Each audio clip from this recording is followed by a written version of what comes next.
It seems to be the other way.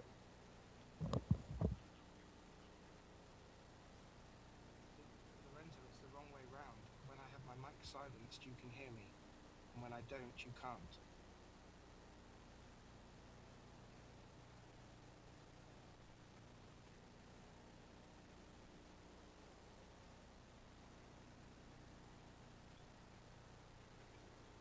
No problem.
Good evening and welcome to Las Vegas.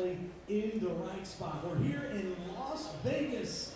And ladies and gentlemen, this is the kickoff for the 2026 Predator Pro Billiard Series. If you can't tell, we are having some fun here in Las Vegas. We have already had the final four set for the men's and women's open. And since we see the finish line in view in that tournament, we got a little time to have some fun for those of you who love mixed doubles and like a high, fast pace of play.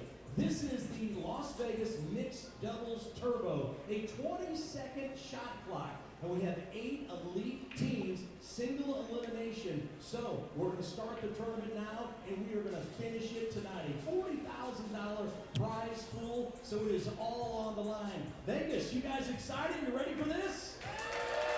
We're excited, and hopefully you are as well at home. So let's go on and introduce you to the first 4 teams, starting in Arena 2. Please make some noise for Kelly Fisher and Alex Kazakis.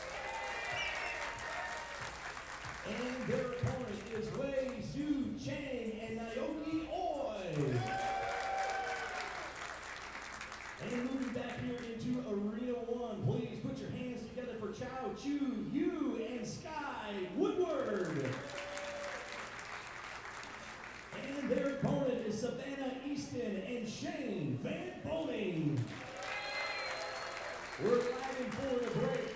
It's a race to 4, the best of 3 sets, sending it to the Predator press box. Take it away, guys.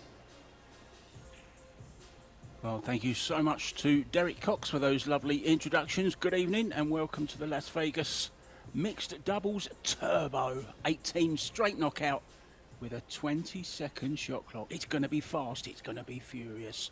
Our first match is Kelly Fisher and Alex Kazakis against Wei Chen and Naoki Oi. It's best of 3 sets, races to 4, no golden break and no early 10s. It's winner breaks, 3 foul rule is in use. The referee for this one is Marius Kirilis from Lithuania. It's 10 ball, so that means it's call shot. I'm Mark White, and calling the shots with me in the booth is Gethin Davis. Hello, Davis. Gethin.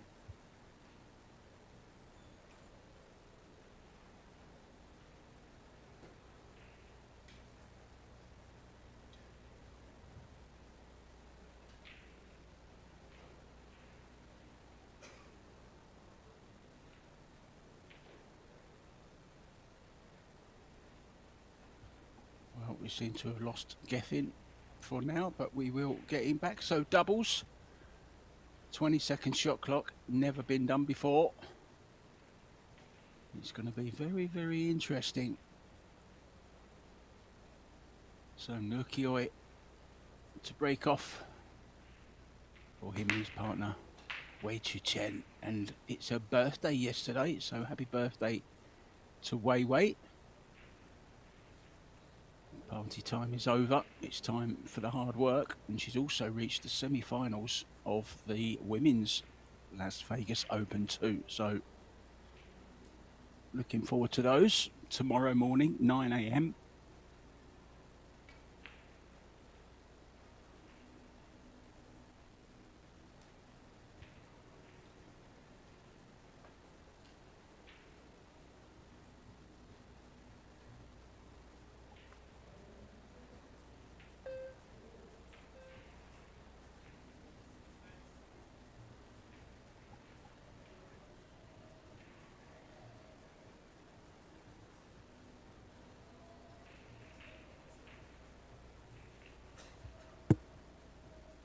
Alex Kazakis first with a chance on this 2-ball to the bottom left-hand corner.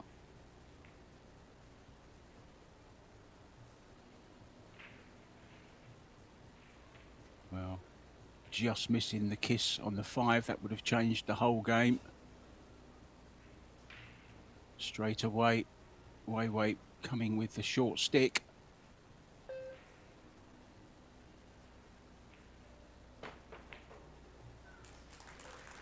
Well, what a shot to start the match. Tremendous jump from Wei Chen.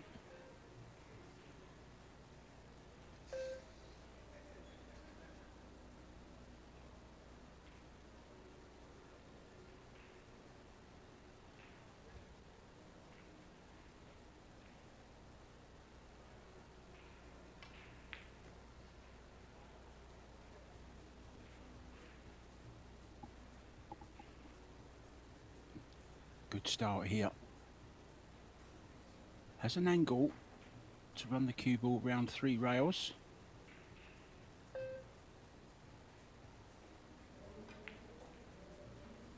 Oh, she's drawn it 1 rail. What a shot this is. Well, she's really hit some form here, hasn't she? What a couple of great shots in a row from Wei Chu Jen.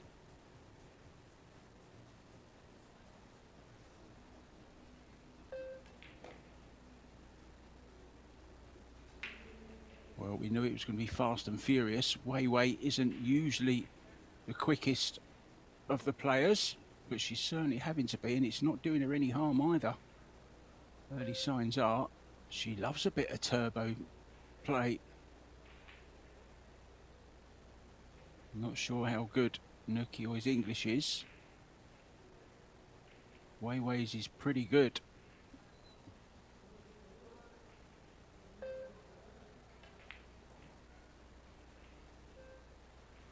Oh, this is absolutely perfect, Paul.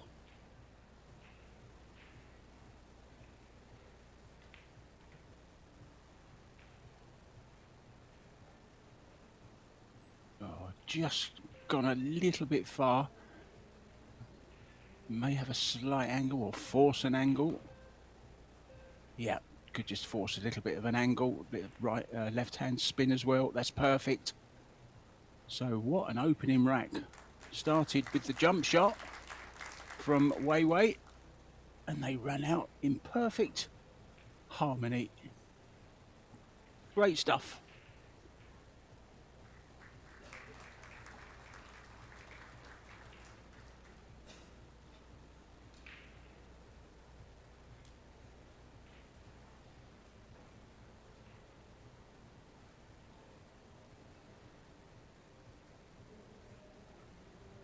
So let's just tell you a little bit about the turbo doubles. There's 8 teams, all playing a straight knockout. You may have heard our introductions from Derek Cox earlier on.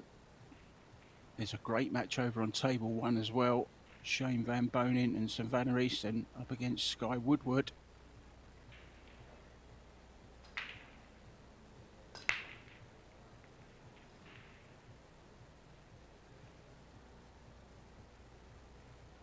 Sky Woodward with his partner Chow Che Yu. That is quite a partnership as well. So some really, really top players in action. Dennis Grabet will be partnering Christina Tkach. Mighty Repero is with Jeffrey DeLuna. Pia and Josh Filler. Han Yu and Carlo Biardo. There's your 8 teams. Absolutely fantastic lineup. And it all finishes later on today. It's a 1-day event. So 20-second shot clock, 40 seconds after the break.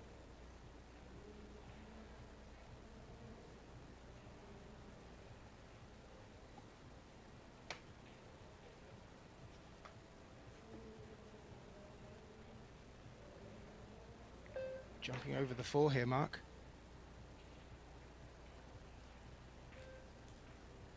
Yeah, what a first rack it was. There was a jump shot from Wei Chu Chen on the 2 ball. She made the 2 and they ran the rack Geffen. It was tremendous opening rack. Fisher and Kazakis couldn't do anything about it.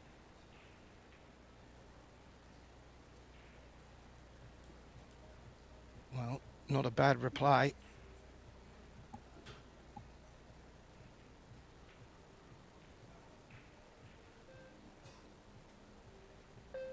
And maybe a gap between the 7 and the 2 here for the 2 rail escape.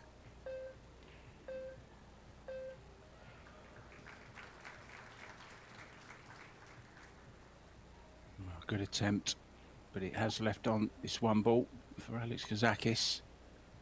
There is a route to the 2 as well off the side rail. Has to be a little bit careful. There's a little bit of traffic over that side of the table, isn't there? It's rush hour over that side.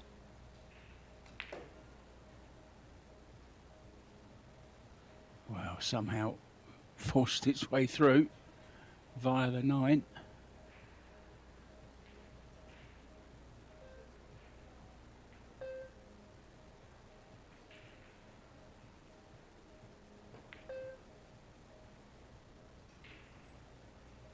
was a better shot than it looked.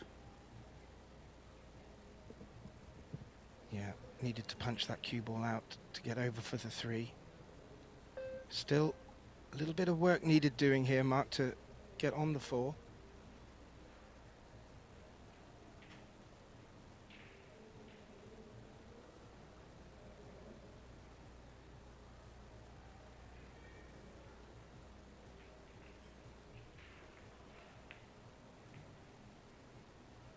We've seen Fisher and Kazakis in previous Predator doubles events.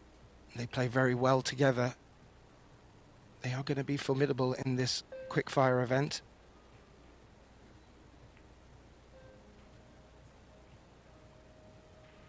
Ooh, but she's missed the 4 there, Mark. Yeah, overcut it by quite some distance. Alex didn't leave her brilliant on it. Couldn't really do much with where his cue ball was. So they took the thinner cut, but a chance here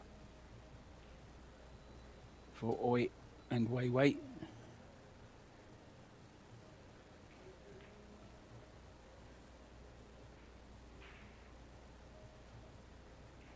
Yeah, I've got a feeling these two are going to work together really well.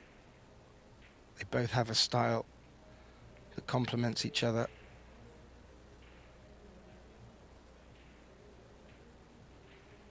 Well, Tim de Ruyter had these down as his favourites to win this.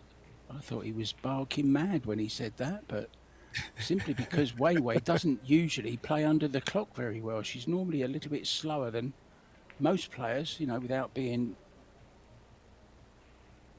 hard on her, but she is normally a little bit slower when she's got 30 seconds, but she seems absolutely fine with a faster shot clock. And how many times do we see that? A player who, when they speed up, they are much better. Taking a 2-0 lead in this opening set. What a start for Wei and Oi. Yeah, not a bad opening 2 racks for these pair. And in this format, a very, very, how can I put it, impressive lead to take. And it's always important to get the first set under the belt. Sort of just relieves the pressure somewhat.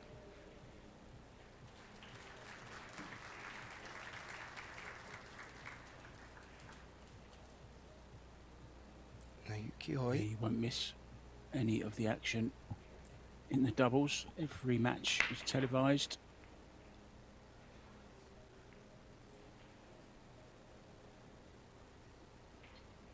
Right.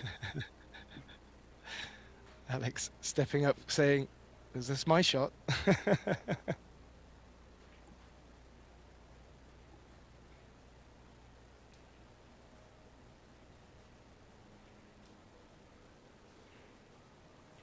Well, they could play the push, but it does look like there is a little piece of the 1 ball showing here, Mark.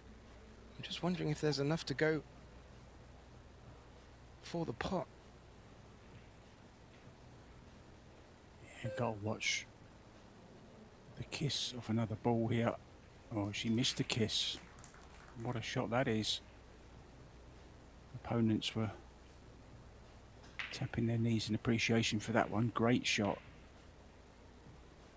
Now he's going to have to draw to the side rail and hold the cue ball for the 3 into the side.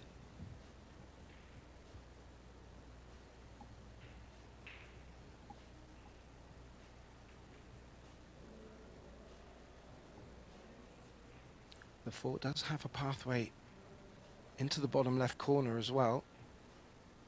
So Alex will be looking to put Kelly in a good position on the 3. Yeah, he's not playing it. Changed his mind, thought it was too risky, and from the look on his face, he didn't get the hook either. So this is a chance. There's a bank is on, or there's a straightforward safety on behind the 10-4. Let's see what the choice is. The shot clock person is going to be very, very busy. 1 extension each per rack is allowed. Weiwei's played that really well, Mark. Forcing Kelly to have to hop over the edge of this 8-ball.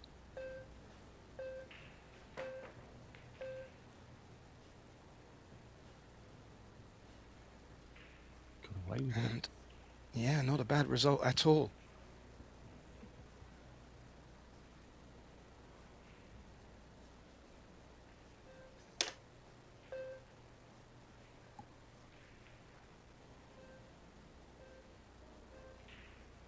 Well,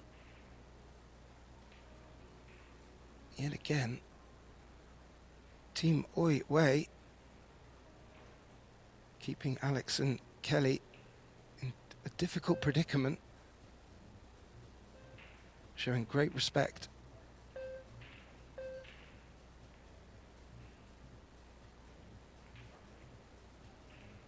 And that may have not travelled far enough. Just leaving an edge of this blue 2.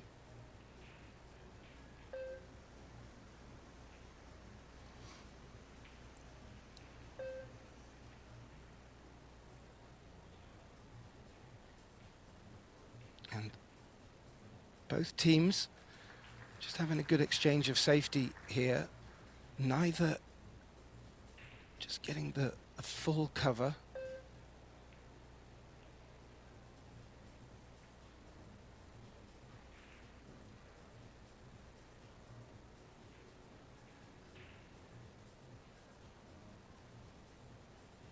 Nip and tuck in the turbo doubles.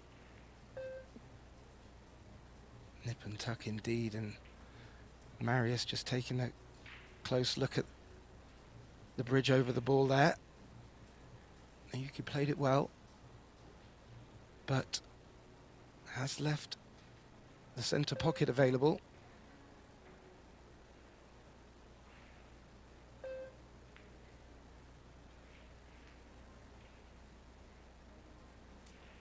So now the first real chance for Fischer and Kazakis to get back into this match. 2-0 down, race to 4.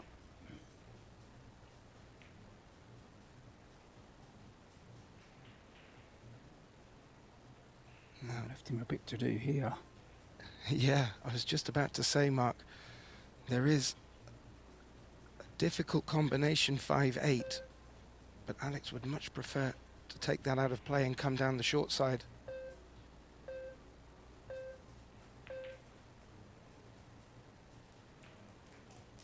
Of the 5, he wasn't able to, so this is a tricky combination to take on, and no guarantee on where the 5's going to end up.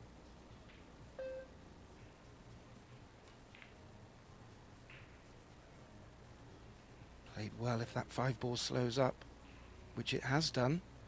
And this is now turning into a lovely opportunity for them to get their opening rack on the board.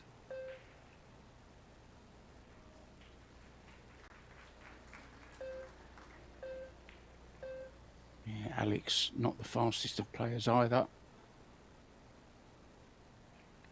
I think you're going to hear a lot of the beeps going off.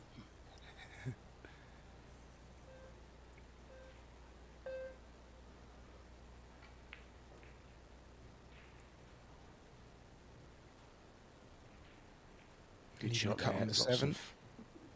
Lots of draw on the cue ball there from Allison. Sorry, Kelly. Alex going wrong-handed here.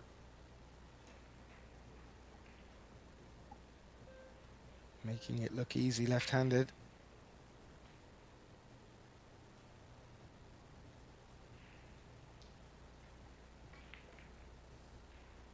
Kelly undoubtedly the fastest player out of the 4, overdrawing that one by at least 30 centimetres.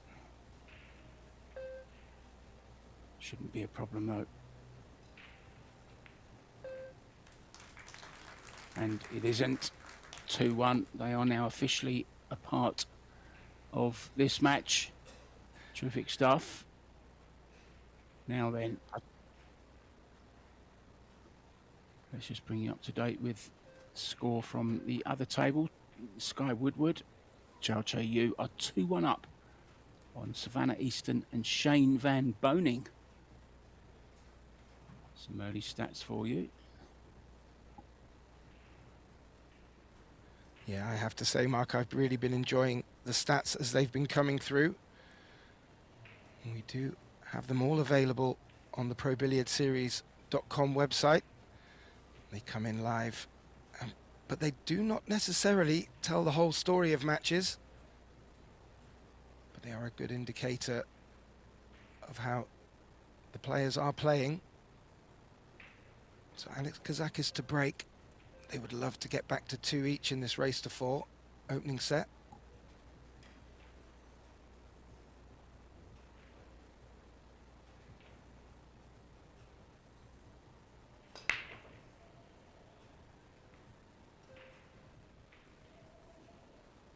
It looked like the one was starting to track towards the center pocket, but took a big contact. That's resulted in a dry break, with the 2 ball tying up against the 6 as well. One interested spectator there, he just caught a glimpse of Demetrius Lukatis, Alex Kazakis' good friend. Don't think he's playing in it this time, but we do have a doubles event coming up in St. Louis, I believe, later in the year. Brand new event with 32 teams, just the normal, not turbo this time. More time to catch your breath.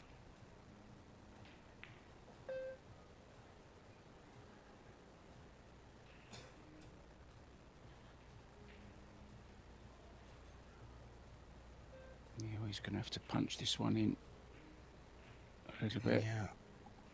Get the cue ball travelling back towards the centre-ish for the purple 4. Doesn't put too much into it, leaves more distance, bigger angle. This is missable.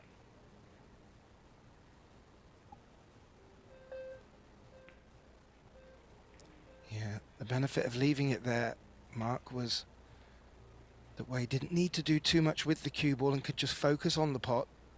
Cue ball was going to come across the table to the opposite long rail, leaving this 5 ball into the corner pocket, and this is opening up very nicely now. This would be, in my imagination, the key shot. 6 to 7.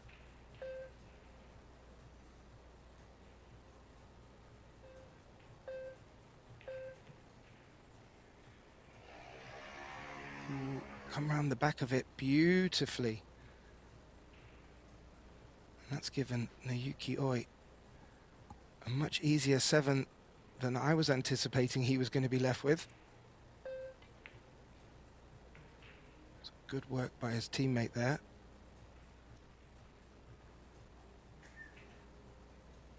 Naoki knocked out of the singles yesterday by Fedor Gorst, who's gone on to the semi-finals now as well, where he'll play Wojtek Szewczyk and Joshua Filler against Max Lechner. Shane Van Boning also going out yesterday, or this morning I should say, in the quarterfinals. Losing out once again to Joshua Filler. Quite the nemesis of Shane Van Boning, isn't he? So this 10 ball to get on the hill. Well, Yeah, she's they're not enjoying messing herself, around. isn't she? I'm loving the smiles, and this is what I really do enjoy about the doubles. Sometimes you get to see a few pair-ups that are just getting together for the first time, and well, it's just great to see the smiles and how they bounce off each other. And getting to the hill quickly in this opening set will encourage the smiles. Alex Reminds and me Kelly. a little bit of when you're at school and it's last day of term and you're allowed to take games into class with you and you don't have to wear school uniform. It's just a little bit of fun. on the day before you break up for Christmas or the summer holidays. Kind of get the same feeling with this. But of course, it's not just fun. There's 40,000 US dollars up for grabs, total prize fund. Everyone's going to get a little bit just for coming, which is always nice. Takes a bit of pressure off. Way breaking then on the hill.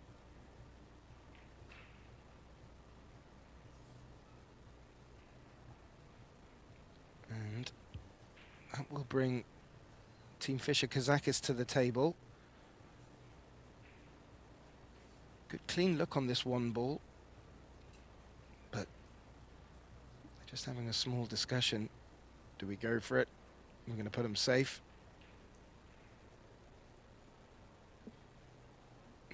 I think it was even who's taking the first shot mark.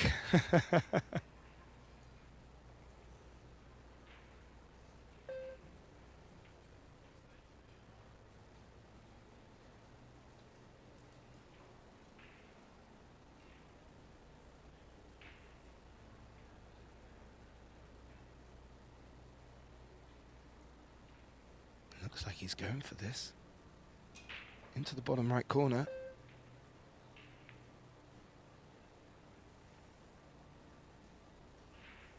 Ooh, wasn't far away at all. But that 2-ball has come to spoil the party.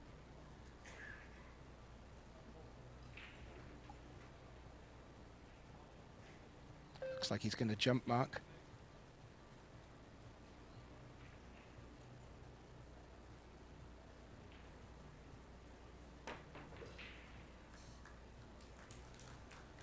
Easy. Gets a clap from the crowd. More importantly, left way with a nice chance of this centre pocket and shape on the 3. Just looking around the table. The 6 is hampered by the 10, but that appears to have lined up quite well for a combination.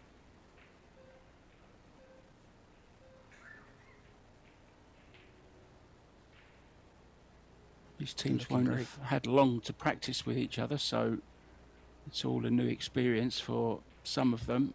Wei hasn't played with Nokia before. Of course, Kelly has played with Alex every single doubles tournament there's been. They've won one. They've runners up once as well.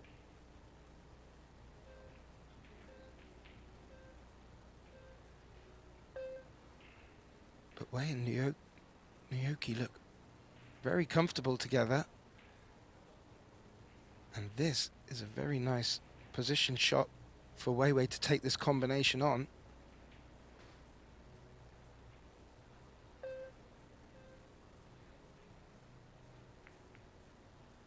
Early 10s do not count, so that will get put back on the spot.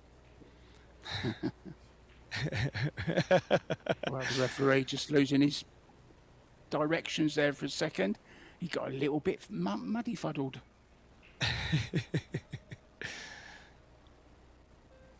Wei helping him out.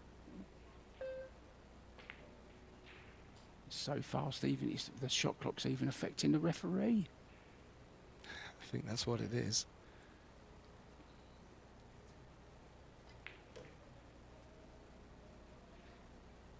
And again, I'm very impressed with these two, Gethin. Really am. They've played some terrific stuff.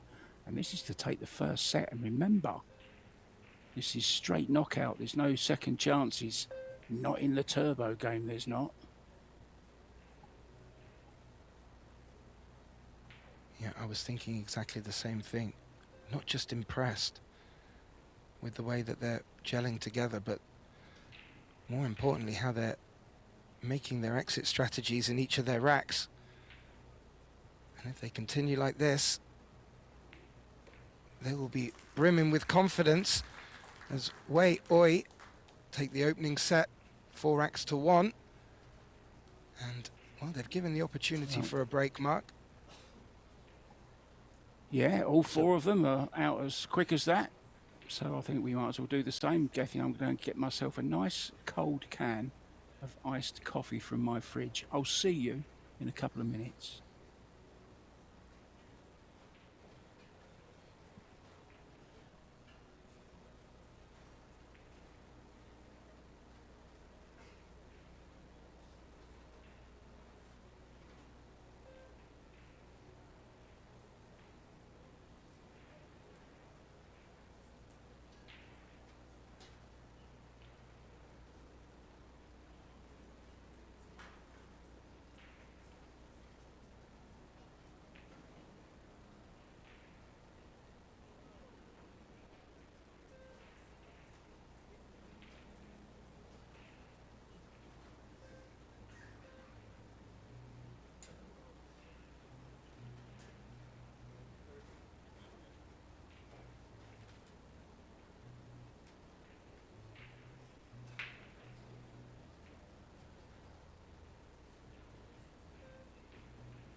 Very warm welcome back, guys, to Las Vegas. We're at the Westgate Resort and Casino here. This is Scotch Doubles Turbo. And if you've just joined us, first set going to Nukioi and Wei Chi Chen. 4-1. They played very, very well. Kelly Fisher breaking off in the second set. I'm Mark White and joined by Gethin Davis. So here we go for the second set.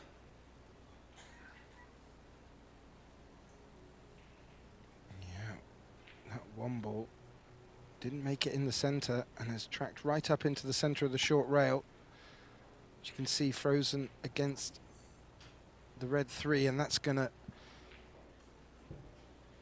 probably force Wei and Oi into a push shot, but where will you go and push this to, Mark?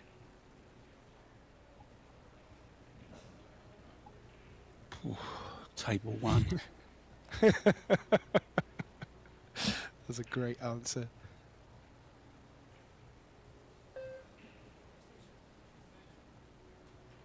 I think Called I think their the extension, so yeah, I was just about to say, I think the 3 is blocking, is locked against the 1 ball, so the 1 won't pass to the top left pocket. And maybe that's why Naoki is suggesting bringing the cue ball down this side.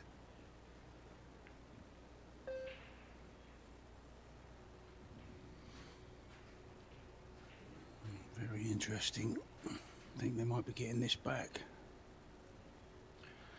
Well, if there is a window, Mark, yeah, you could play cushion first and just slide off of it, and the cue ball will come back down the middle of the table. Just need to be extra careful that the 1 ball touches a cushion after contact. It should do. Well, both teams have used their extension now on this very first shot.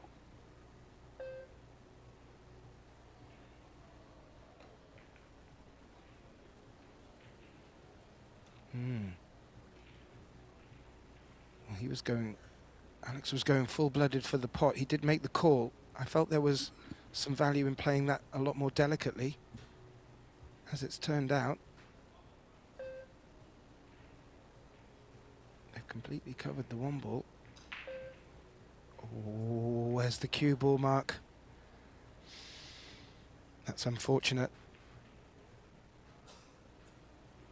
Well, the losers of this will be out, but both teams have representatives in the teams event, which will start as well very, very soon.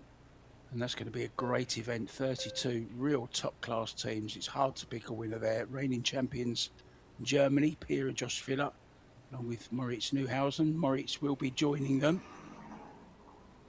for the teams event. Kelly is with Darren Appleton and Jason Shaw. Quite a good team as well. Wei Wei representing Taiwan, and of course Nukioi, Japan.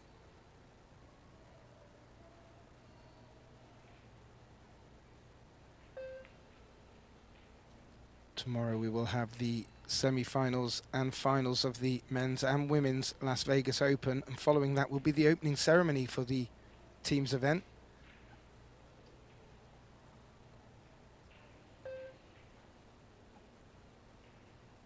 I do like a grand opening ceremony.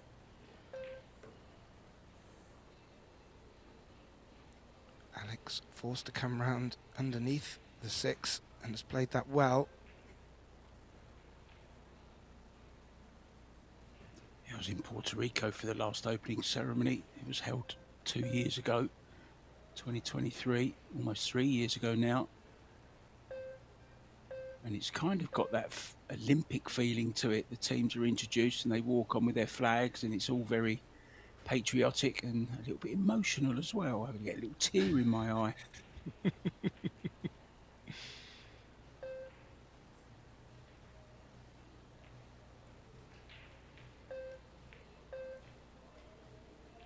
And at the same This time, is better. yeah, this is exactly what they needed to do. Stamp their authority as early as possible on this second set.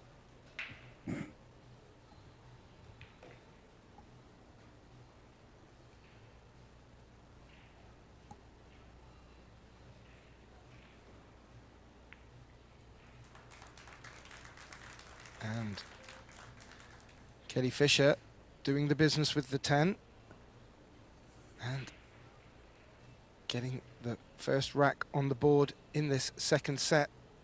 A must-win set for team Fisher Kazakis. And as you were talking about the team event, at the same time that that kicks off on Tuesday, we will also have the Pro Billiards Series Junior Las Vegas Open. And I have to say, some of the talent on the schedule for that, Mark, well, we are going to have a lot of, how can I put it, a lot of trouble coming through the ranks for these players that we're watching now.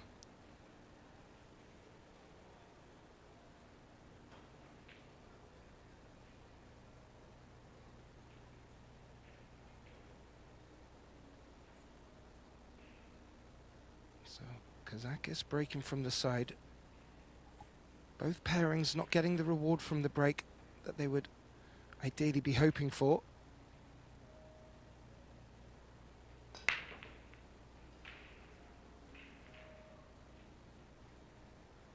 Oh, the 2 and the 1 took a useful collision, and the 2 has gone into the top left pocket, and it's also left the 1 ball dressed up very nicely over the other corner. But the 3 ball is not looking so healthy next to the 8 there.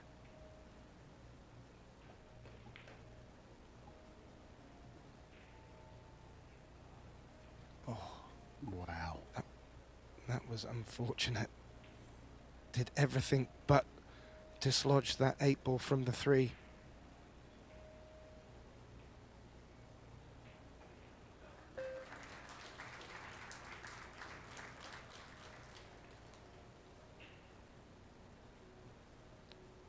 Very delicate.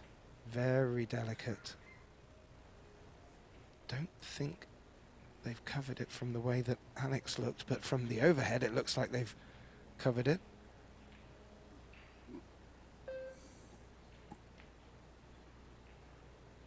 There was an edge. Where's that cue ball? Ooh, Mark scratched. And ball in hand for Fischer Kazakis. Momentum just turning a little bit.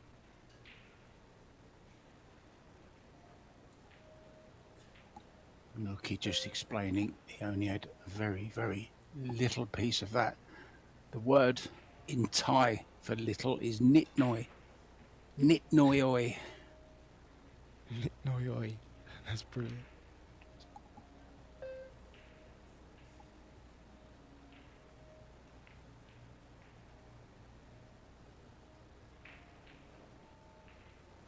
And that ball in hand may prove very costly for Team Wei Oi.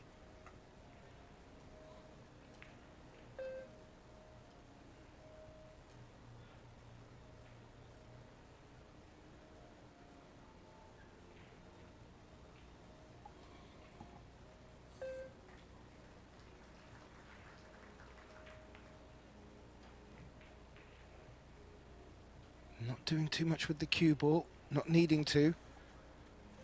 Leaving their partner in great position for their shot. And this is looking really strong.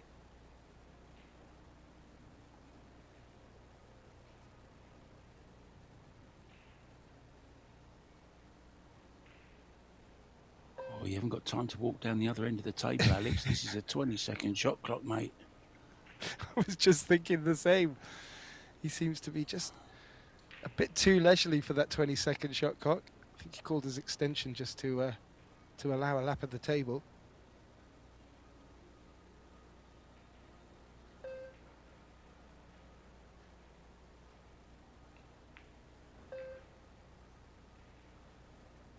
Very hard to break the rhythm of a lifetime, isn't it? This really is putting players into their, or taking them out of their comfort zone, that's for certain. Oh. Overhit this a little bit.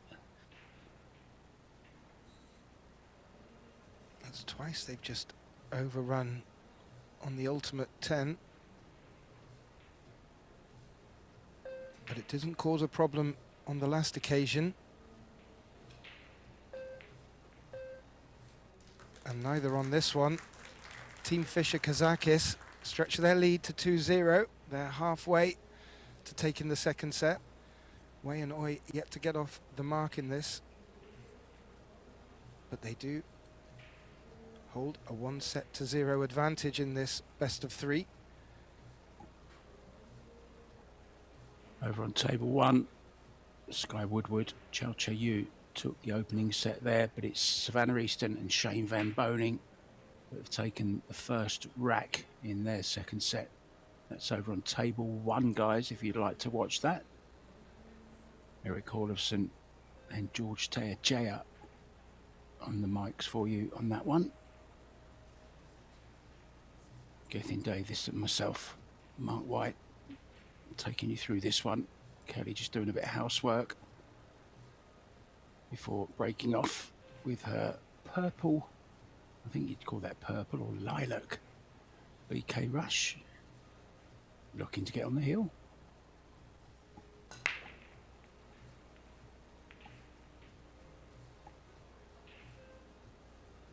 And a familiar sight at the moment, sadly for both teams.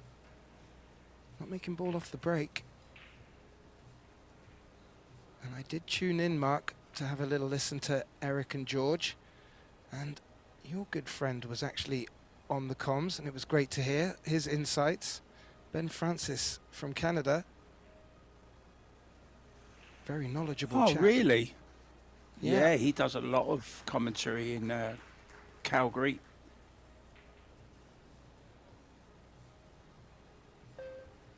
He was calling it Manager of the really Leather well. Pocket.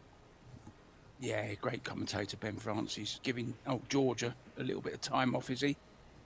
Or was he with George? Or was he with Eric? I'm guessing he was with Eric. He was with Eric indeed, yeah. George busy fact-finding. Now.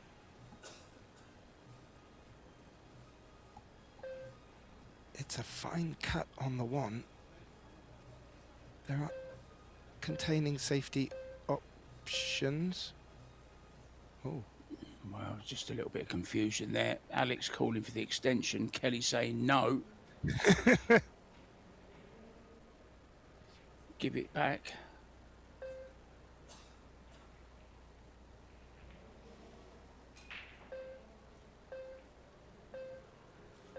Surely this is cuttable. Oh, perhaps not. Yeah, that was a difficult position.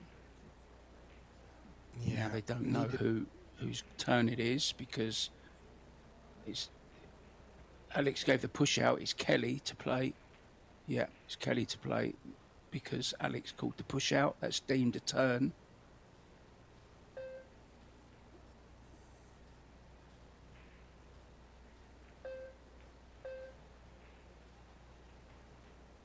Oh, look at this. Look at this. They'll take that.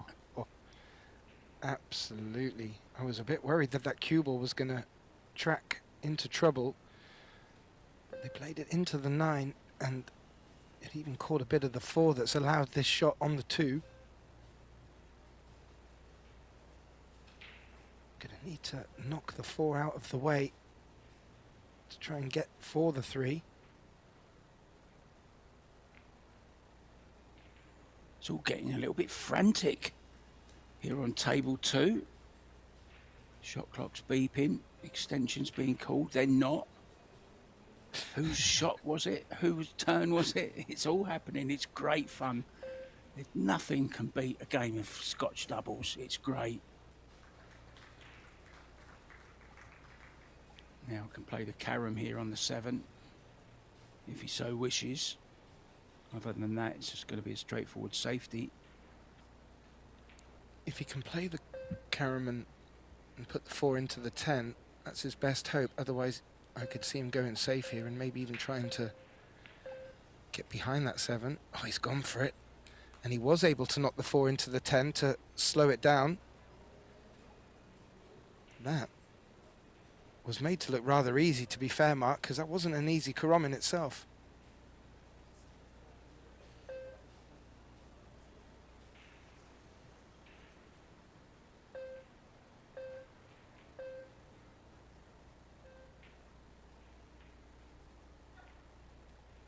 Didn't feel it was on. Wanted to put Wei and Oi in trouble. I think the cue ball has just leaked a bit too far.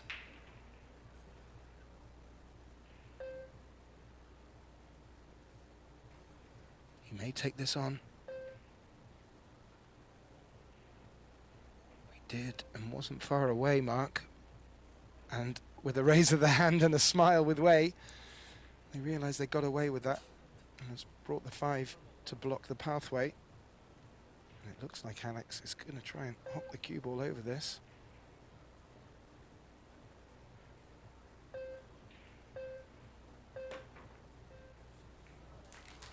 Oh, Alex Kazakis. He's Well, really there's a coming few up with the great good jumpers. Fed, of course, great with the jump cue, but I saw a great swerve in mid-air on YouTube yesterday from Jesus Atencio. What an absolutely brilliant shot he played yesterday, swerving the cue ball whilst jumping, and made the ball terrific. All these players are getting very, very adept now with these latest jump cues. It has changed the way people have to play safeties as well.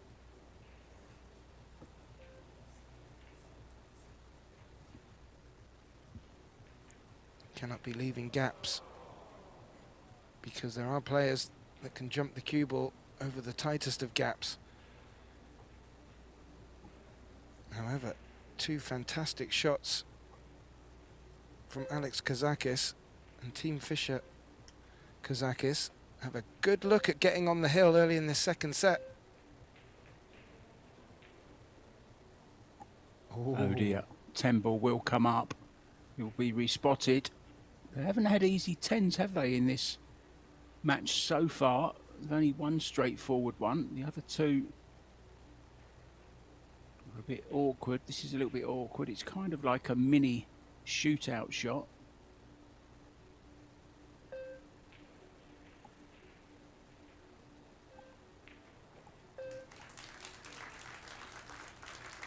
Made to look easy, and I think they were just having a giggle. It was a bit like a shootout shot, and also well pointed out, Mark, they've not been getting their own way on the 10s and just been a little bit trickier than they'd have hoped. However, on each occasion they've been successful, and the scoreline now reflecting that. Second set, a must-win for them, and they're 3-0 up on the hill, breaking to take it to a third and deciding set. This is great stuff.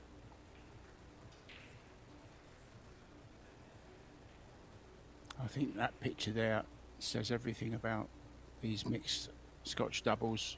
Just players having so much fun instead of the normal stress that you see on the players' faces and the looks of disappointment, dejection. It's all elation, even if you lose in the Scotch doubles. Everyone having a great time, including me.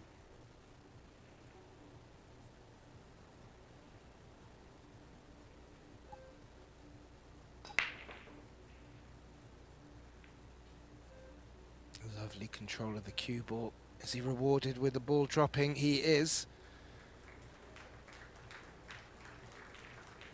And what a time to get the break working. The balls have spread fantastic for them here.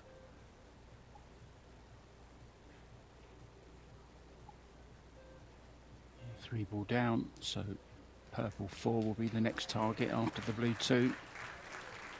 A little bit of right hand spin to come past the 6 ball.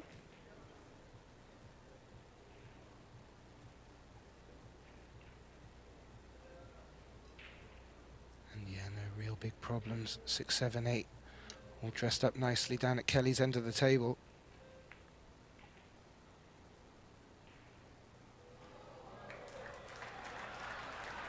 This could be a quick route to the third set.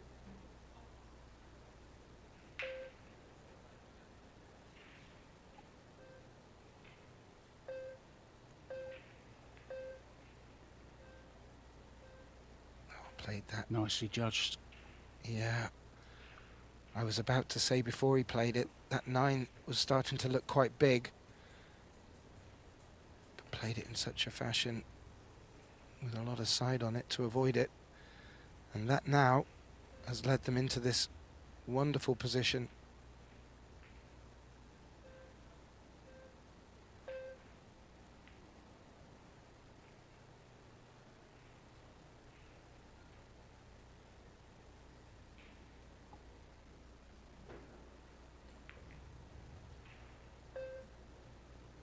Both these teams making it look effortless when they're in amongst the balls.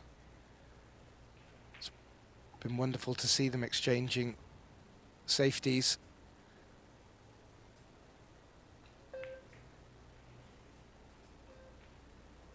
Well, it's 10-0 then to level things up. One set all, and I'm sure they're going to nip out for a quick break. They normally do. So, Gethin Davis and myself, Mark White. The gloves are coming off. It's a deciding set coming up very, very soon, guys, here on Pro Billiard TV.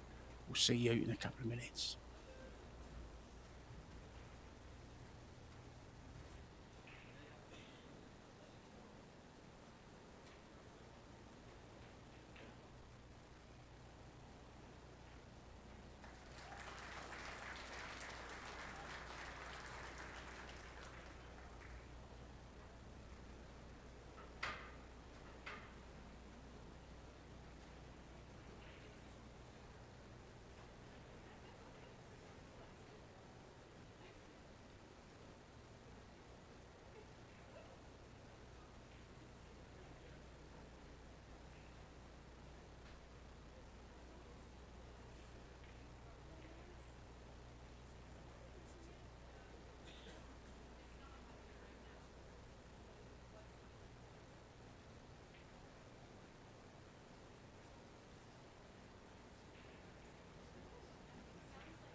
Welcome back to the Westgate Resort and Casino here in lovely, lively Las Vegas.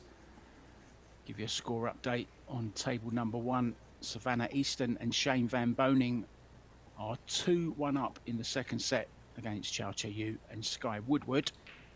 Woodward and Chow won the opening set, so back to this one, third and deciding set. Kazakis and Kelly Fisher up against Wei Chu Chen and Nukioi.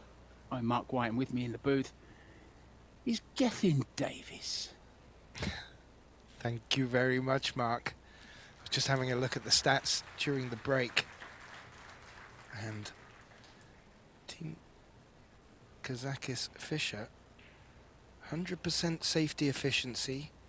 And in the second set, their POP, their overall performance, was well in the 900s. So they had to turn it on for the second set. They did. The scoreline does reflect that. Now let's see how Wei and Oi respond. They can't really do much sat in their chair.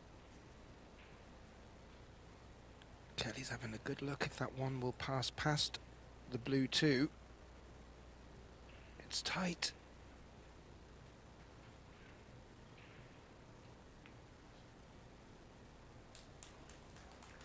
Had to cheat it. Successful. And these guys come back out in the same fashion as they left the second set. Certainly feels like it at the moment.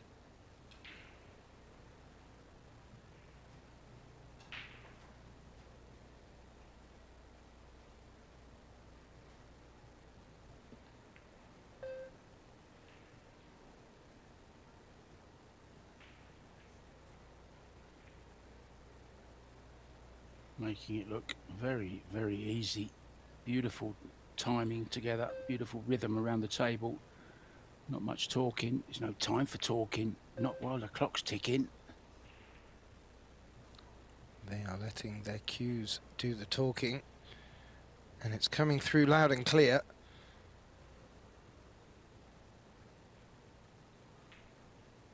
Just letting Kelly know where Alex wanted the cue ball for the 7 to 8. Anything but straight.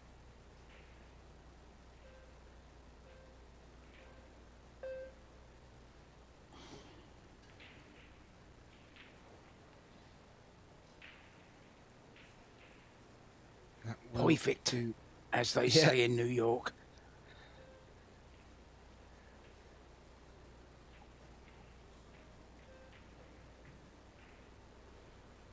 Oh no. Kelly just collapsing on the table there as she saw the cue ball die on her. It's a cuttable 9, and where the 10 is, the cue ball will be tracking in that direction.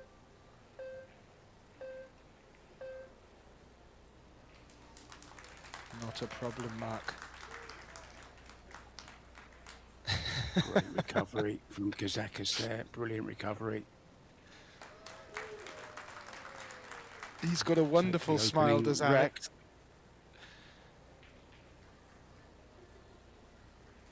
His smile is infectious.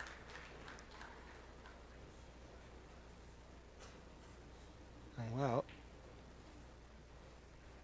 now Yuki and Wei sat in their chair wondering what's going on. After the first set, I'm sure their confidence would have been brimming. But Kelly and Alex, they've stuck at it. And even with leaving each other on the very odd occasion in a tough position, both pulling the stops out. Yeah, it's Good a crowd, team Mark. event. At the end of the day, it's a team event, and you have to help your partner out every now and then. And you, of course. 3-1 Van Boning and Easton in the second set, looking to tie things up there. Oh, good break. Yeah. No Froze the reward.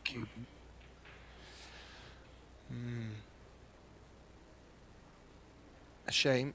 It was a really good, powerful break. Cue ball stiffed up very nicely. However, Kyo is at the table. He's having a look at this 1-9 combination.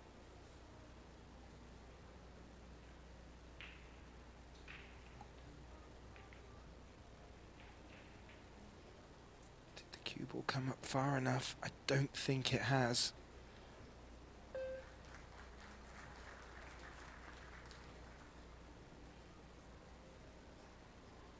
Wait, wouldn't need to do too much here if she can flick the cue ball around the 6, maybe even into the 5.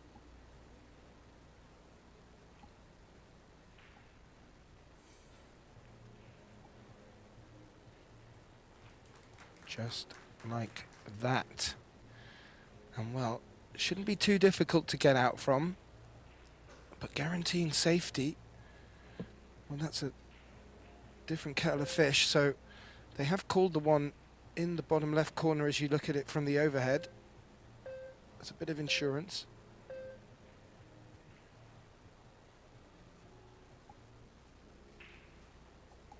Yeah, it was not a guarantee, Mark, of getting it safe, but that is pretty safe. No immediate obvious pocket for it.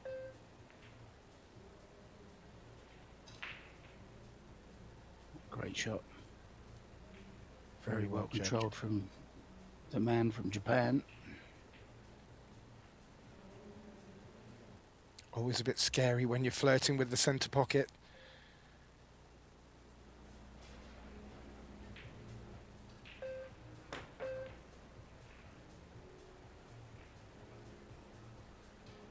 Another good jump from Alex, although the result isn't what he'd hoped, and well, this is certainly a makeable one. Just needs to be careful of where the cue ball will travel after if he does take if she does take this on. Oh, move traffic, but pushed it apart like parting the seas, Mark.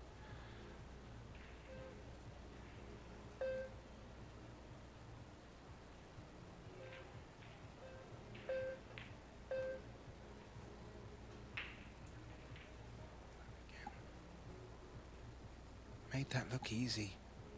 Playing it into these centre pockets on these Predator Arc tables with pace.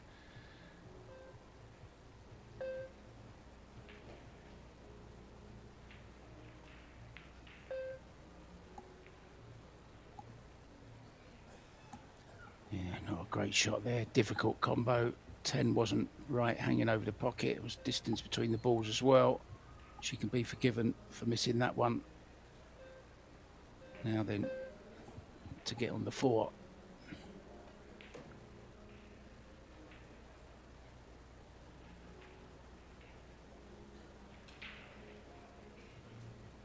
He's cuttable to the side. Or is he playing the bank? What's he called? I'm not too sure he called at all. I think he's just looking for the safety. Has got it. Keeping it tight here in this deciding set.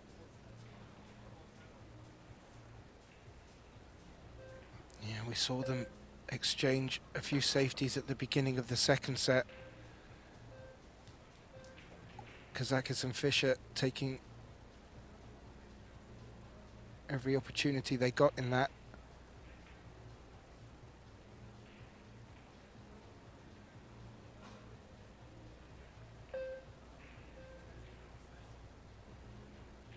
It's good watching them talk. You mentioned about the team spirit and the communication and the laughter. It can be quite isolating playing pool. It's a very individual sport. It's great watching them come out of their shells.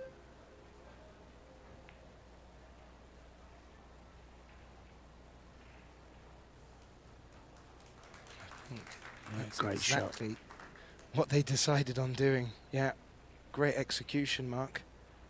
And they're not giving Wei and Oi an inch here.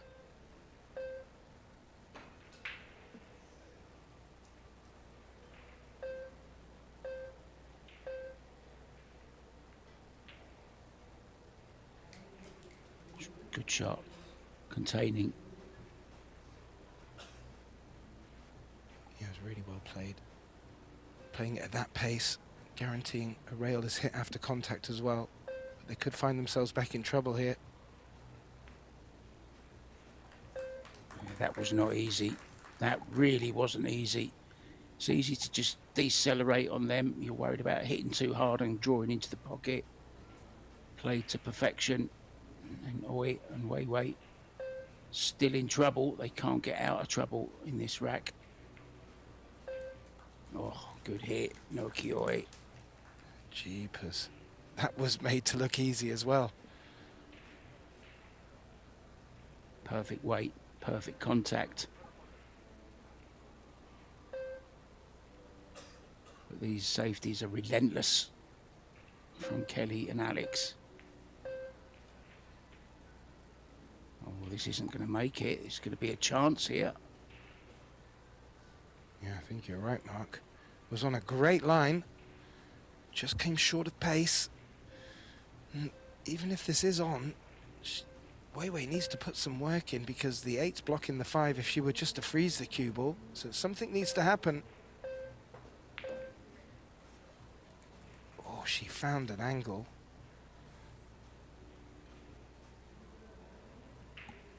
I think she's improved so much over this last year, Wei Chen. I really do. I think she's number 2 in the WPBA rankings. Had a couple of wins on the tour as well.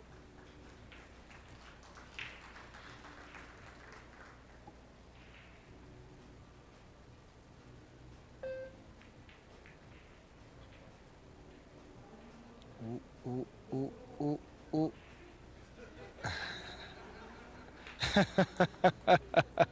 Alex trying to tell them that the cue ball rolled off. I do like that.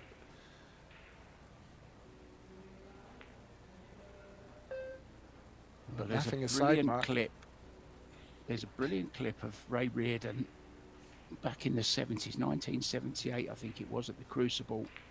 It was a little bit cold in the arena, and he shook his shoulders as if to say, "Ooh, it's cold in here."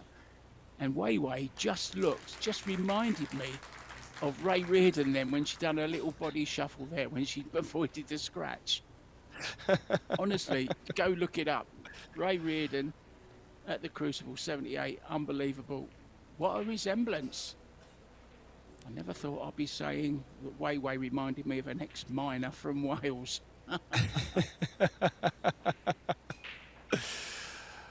Well, when I ever get the chance to meet her, I will remind her of that. Please don't. I won't show her a photo of him, don't worry. But in all seriousness, that was a really important rack for them.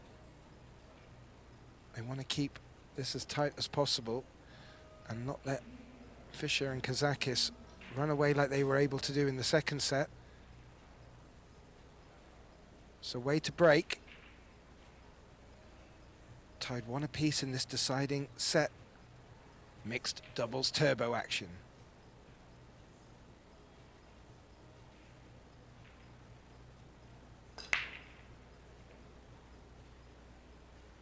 Makes a ball straight away, and the 1. I think they've got to look at the 2 here, Mark.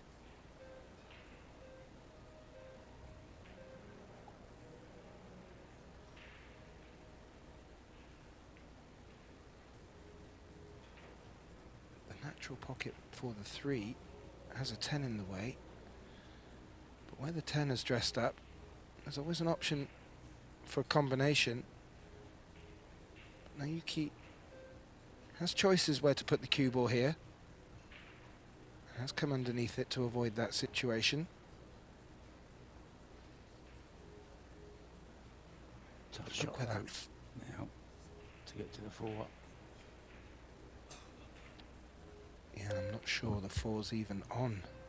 It's very tight down there where the 7 is.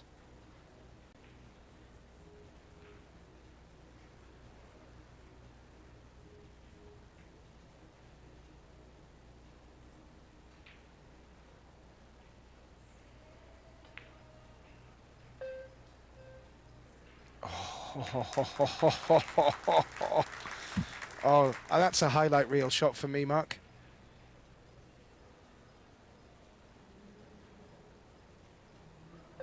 That was judged to perfection.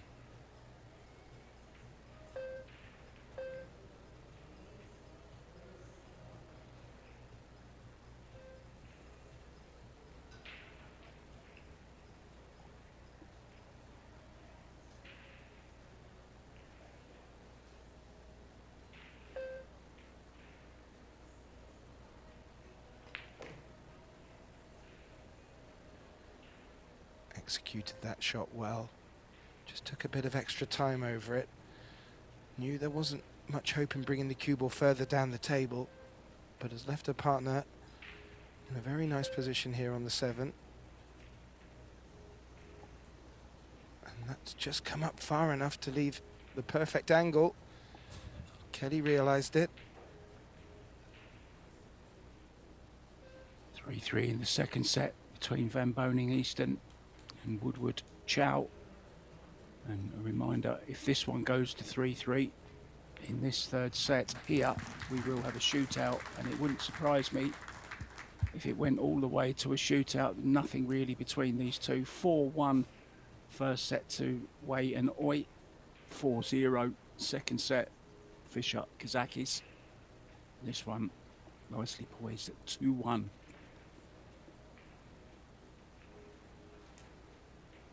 Very nicely poised indeed.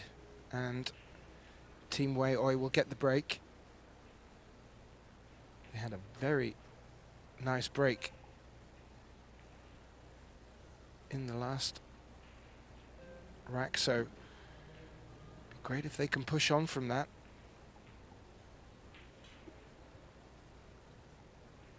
Just a reminder, guys, coming up after this on this table, Christina Tkach and Dennis Grabe will take on Jeffrey DeLuna and Mighty Reparo. And on table 1, the Fillers against Han Yu and Biardo. Filler meets Biardo once again.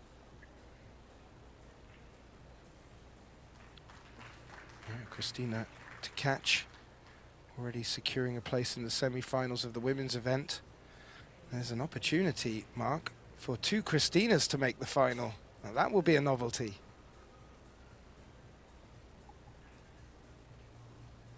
Yeah. Christina has a tough one. I believe she's up against Cesca Centino, 2 left-handers going at it. I will be going back to watch Cesca's last match. I left it in the middle of a shootout. Absolutely enthralling stuff, as is this mixed doubles turbo event.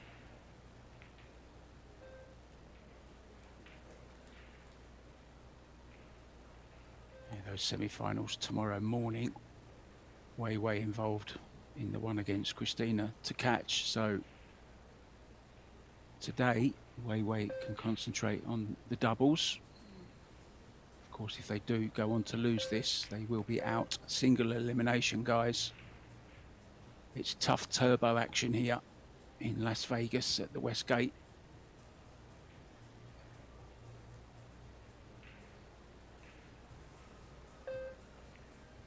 Kelly just brought that cue ball back a bit further than she'd hoped, making this a little trickier for Alex.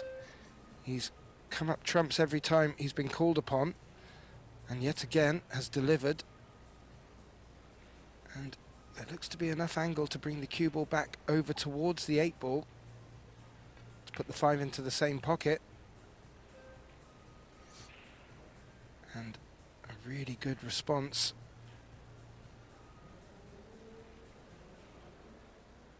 He really has missed the consistency.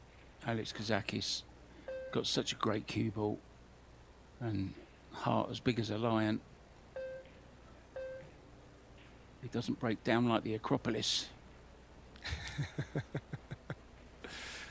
No, he is a wonderful character. Had the pleasure of seeing him a lot on the European circuit as well. As I mentioned, his smile is infectious, and watching him play just as much. How was that finished? Kelly has been keeping him on his toes, Mark.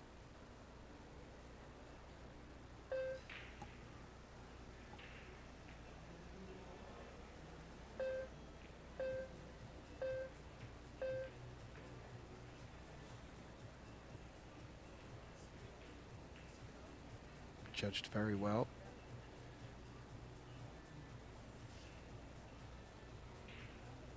Two rails around, high left.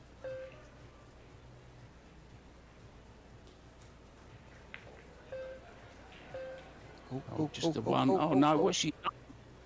Oh, she never got any spin on it. Why didn't she play spin on that left-hand spin? Oh Just dear, wondering. she's gutted. Yeah, Absolutely sometimes gutted that there. happens. Sometimes that can Probably a happen, bit Mark, if you thick catch as well. Yeah. Oh, disaster. They've done all the hard work.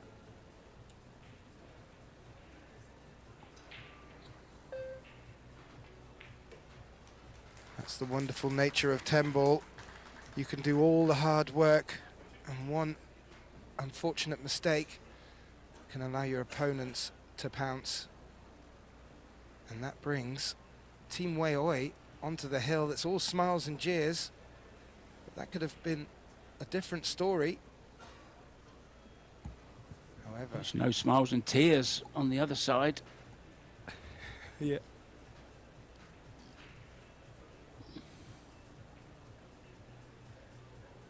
Well, I have to say, if anything, Kelly has just, in a couple of occasions, just let it down slightly, and Alex wasn't able to come back from that mistake. And will that be the only difference in this match, because both teams looking very solid. But Team Weioi breaking for the match.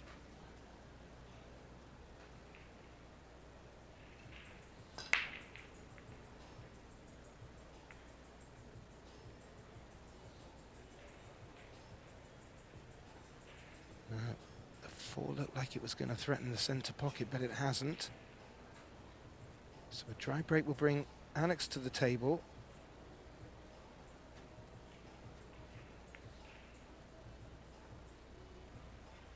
And again with a good safety, eliminating a couple of the angles and options for Niyuki.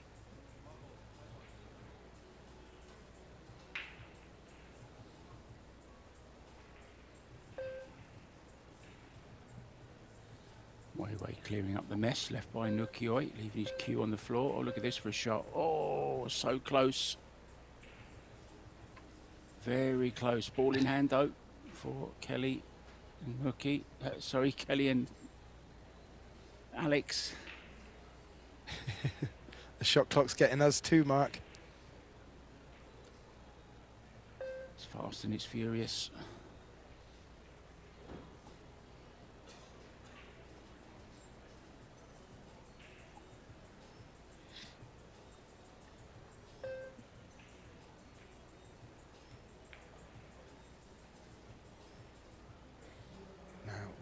This is going to need a stroke on it, Mark. There's a small, yeah. Alex indicating the line he wants the cue ball to come down. The reason why I said needs a stroke, because getting position on... Oh, he's having another look. Does it pass the 5? I'm pretty sure it does. That's where he asked for the cue ball on that Yeah. 9.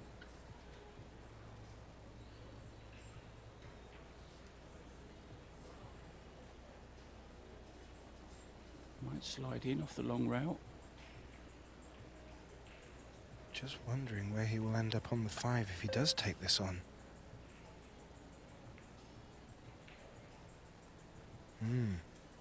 Yeah, I'm not too sure that position on the 5 was anywhere near guaranteed.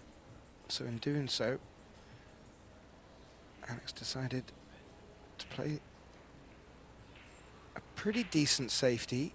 You fully expect Wei to be able to get out of this, but she's called the centre pocket as insurance. 2 rails for a kick and stick.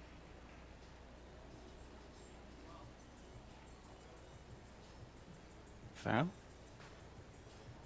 Marius has indicated something there. I didn't pick up on that, but he was very quick to notice, Mark. I think she may have touched the 7 with her cue. Be interesting to see a replay on that. The referee spotted it. Well done, ref.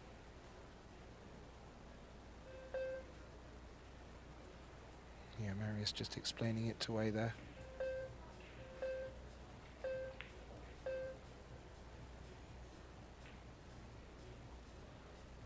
Oh, that could be very handy.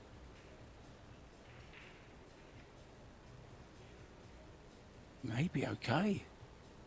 Good angle to move the 6 as well. It doesn't have to, because there's a 6-10 combo possible. But it does have an angle to move it. Well, that's okay. Play it to the top right, natural position to the 7. This is a good chance here to save the set and the match.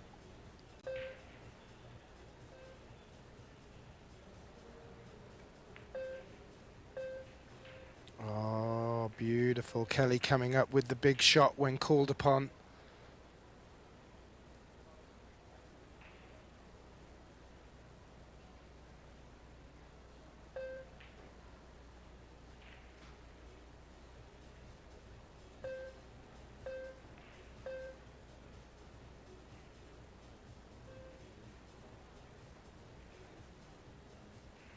Just okay for the corner. Yeah. I think she's not going to just freeze the cue ball here. Trying to leave it as straight as she can. Line.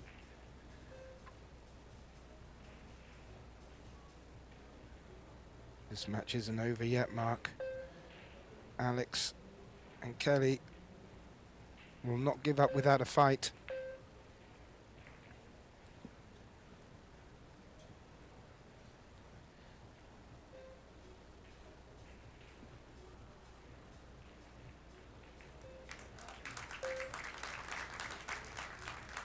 Saving 1 match point. 3-2. They will be breaking. And what an important break it will be.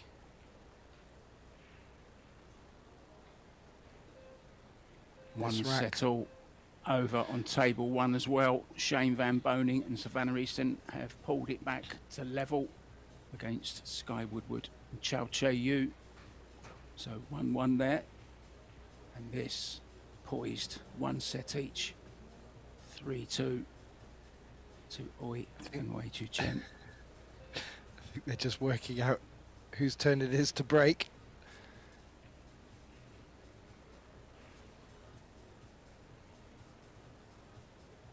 And it's Kelly breaking in the 3rd and deciding set to get to the hill. Must win rack for the pair.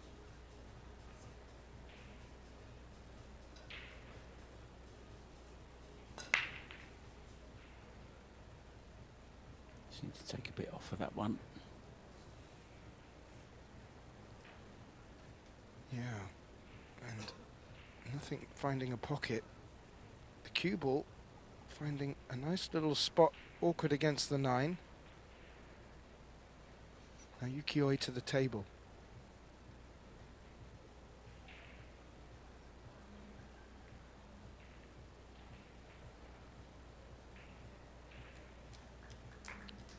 Very useful shot, Mark White.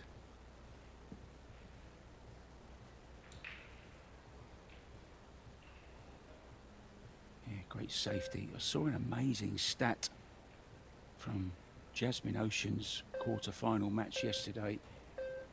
There were 105 safety shots in the whole of the match. 105. Can you believe that? Against Sophia Mast. I'm sure there's some players who haven't managed to play that many through a whole tournament. That must have been an absolute slog.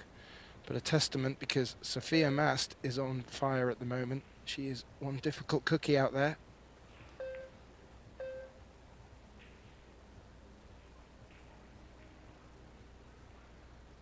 And that's been played very nicely. That safety shot from Oi could prove very fruitful in this 6th rack.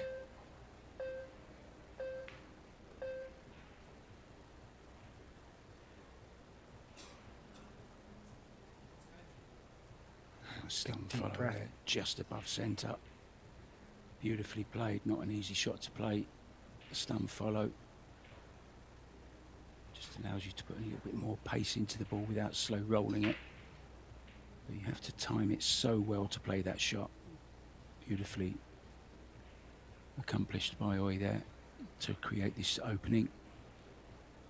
Oh, it was near, but not near enough. It wasn't way off.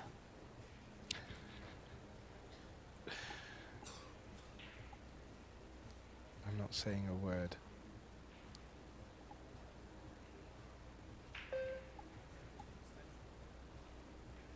Awkward angle on the 3. I'm not sure if it's worth taking this on, because there's a lot of trouble where that cue ball's heading, so the better option might be to find some cover.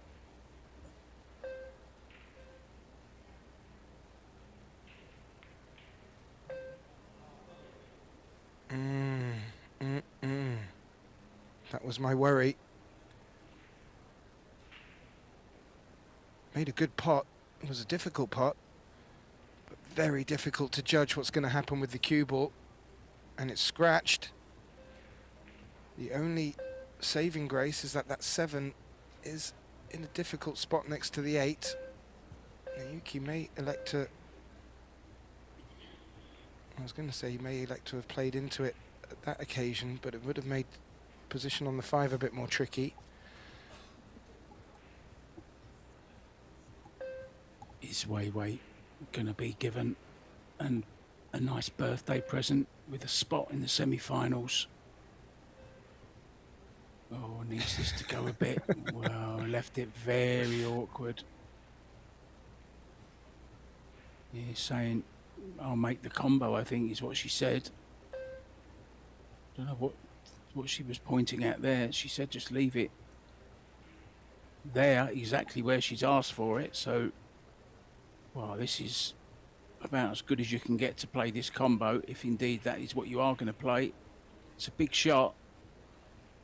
Looking at the safety. Yeah, just the safety. No point in taking any risks. Try and hide that cue ball behind the 10. Oh, she's just going for behind the 8, and that's very well played. Oh, look at that. There is a smidgen. There's just a little bit of paint sticking out there.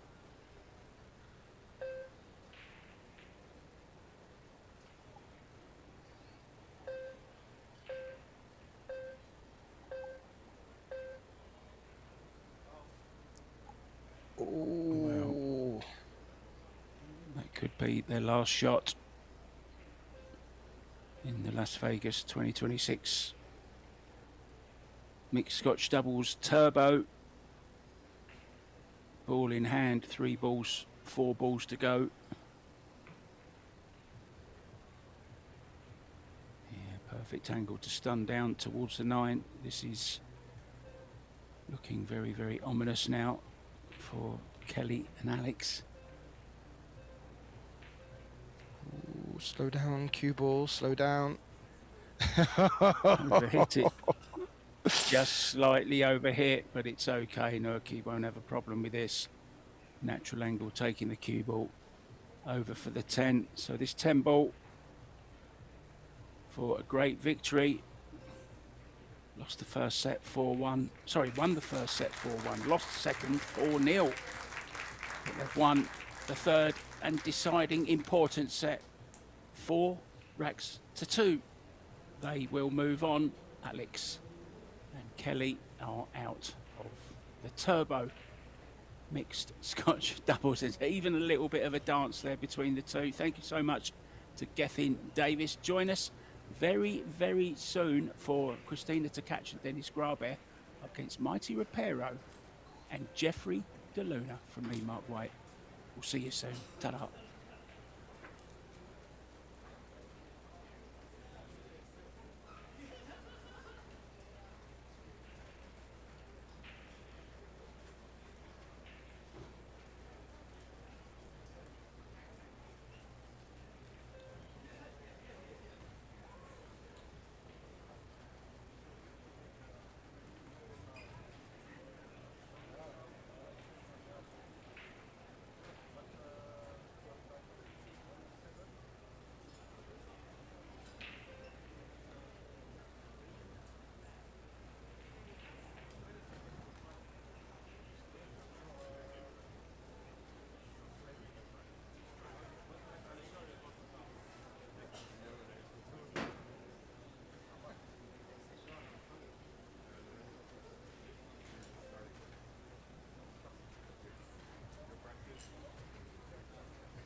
Our next match in the mixed doubles turbo will start very soon, so stay tuned.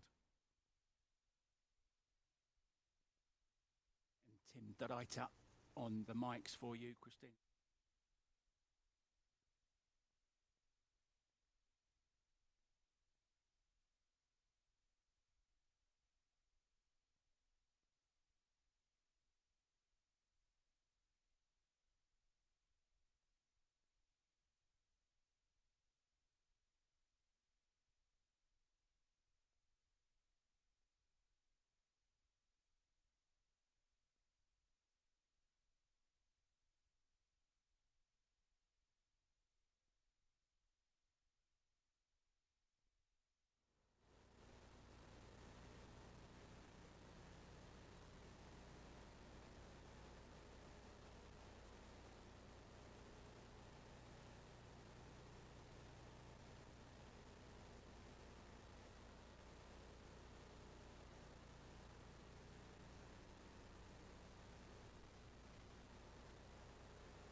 Well, good evening and welcome to Las Vegas for the mixed doubles turbo. 8 teams, it's a straight knockout. The 20-second shot clock is definitely going to be fast. It could be furious. Our next match is Christina Tkach and Dennis Grabet up against Mighty Repero and Jeff DeLuna. It's best of 3 sets, races to 4. No golden break or early 10s. It's winner breaks, 3 foul rule in action.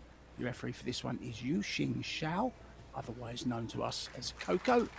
It's tempo, of course, so that means it's call shot. I'm Mark White, and calling the shots with me is Tim Dadaita. And happy birthday, Tim Dadaita. Yeah, thank you, Mark. Definitely an interesting match, and I'm very much looking forward to mixed doubles turbo. You just already had a match, so I'm sure you can tell me a lot about it. I haven't experienced the shorter shot clock yet, so yeah, up for a treat. Well, it catches the players out sometimes. It does make for a very, very entertaining game, though. Gethin and I were getting a little bit caught out by the shot clock as well. You hardly time to breathe, Tim. But here we go. Dennis Grabet from Estonia breaking off along with his partner, Christina Tkach. So here we go. Rack 1.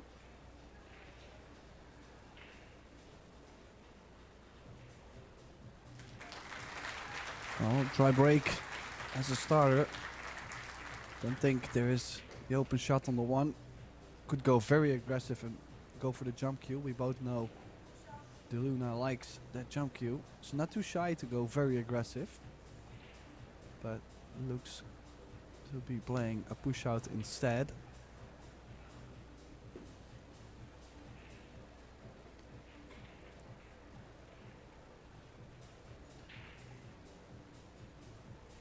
I kind of feel Tempter. like you have to take this, Mark.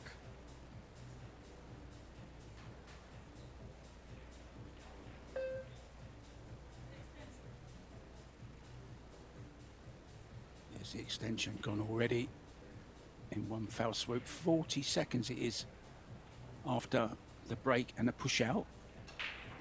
They've taken their extension and they're down to about, well, 10 seconds by the time she gets down, so she hasn't got long to play this. There's no time to talk, Tim, really. Oh, that one ball was not supposed to catch the side pocket point.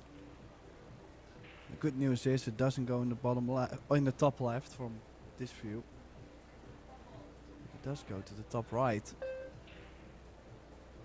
So safety mistake. First shot for Mighty Ropero.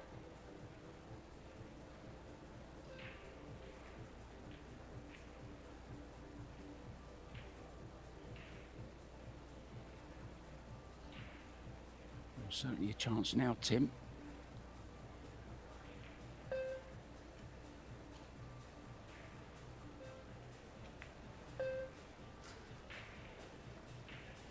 The 30th anniversary bridge, the golden one, and you'll notice the gold pockets as well on the Predator Arc table.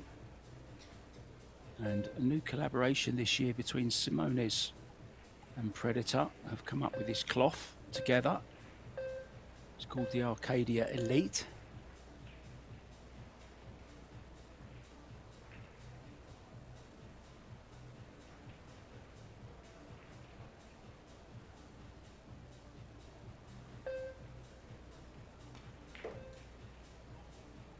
Oh, that cue ball got away from him a bit there. Now, I definitely would consider shooting this into the corner. But you won't be able to get much straighter on the 5.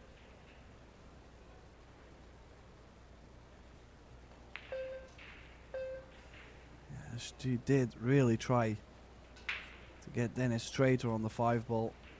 And that's how she missed the 4. Christina is in the semi-finals of the Women's Las Vegas Open. She'll play Wei Chu Chen tomorrow morning at 9 a.m. Men's semi-finals at 11:30 tomorrow morning as well. Looking forward to that, and we will have the final of this doubles tournament later on today, Tim. So it really is a quick one-day single elimination knockout event.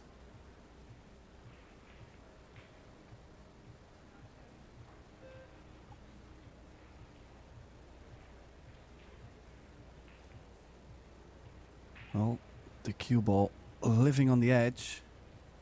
Awkward position to cue from, but it's a chance. And that was a The only way very to live, nice Tim. shot there. Well, you make it sound Live on very the dangerous, edge. Mark. It is, trust me. Got a good angle on this 6, Tim. Can come down and back up again. Better than straight up. Yeah, I have to say, I am very much of a fan about this whole format. But I think it's very interesting how Mighty Ropero and Jeffrey DeLuna has found each other to play in this. Like, I would not know where the connection really came from. But they're doing well. Looks like they have a nice space around the table fitting this format. That's a huge thing. Usually it's just playing styles and just the overall chemistry. But now there's a lot more rhythm needed as well as a partnership. Yeah, no real time to talk, is there, Tim? Let the cues do the talking, so to speak. And that was very, very nice. Played in great harmony. Now let's just give you a latest score from table 1. It's still going on. Shane Van Boning and Savannah Easton are 3-1 up in the deciding set over Chow Che Yu and Sky Woodward. So already guaranteed minimum of a shootout, Shane Van Boning and Savannah Easton. Of course, Chow Che Yu and Woodward they need the next 2 racks to stay in the tournament.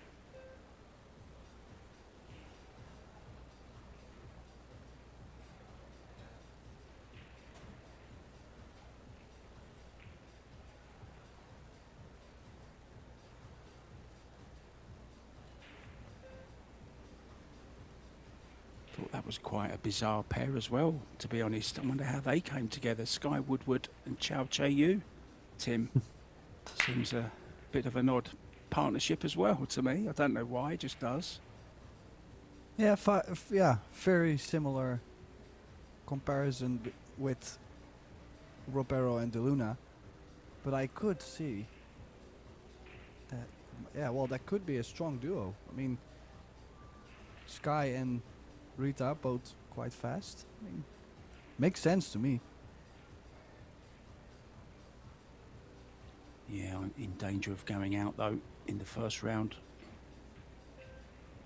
3-1 down. They need 2 more racks to force a shootout, so it's looking a little bit glum for Sky and Rita.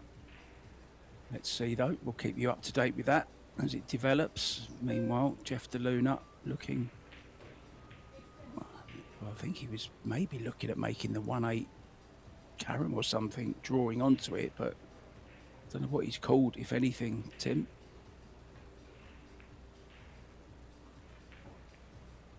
Couldn't do too much. Couldn't see much of it.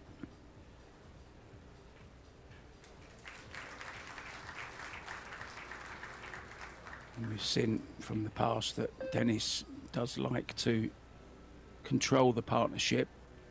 I think this is the 3rd or 4th different partner I've seen him with, to be honest.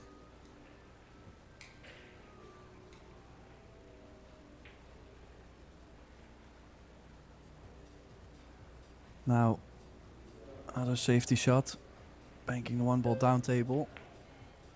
Cue ball. I was wondering, could she have played for maybe the cue ball behind the 8? We're never gonna find out, obviously. She's left it on, and then she's gonna try and get that cue ball in between. I was gonna say in between the 7 and the 2, or the 4 and the 2. But he's come up a very short mark. Yeah, this is a opportunity. Jeffrey De Luna great on these long pots. Yeah, I gotta say Straight though, shot. surprised that he played a stop shot on that mark. I was expecting possibly like a 2 rails forward, get closer to the 2 ball.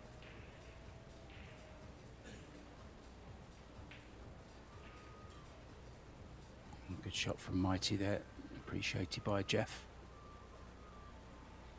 Sky and Rita have pulled a rack back. It's 3-2 there now in the deciding set.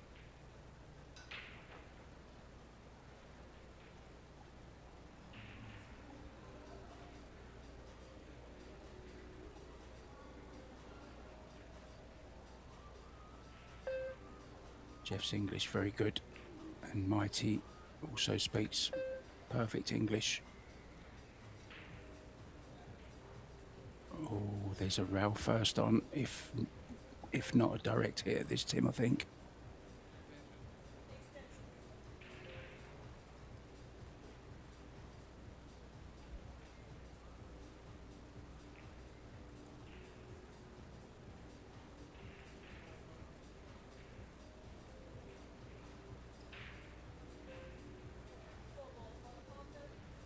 Yeah, very challenging layout, gotta say, from this position. Already easier, of course, to get to the 5. But then yet, so how the 6 is laying near that side pocket point. Oh, what a stroke that was. Most awkward spot on the table, that 6 ball. Yeah, and she really wrapped that 4 ball just around the 8 into the corner. I mean, I don't think you'll risk this, Tim, but there is a chance of nudging the 6 there, I thought. But didn't even bother playing the pot because of that 6. Yeah, you really gotta take the opportunity when it comes the best. I don't think that 5-ball was laying so great to take it already. So they will have to battle it out till one of the teams gets that one shot where they feel like, okay, this is one where we should get going again. All because of that 6-ball being so close to the side pocket point. He called the 10 here as a precaution. Going to use that as a stopper for the 5. Oh, Don't doesn't go want in to off make the 8. Or make the 8, yeah, good shot. Perfectly played, Tim.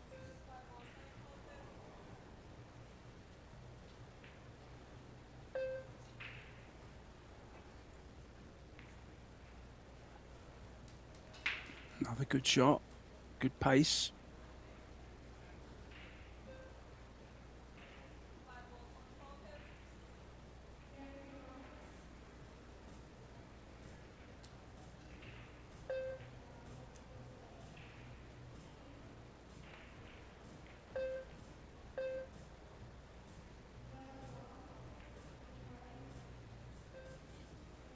No attempt will be made here. Just try and get the 6-ball safe. Maybe a bit of cover behind the 7, possible.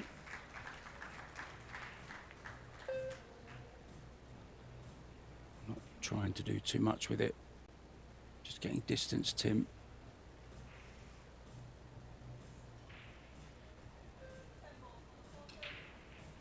Well, at least the 6-ball is developing.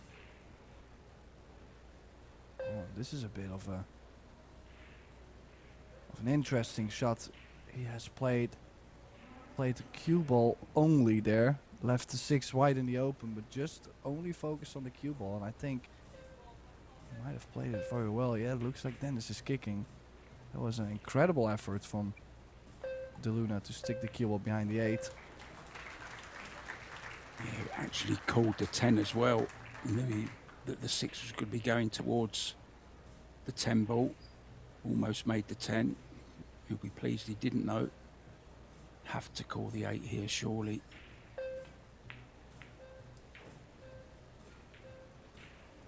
Just a little bit of a quick stroke there, I thought, Tim.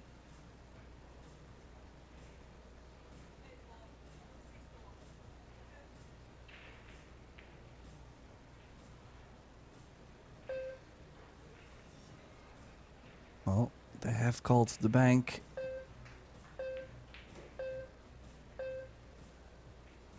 Yeah, she did play that with the element of safety, Mark, but it was already quite straight, and by missing it on the thick side, people barely got any chance to move over.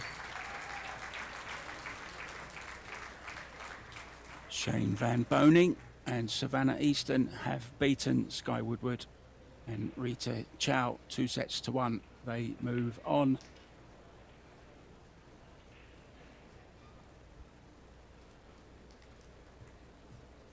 They will play Wei Chu Chen and Nu Kioi in the semi-final. That's coming up soon. Busy day here today, Tim.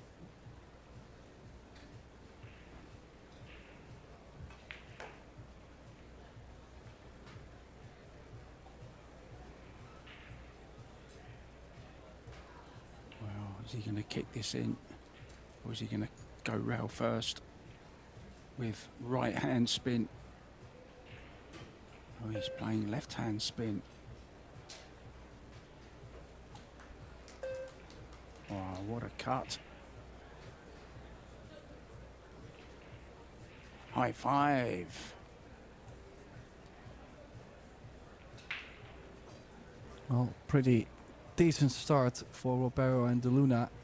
Gotta say, Takac and Grabe looks like they have to warm up a bit. Not the bestest of starts.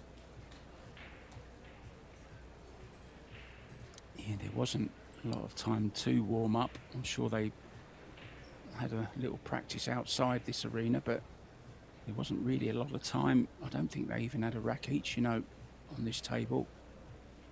Such is the ferocity of the schedule. This isn't for the faint-hearted.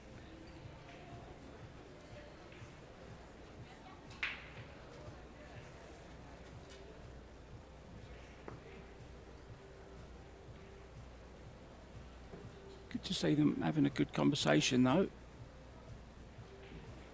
English will be the generic language there. I can't believe how much Christina's English has improved over the last couple of years. I mean, she sounds American now. Lives in Miami at the moment. Moved there recently. Jeff going attacking there with the break, Tim.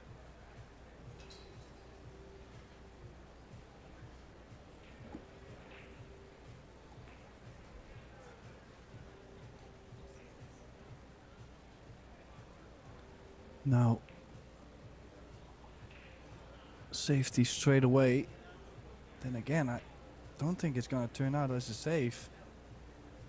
And with that many balls almost lined up to get behind, then it does give another great opportunity to come back to the table in trouble, I would say.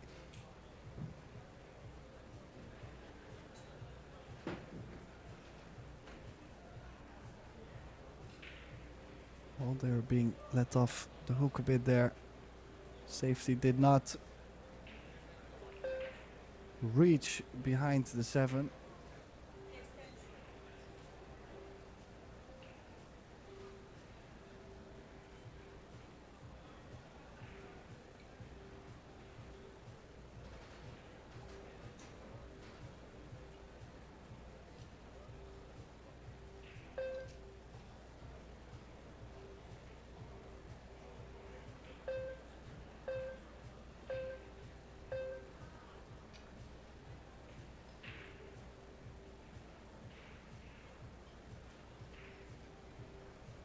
It's all very messy and busy in the middle of the table there. 7 of the 10 balls, all in close proximity. 8 if you count the 8 ball as well. There'll be a few safety battles here, Tim, I think, in this rack.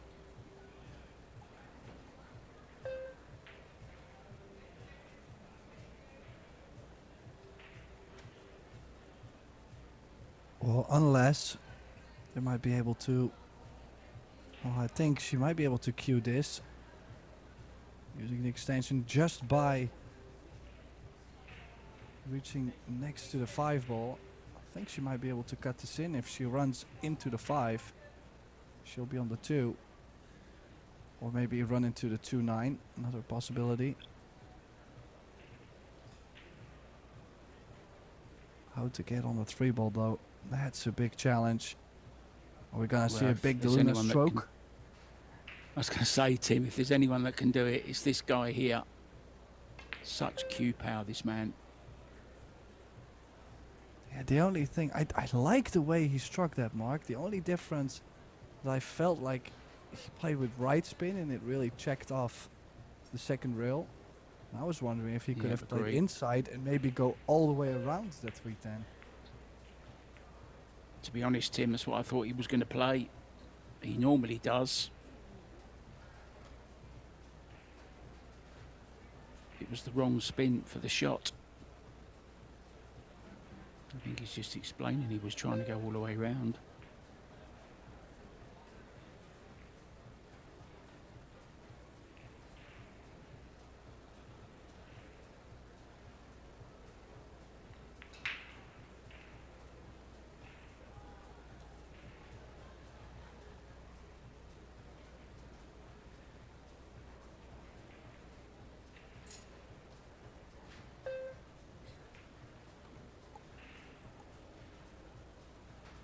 That's gone astray slightly, going away from the 7 now.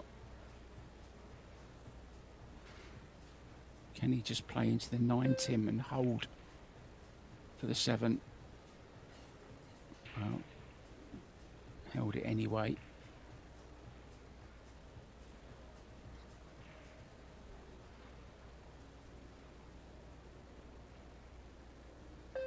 Yeah, just gotta make sure the cue ball doesn't get anywhere near the 10. Occasionally you see a player actually hook themselves behind the 10 on that kind of shot, so even though the 8 is over the side, make sure to always give your brain enough details to know where that cue ball actually has to go. Don't take it for granted.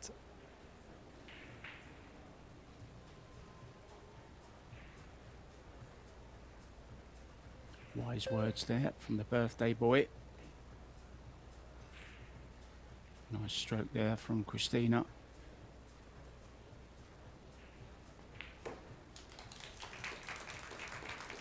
Yeah, that was better, more fluent, not so much talking. Nice clearance. Back in this match now, 2-1 behind. Pia Filler and Josh Filler have just started out against Hanyu and Carlo Biardo. No score in that one, but we will give you the latest scores when they occur. Remember, the semi-final of the Ladies Las Vegas Open tomorrow morning, 9 a.m. Cheska Centeno will play Christina Zateva, and Christina Tkach will play Wei Tu Chen.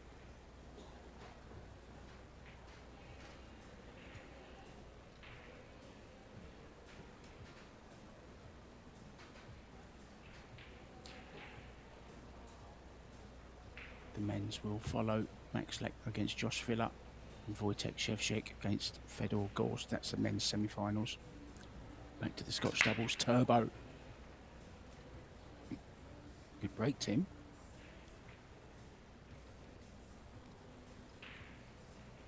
Yeah, look at this shape. Just one really good shot needed from the 2 to the 3 ball. And I like also the extra detail you mentioned just now. The fact that Dennis and Christina, they were talking quite a bit in the first rack or two. Which, also in this format, but just in general with the Scotch doubles, kind of have to be careful talking too much at some point. So I think they're only going to play better the less they talk. Yeah, great. But there you see, Dennis is always over the shoulder for the next shot. I mean, I'm sure Christina knows what to do here. No need for Dennis to talk every single shot. It's funny you just mentioned that, and now there's cue pointing and directions being given.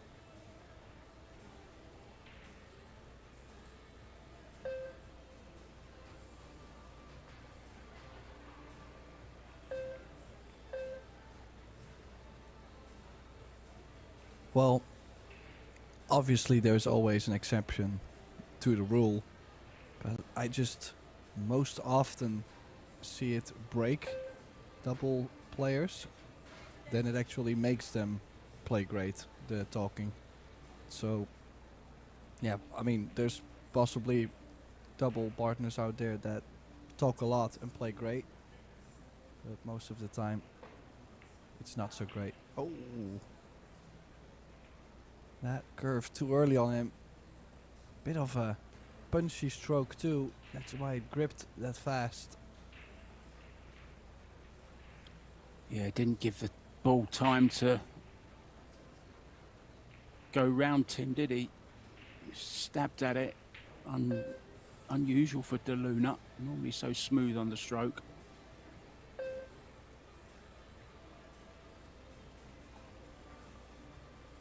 Nothing to do here. Just bounce back.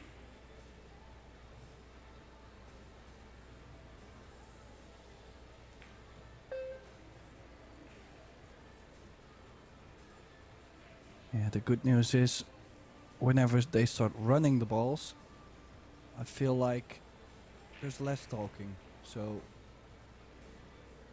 they're not gonna overthink too much while running out. Yeah, both right-handers as well, so there's no worrying about whether a lefty or a righty can reach it. They're just playing the normal position that they'd usually play. Christina's overhit this slightly. This is a thin one now for Dennis. Well, he does still have to bring the cue ball up to the 9, so he might be not taking it on. If this lands behind the 10, look at this, what a wonderful save that is.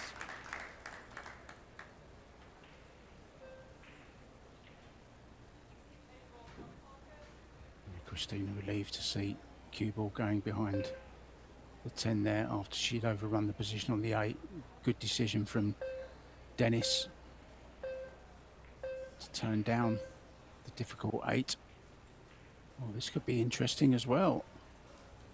Good shot, Mighty Reparo. Jeff enjoyed that one.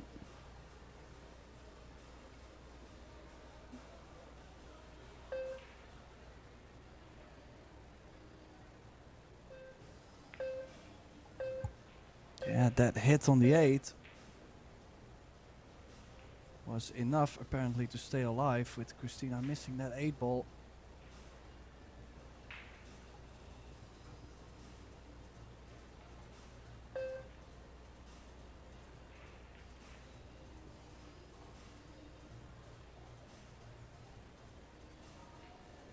Yeah, kind of like how he's played this. Just the cue ball come up a bit short. Would have liked to be frozen to the rail, and I really like the fact that Dennis is banking this.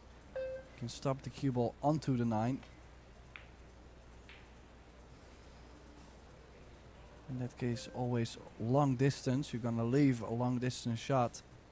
But the 8 also, in case you would miss it, you would want to leave it a bit more difficult. Back and forth drama on the 8. This is a big game too. 3-1 or 2 each. Big difference in these short sets. Oh, good shot, Mighty. Now, are we going to see a Jeff DeLuna special here? Is he going to draw this? He certainly is. Watch out for the big draw, guys.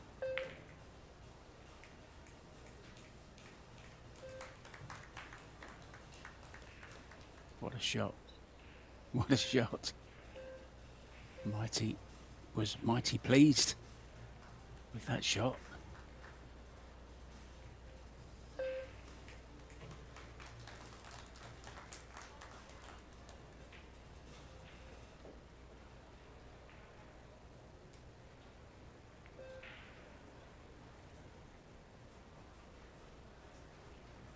Yeah, I gotta say it. There's a different vibe around Jeffrey now. I see him play doubles than usually when you get to watch him play singles match.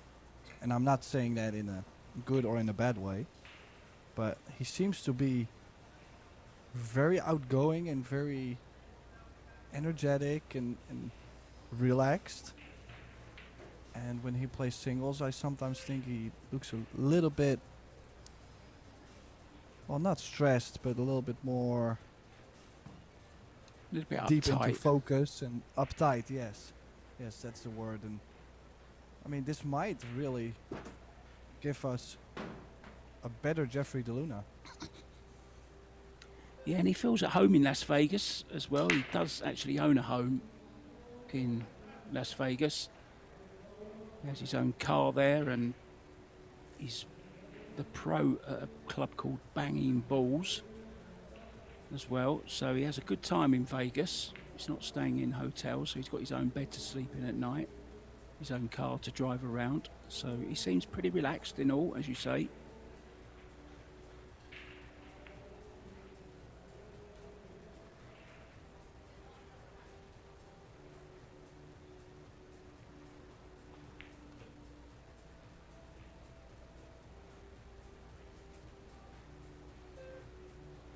Nice shot there from Dennis.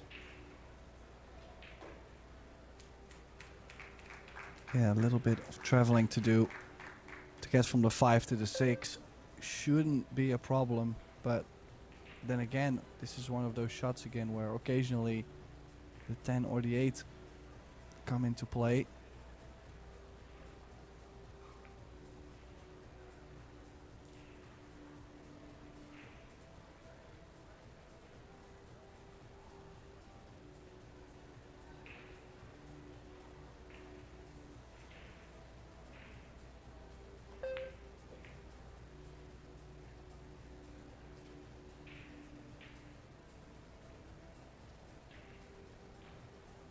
Just a little draw shot.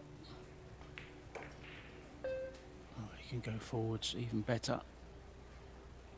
Nice angle, Tim, for Christina here.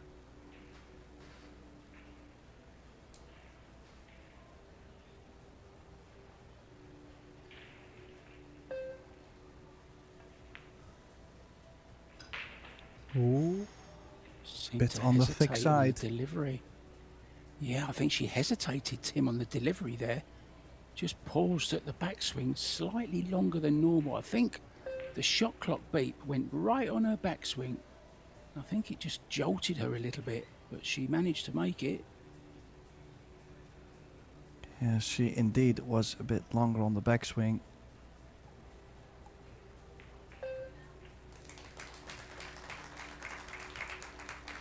But an important rack to take for Takachi and Grabe. Now 3-2 down, but they got the break. We could easily be in for a great opening set, a great hill opening set, I should say. Meanwhile, on table one, Han Yu and Carlo Biardo have taken the opening rack against Pia and Josh Filler. Remember, it's straight knockout. We already have one of our semi-finals determined. Wei Chu Chen and Lukioi will play Shane Van Boning and Savannah Easton. The winner of this match will play either Han Yu and Biardo or the Fillers. Dennis to break. We'll go from the side, hit the one, try and make the one.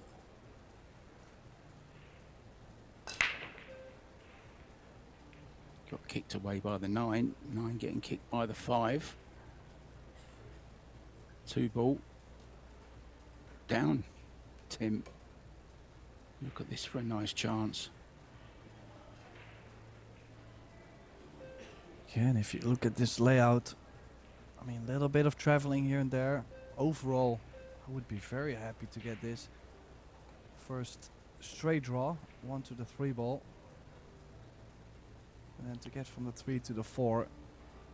From there, most of the work should be done. Maybe a little bit more to get from the 8 to the 9, depending on what kind of angle you get after. And, well, we know the bridge is not everybody's favorite. And as to draw the cue ball, she's left Dennis a bit further than they both would have liked.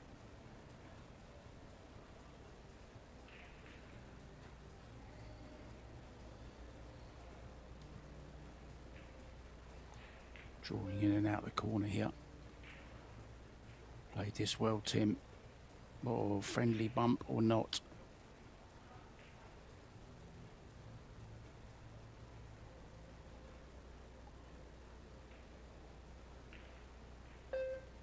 I don't think so.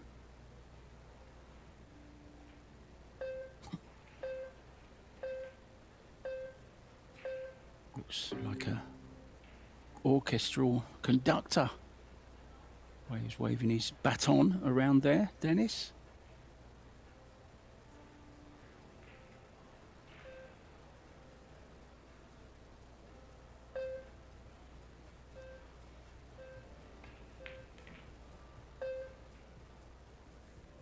Nicely done, drawing round the back. Low left, played it very well indeed.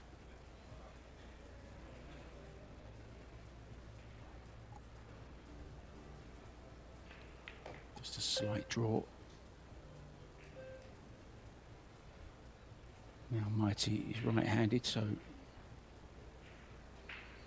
just a draw off of this 6 ball.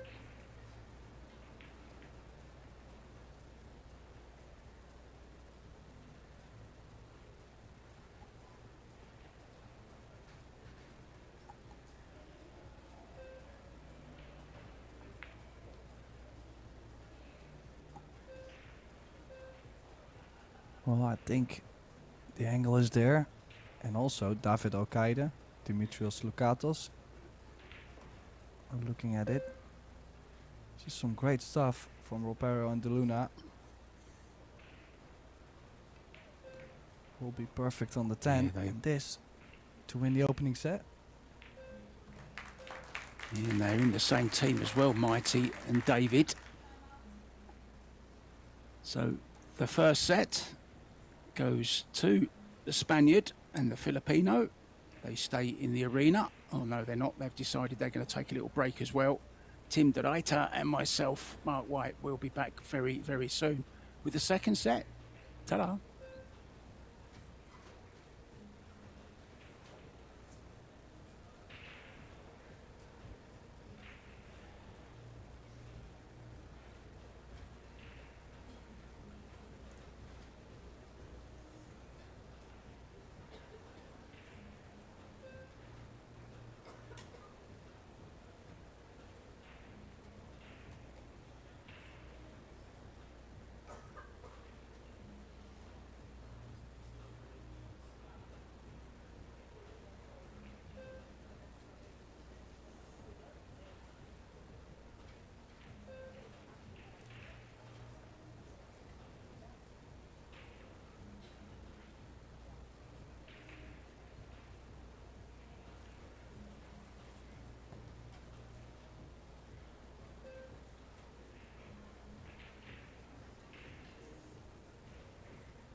Welcome back to the Westgate Resort and Casino here in Las Vegas. This is the Scotch Doubles Turbo, Dennis Grabet and Christina Tkach up against Jeff DeLuna and Mighty Reparo. First set to this young man and his partner. Straight knockout, no second chances, 20-second shot clock. It's fast, it's furious, it's frantic. Mark White and Tim DeRuyter in the booth. Oh, and if that break starts to go like that too, Mark, this match could go real fast, because what is there to do? Maybe the shape from the 4 to the 5 needs some work, but it's all there for the taking. Well, each team guaranteed $2,000, even if they lose in the first round. Semi-finalists, $4,000. Second prize of $9,000, and for winning, $15,000. So not a bad prize fund, Tim, for such a quick, short tournament with just 8 teams in it. Predator continuing to develop the game, put more money in.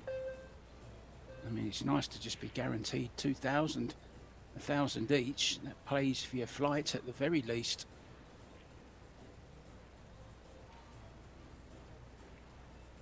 Yeah, imagine you're playing 2 events, possibly 3 with the mixed turbo included, and you already start off with technically your flight paid indeed, and if you play well, you're making a lot of money.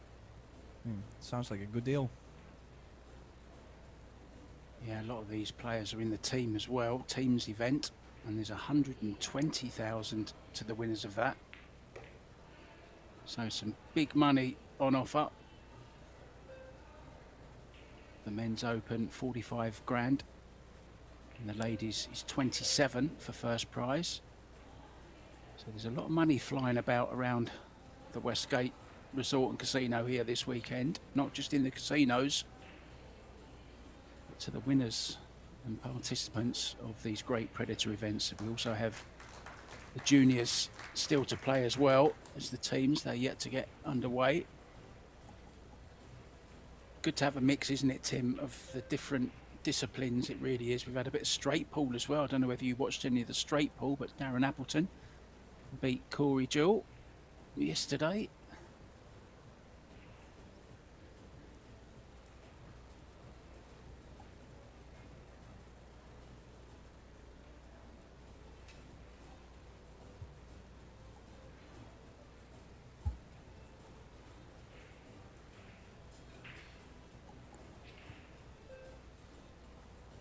Referee Coco Yuxing Xiao, living in Australia. Very good referee. Loves to travel. Loves eating lots of different foods from around the world as well, she says in her little bio. So Mighty Reparo breaking.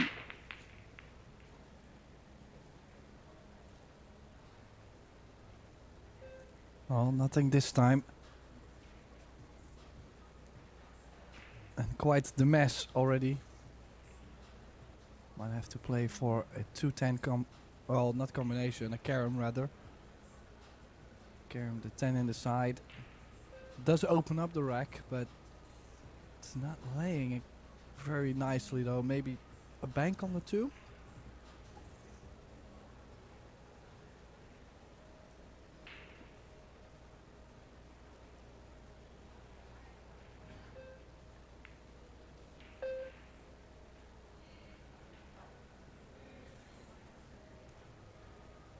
Carom is on Tim, isn't it?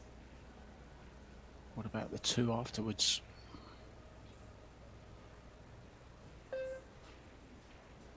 Playing safe, I think.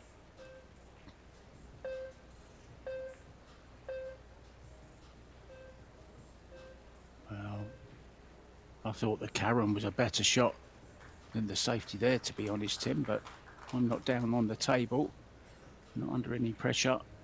Don't know what you think about that shot she's just played. Well, just the angle they had on that 2-ball, I don't really think that safety just to leave the 10 in between was there. Obviously, well, it have to be the perfect pace also. I think they could have found a different safety than that, but probably the time just got them there.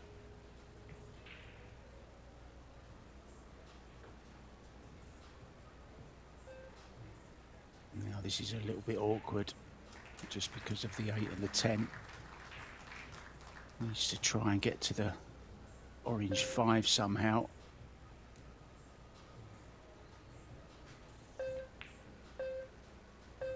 Yeah, that's why he didn't bother taking it on. Good shot there, Tim. I like that shot choice. Very good indeed. Yeah, just explaining, no point in making that 4-ball. Couldn't get to the 5, so played the prudent shot. Well, and he's played it perfect too. Sometimes players will let you kick just over the bottom long rail. Now, as you can see, cue ball was locked up so well that there was no escape. But a nice tactical shot from Dennis there, tying up the 6 and the 7.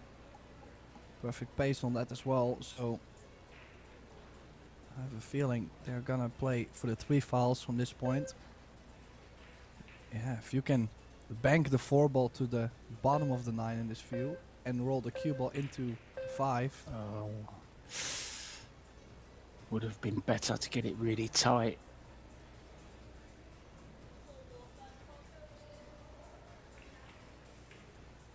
I like that though, the little explanation after the shot, Tim. I don't mind that. That's interesting because you can always learn after the fact. But yeah, it was too easy, wasn't it? That was the problem, by not getting that cue ball tight in behind that orange 5.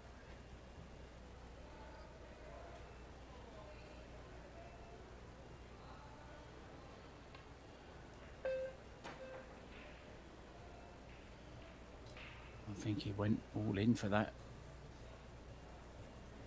Yeah, he didn't have much of that 4-ball, but I wasn't expecting him to go for the cut. I don't think he was ever really going to get much on the 5. But he probably realized that even if he would leave the 4-ball on, that 6-7 is still a big deal, and also the 8 now does not go by the 10, I believe. It's a small window to get on the 8.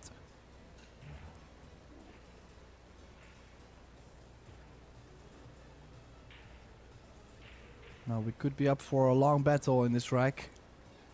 Well, because both teams are gonna make sure not to leave something on with the angle to do more.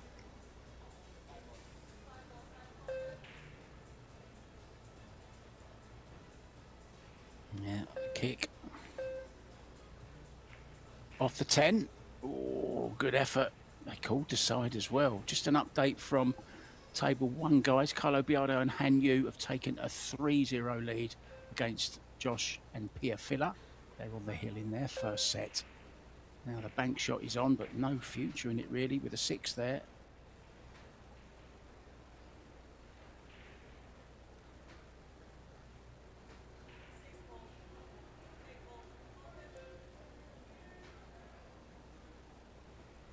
She did call the 8-ball as a precaution.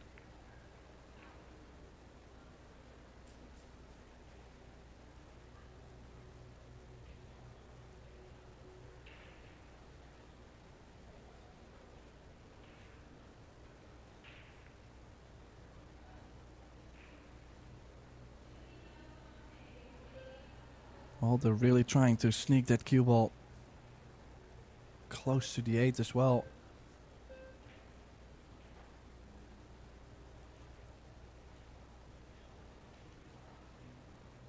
Yeah, Dennis could really thin this and get the cue ball behind the 7.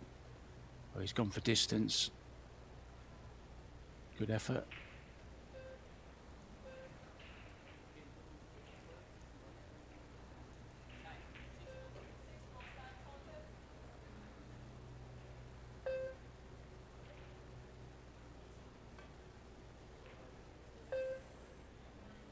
didn't get in behind it enough, Tim. Didn't get enough spin on the cue ball. Called it too thin.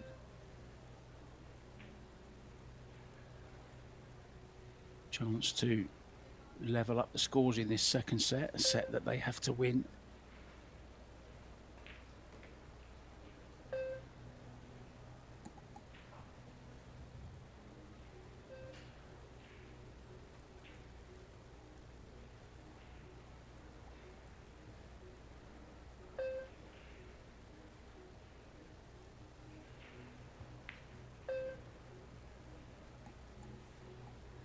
Yeah, very underrated player actually. I believe Grabe now has won quite some events in the last couple of years, and yet a lot of people not so familiar with him and his playing style. He's almost every tournament he's in the single elimination stage. I do believe he got to the last 32 or last 16 in the men's open as a defending champion, so he was making a decent run for it again. Last 32.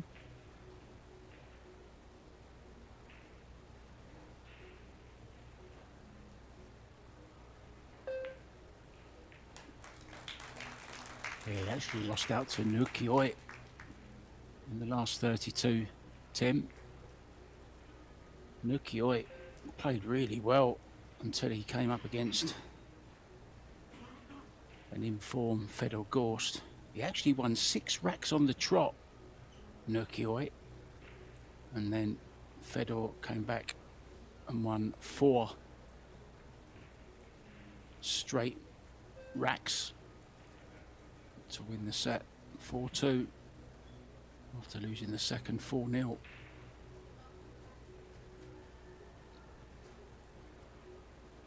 I think Nukioi is a very underrated player as well. Very, very dangerous. Saw him in the doubles earlier on with Wei Chu Chen, and he played very, very well in that. Terrific jumper of the ball. I didn't realise how good he was with the jump stick. And we do know he's not afraid of a shootout either, winning the longest one ever against Jesus Atencio. We were there, Tim. We witnessed it. Yeah, definitely both Dennis and Oi underrated. People really do not know how high their gear actually is.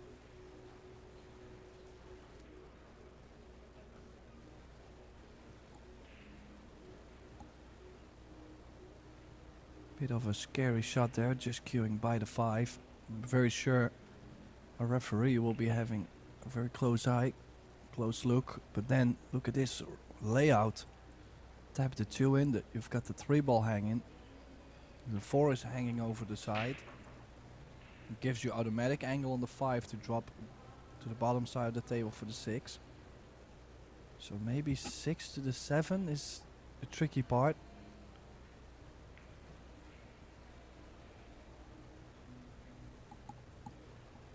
Yeah, I was just looking at the WPA rankings, and Denis Grabe sitting in second place behind Alex Kazakis, and Nukioi is at number 5.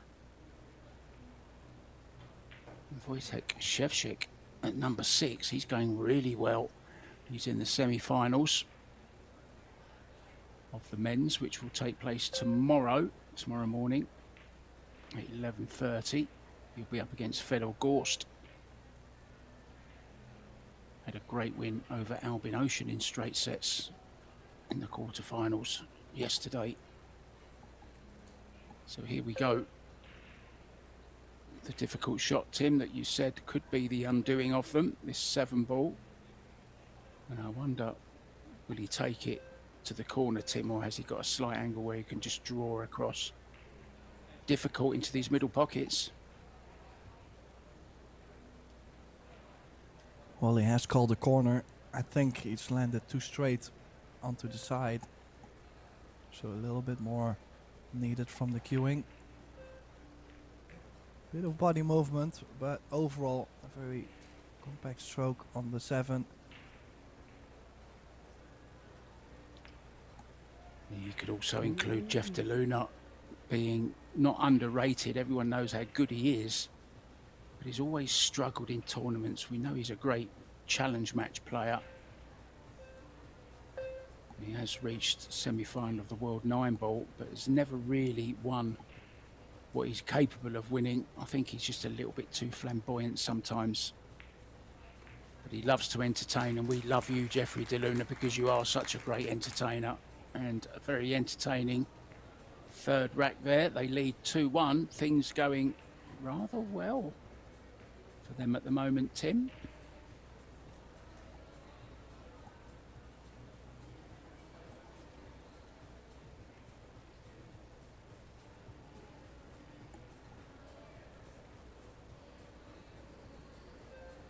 Have taken the first set, Carlo Biardo and Hanyu. That's quite the pairing as well. Very, very strong pairing.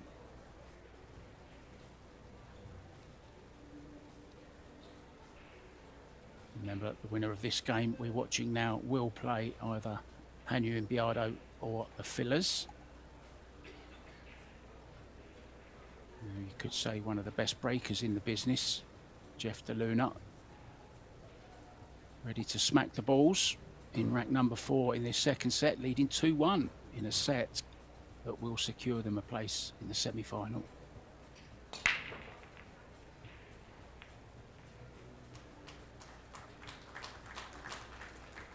Everything getting kicked around there. One almost went, but was kicked away from the side pocket.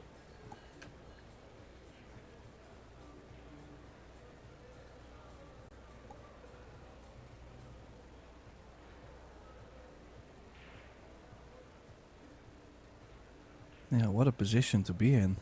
This one ball, not too many options. And I feel like if you play a push out, basically from any angle, you're gonna give a good safety shot.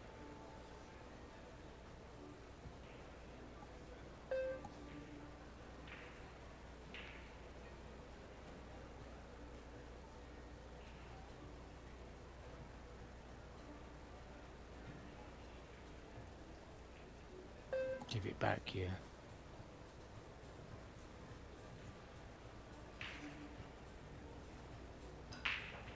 Well, maybe the only plan is to bring the cue ball around the 4 all the way down table and leave the 1 more random. Yeah, I just didn't expect too much from that position. Jeffrey DeLuna actually played with Cesca Centino. I think it was in the PBS tournament where they beat Dennis Grabet and Pia Filler in the final. I'm pretty sure that was the final. Oh, mistake there from Mighty Reparo.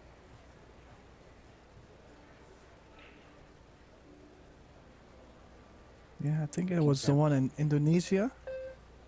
Yes, exactly. Yeah. I think we commentated on it together, Tim. Pretty sure we did.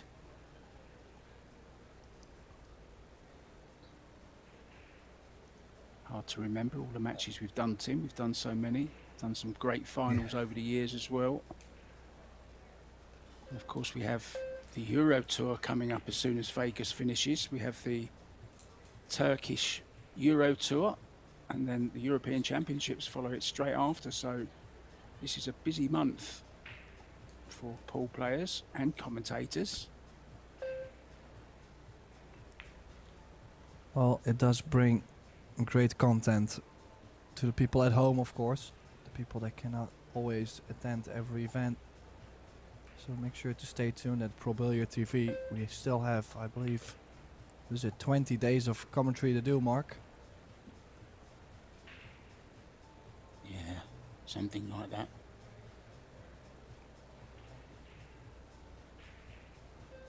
This is day 5 of 10 in Vegas.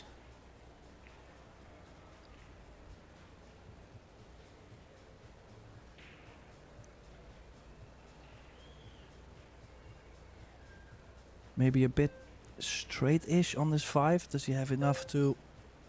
Even if he stuns the cue ball over a ball or 2, that's okay. You don't want to look stupid and now suddenly miss that 5 ball. Like, because you're trying to scoot that cue ball over a bit.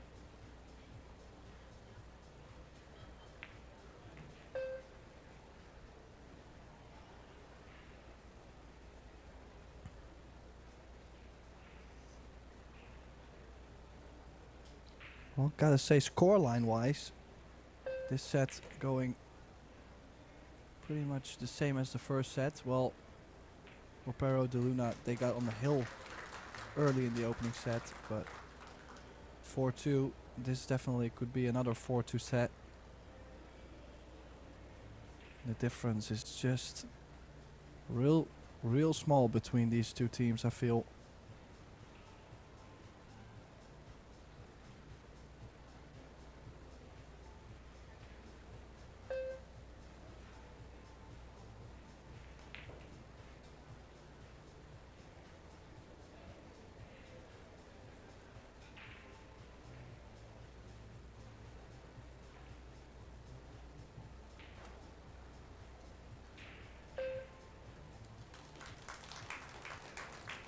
Yeah, 2-2 it is. Now the fillers have got their first rack on the scoreboard. They're a set down, but it's 1-1 now in the second set.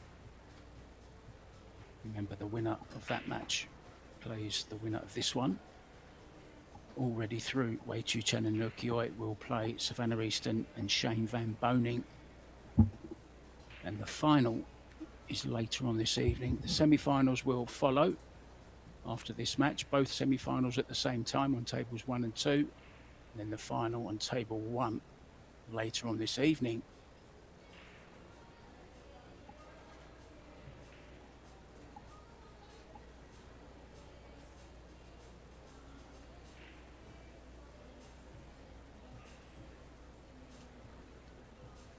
Okay, Coco, we're ready to go.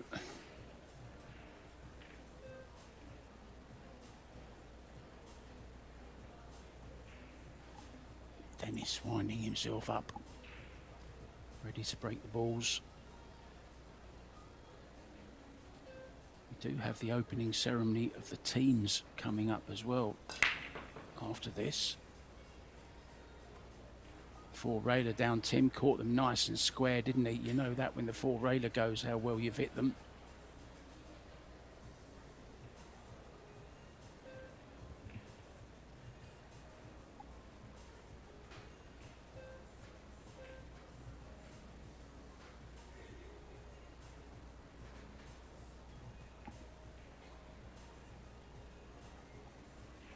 Oh, that cue ball quite a bit away from the 7.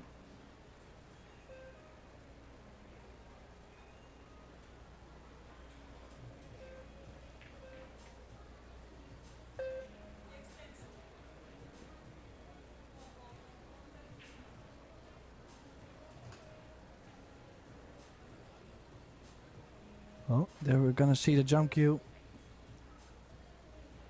Has to land on the 1 ball. No landing space. Oh. Beauty. And he does get the nudge. Oh,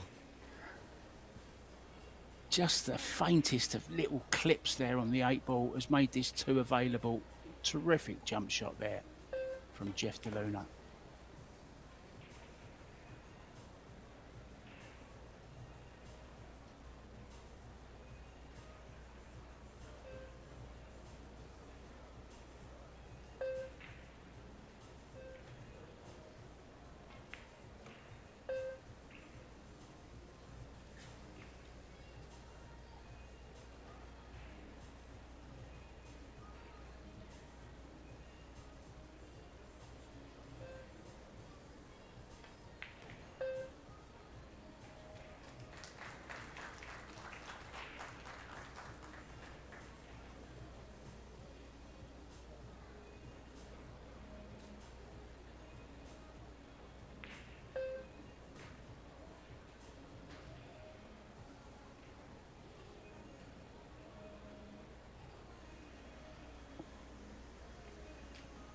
Well, this to get on the double hill, Tim.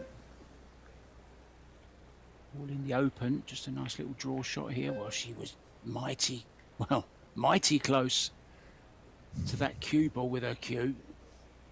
Thought she was about to touch it.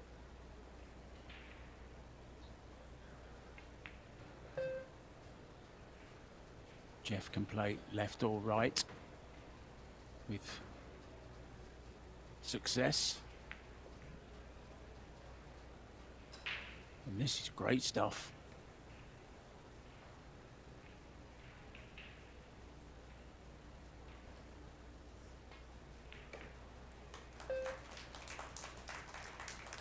Yeah, and Hill it so is. they are on the double hill indeed, and things starting to look not great at all for Tkac and Grabe.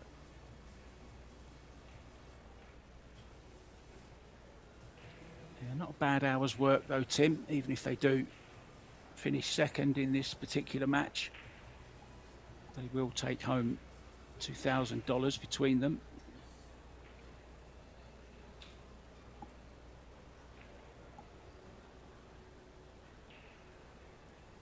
Yeah, not a lot of people make $1,000 in an hour. You could look at it from that perspective. Well, I do, don't you, Tim? Surely you're on the Oh, same money as I am. I have to talk to the manager, I guess. If only, if only.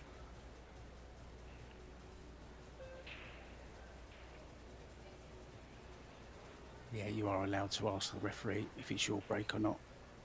This is pretty relaxed rules here. Oh, the one ball? No. Yeah, a bit more cut on the break. Gotta say, the 1 or the 9, like, there was balls really close to go in.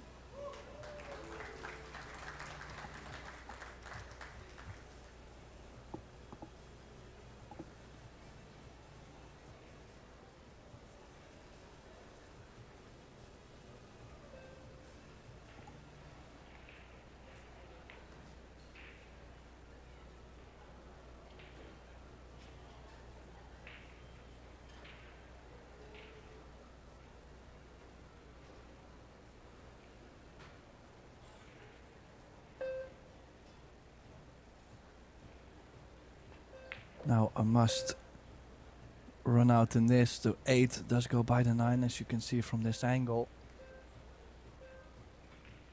Dennis will be able to tap this in. Could also go to the other side, top left spin. That's what he's played. Not the most difficult layouts, but yet to get from the 7 to the 8 is something where things could be a bit tricky.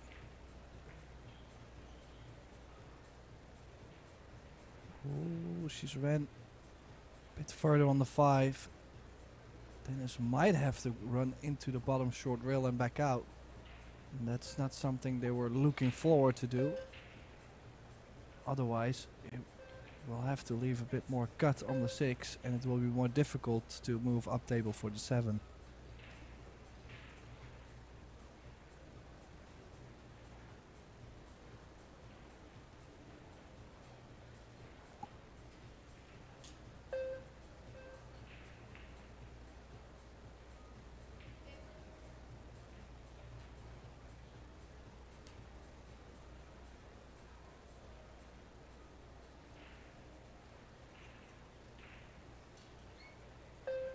Huge cue overhang from the bridge.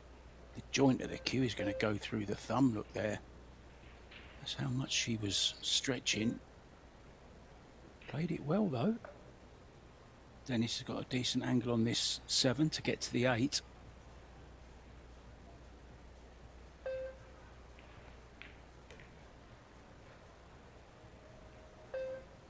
Well, the cue ball. Oh, is it hooked him? Her? Well, I don't think so, but I don't think she's gonna be able to leave Dennis on something on the 9. So that's why they've played it safe. She's played a good shot there though. But I'm very sure Jeffrey is gonna aim exactly there on the table, trying to get the cue ball under the 10. Bit of a risk, but you know if you get it, it's a match winner.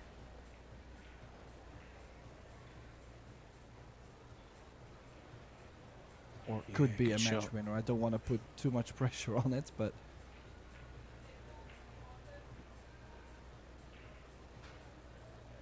it's the check in chess, this kind of shot.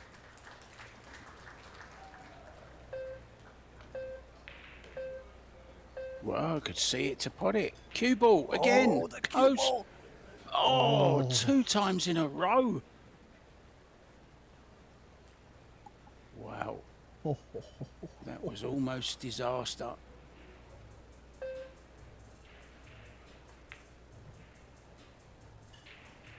Well, that means we're gonna go hill in this second set.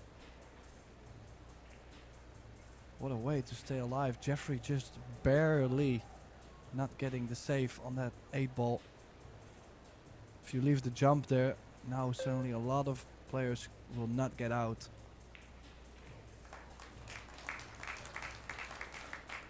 Well, rode their luck in that particular rack, didn't they, Tim? Almost 2 scratches in the side pocket, just catching the point on both occasions.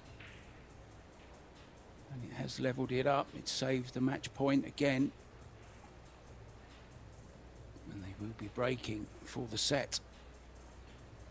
Over on table 1, the fillers are going well in their second set.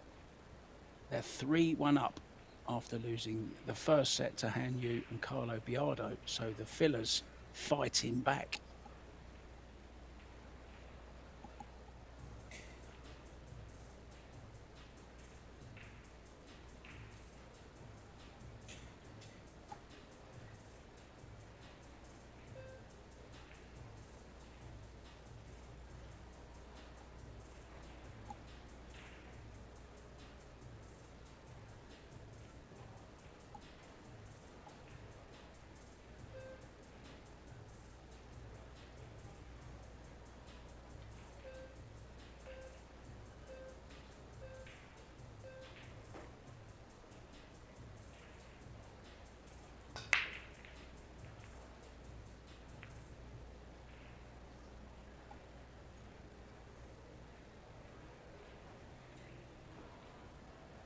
Well, that's a lot of spin on the cue ball. And what a mess we've got here. I'm quite sure Jeffrey is going to play safety behind the 6-7. They're not going to take any risk.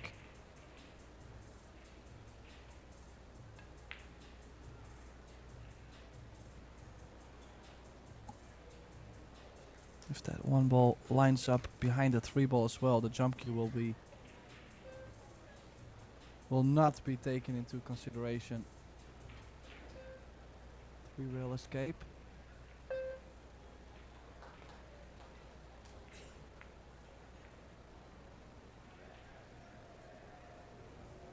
decent hit. The 1 ball available, the 2 ball available. Maybe I have to say the bank on the 3 ball looks a bit tempting with how the overall rack is laying. Surely they will still have to do something with the 6 ball, but she's missed that 1, and that's a bit of a surprise. Was trying to leave Jeffrey real good there, nice and close, finding the gap between the 4-5, and probably cheated Would have had the angle. a bit too much. You would have had the angle as well, Tim, there. I beg your pardon, mate. Just to remind the guys that Tim de Ruyter is in the Netherlands. I'm in Thailand, and of course the tournament is taking place in Las Vegas. So by the time we've bounced around different satellites, Tim and I may just talk over each other on occasion. So we do apologise for that. Carry on, Tim.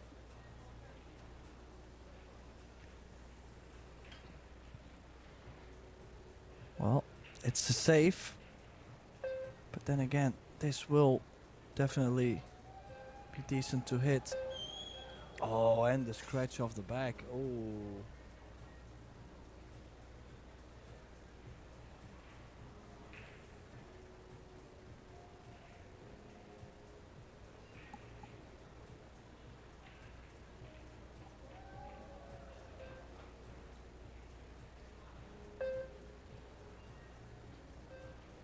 Lots of cue waving again. I didn't understand any of that. Taking the bank, Tim, I think, like you suggested earlier on.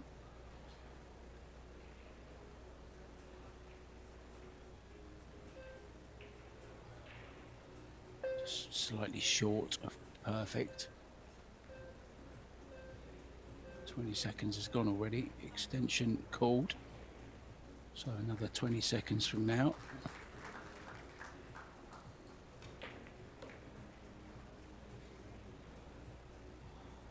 Just kind of a hit and hope there, hoping to get through the crowd. This is mighty tough. Having to dig down as well. Yeah, never easy.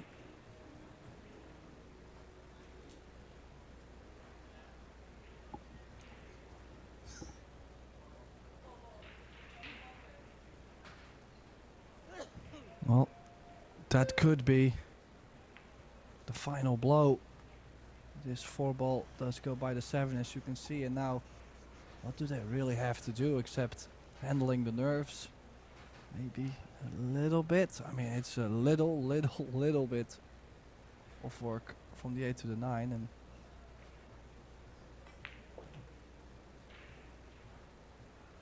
Can play this That's right-handed to if do. he wants to.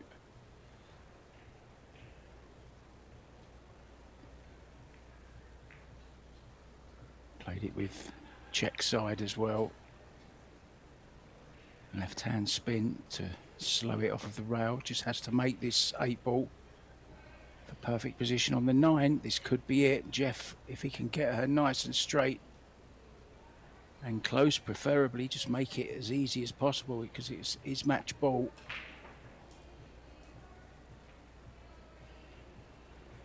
So priority, get nicely on the 10 to make it unmissable. well, It looks I would pretty say, good to me, Tim. yep. Yeah, and what a great performance from Mighty Reparo and Jeffrey DeLuna. Straight sets victory. Well done to them. They will play either Pia Filler and Josh Filler or Hanyu and Carlo Biardo. That's coming up very, very soon, guys. We will finish this tournament today. It's a one-day quick turbo tournament. Thanks to Tim de Ruyter and myself, Mark White. We're signing off now, but we will see you for the next one on this table. It won't be very long from now. See you soon.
winners there.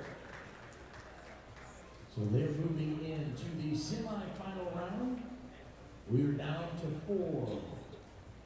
In the mixed doubles turbo, we'll have our next matches, the semifinal round, coming up in just a few minutes. Find out who's going to be moving on to the championship here tonight.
We have an awesome event going on right now, something a little bit different, and we have made it to the semifinals.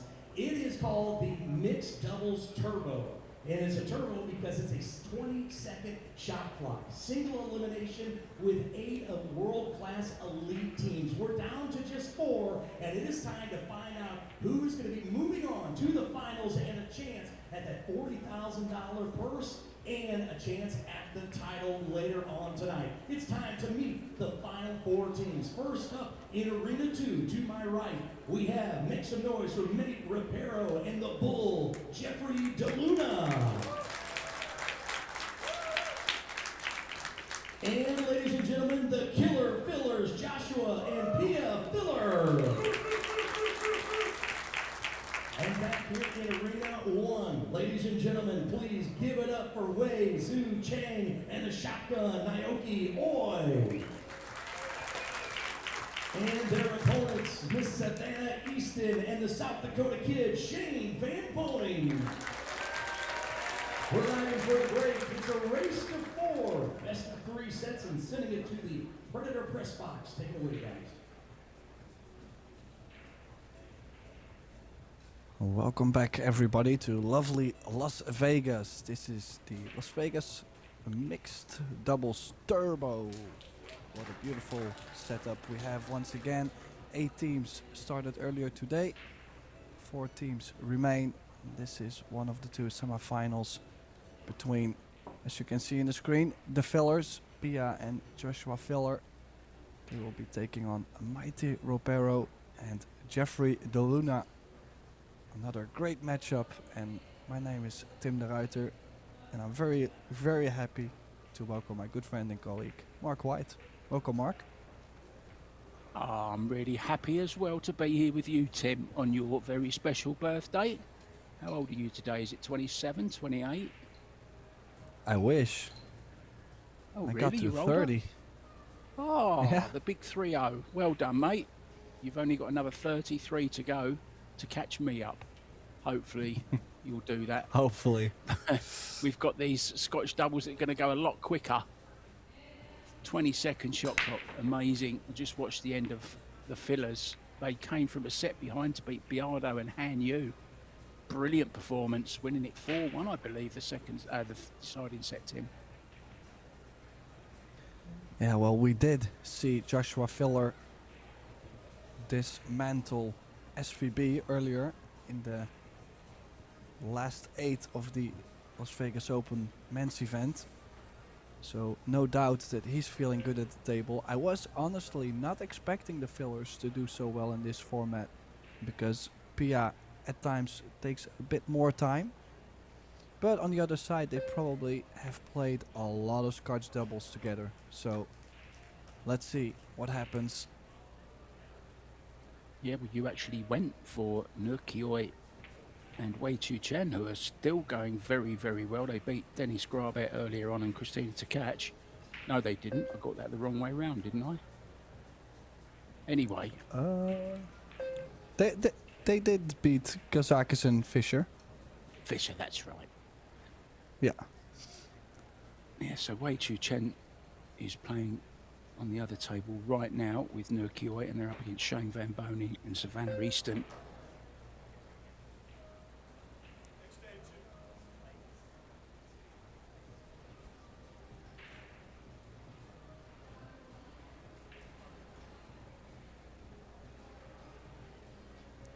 Let's see.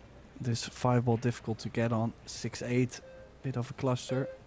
She drung into the 9 to make sure she's on the 5. No, she played it clean. Found the gap.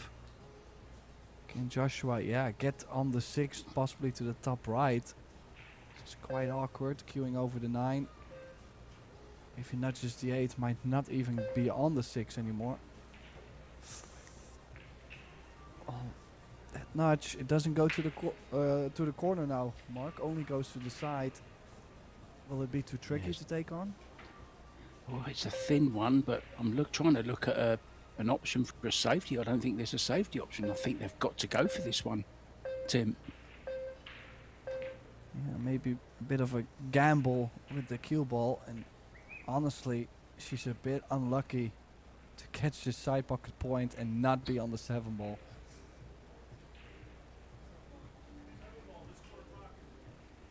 Now, I do like this. This is a bit of a 3-cushion shot. Kick this with right spin. And after contacting the 7, it brings the cue ball back to the 8, 9 and the 10. But Joshua catching that just slightly thin.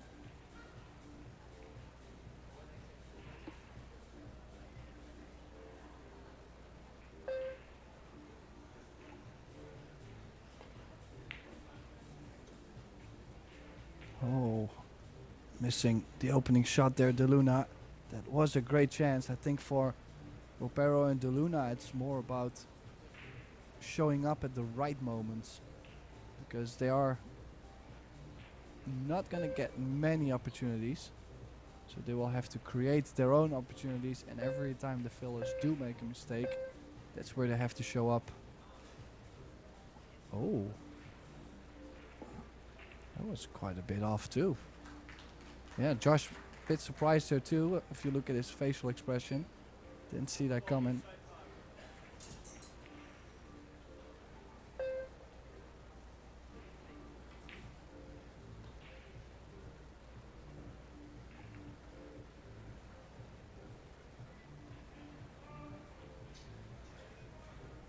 Nice bank on the 7 ball from Mighty, but now will have to play a safety on the 8.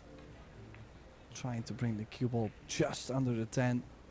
And he's actually killed the cue ball too well. Came up short. And Joshua, I don't think he is going aggressive on this. Probably plays the overcut. Brings the cue ball under the 10. Oh, he did go for the cut. And now also Joshua missing that 8. Early nerves. Quite a lot of misses. Early nerves, Tim. Yeah. Quite a lot of misses in this opening rack. Settling down. I mean, all the teams were guaranteed prize money in this event. 8 teams started. Minimum prize payout was $2,000, so $1,000 each. But now these teams, they are on 4,000 with a possible jump up to 9,000. So just this match alone is worth 2,500 each more if you win. So it's quite some money. Definitely the nerves will be getting to them here and there as Ropero and De Luna take the opening rack.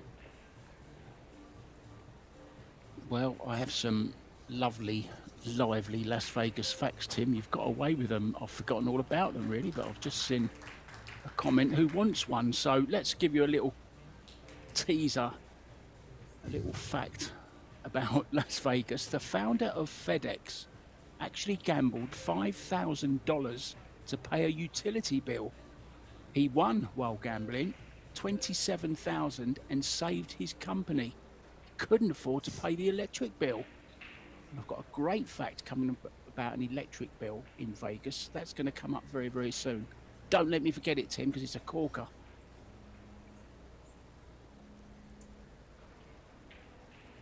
Now, to get back to the match. Well, we did see some great stuff from Team Ropero and De Luna. They just beat it. Christina Takachi and Dennis Grabe. Made a ball on the break. No shape on the one. I don't think the 1 ball does cut in the side. So it's either the bank and have no future or a safety behind the 8-9. No, he did go for the cut. The cut was available. But I do believe he's mainly played for safety. Behind the 5, just gotta be careful not to glance the 3 ball off the 7 in the corner, top right corner. That would be unfortunate. Or make the 7 in the side. Uh-oh.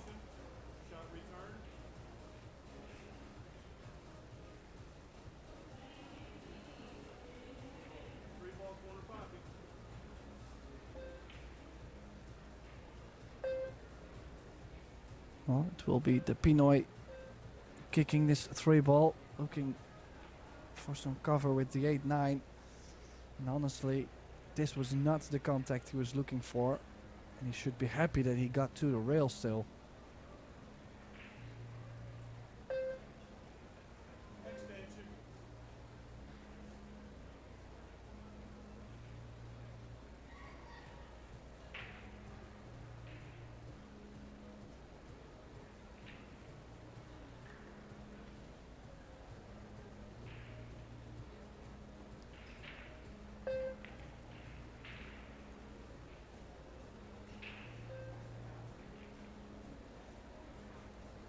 Yeah, pretty nervy beginning from both sides.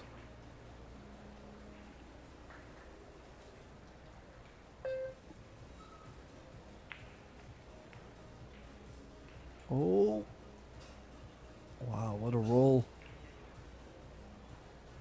Tried to just barely beat the kiss.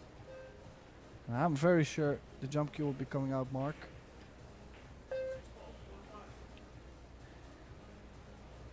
Oh, they're not jumping. Bit surprised. No, just safety shot. Has called the 6 just in case though.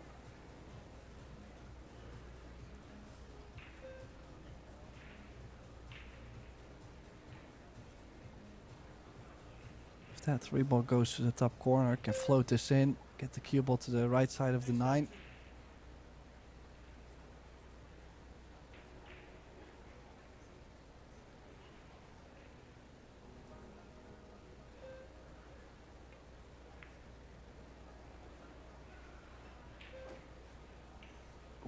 Ooh, dangerously close to the side pocket, but well, there is an edge here, Tim.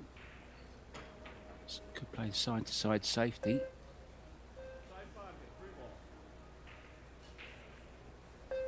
Or take on the cut. Yeah, it's Nope. a thin one. Oh, he's called it there. I think he's really improved as a safety player, don't you, over the last year or so, Tim? I mean, he was always good, but I think he's gone up a level in the safety department. Yeah, that's one thing. When you're playing Joshua, you're just not going to get the easy opportunities. This is actually one of the lesser safeties I've seen him play in a long time. In this match against Shane, I mean, we all know how well Shane plays. One of the best to play the game, and well, I have to say he didn't really have much chance against Filler. Filler missing 2 balls in the opening set. That's why he lost the opening set, and after it was just the Joshua Filler show again. And there's a lot of strategy every time with this hand rack kind of format, hand rack 10 ball, a lot of clusters, so yeah, just completely dispatched the South Dakota kid. Yeah, I heard there was one safety battle that lasted 17 minutes, I saw in an interview with him. I mean, that's some safety battle, isn't it, in a rack of 10 ball, Tim?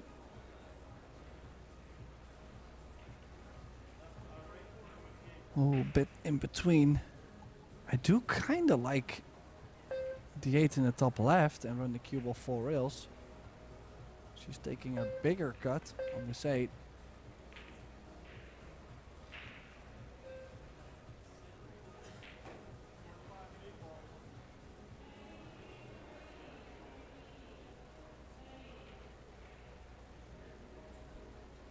Do believe it has come up. Well, it's not safe. She can go for the cut. But how often do you see players miss this on the thick side? Oh, Will not be a filler. Oh, she did not get on the 9. Beautiful pot itself. can use the 10 as a stopper here, Tim. Oh, he's doubling it back up, so we'll put the cue ball near the 10.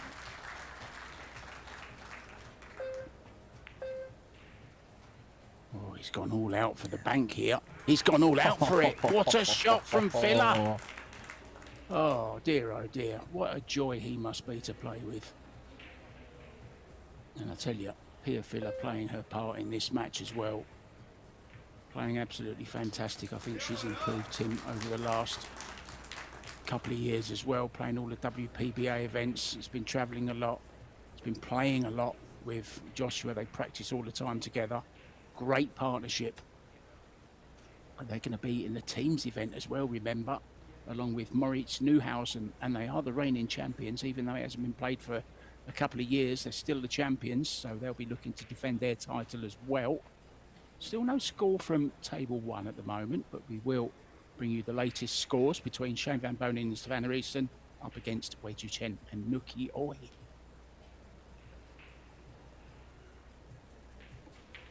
Referee Dave Pearson getting those balls nice and tight. We are playing on the new Predator Arc table with the brand new collaboration between Simonis cloth and Predator. It's called the Arcadia Elite. Of course, the ball's made by Aramith. The best equipment in the world for the best players in the world. Here we go. Rack number 3.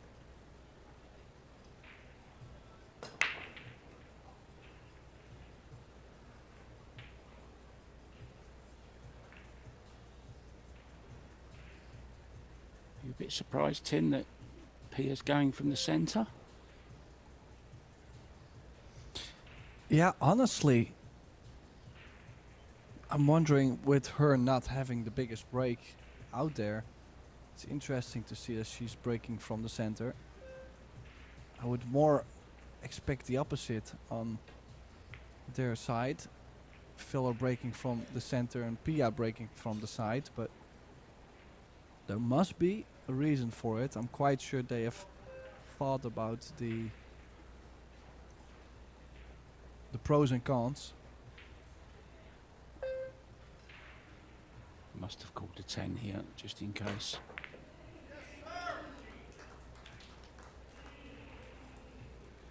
Well, gotta say, Disappointed. someone was very happy that that 10 ball went in. to now find out that it comes back on the table. It's not a direct win. The 10 ball has to be potted last to win the rack. Yeah, it's a rule I actually liked in. They were fun. Well, it was fun while it lasted, but I think 10 ball deserves to be the last ball. 9 ball, okay, combinations and all that. Different game, but this just a different game altogether. 10 ball, and rightfully so. The 10 ball is the only one that matters right at the end. You can pot 9 and you can still lose the rack.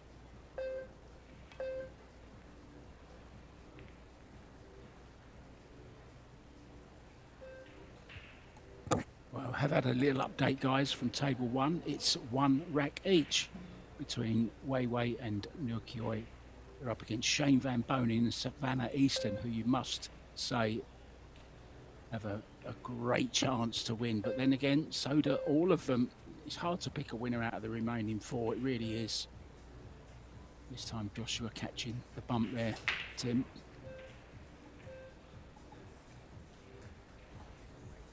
Yeah, imagine if he had made it, he was trying to get to the bottom of the 2, to play the 2 in the top left, and if he had missed it, he was trying to get that same line and not leave something on for the 1. Now that bumpy into the side pocket has spoiled that plan, but they might have gotten away with it with the fact that there's a gap. Yeah, there certainly is.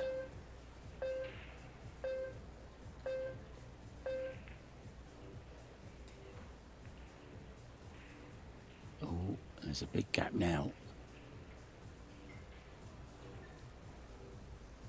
Well, everything laying pretty nicely. It looks really messy in the center of the table, but if you go 2 rails now from the 1 to the 2, you can play the 2 in the bottom left and look at the pattern. If you can get straight on the 2, you're like straight in on the 3, float it in, straight in on the 4, you draw back a diamond, you float in the 5, you're on the 6. Like, it's all about this shot technically.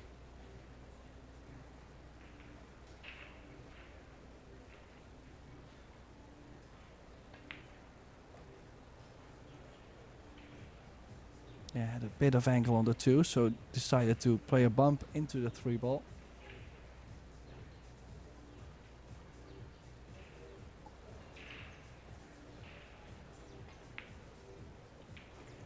Oh, did you see that? He moved his bridge hand off the shot.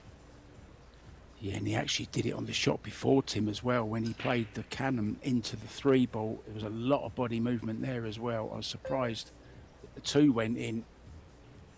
And now this is a real chance to take the advantage. Nice draw shot there from a ball really close in to the pocket. They're not the easiest of shots. Played it very well though.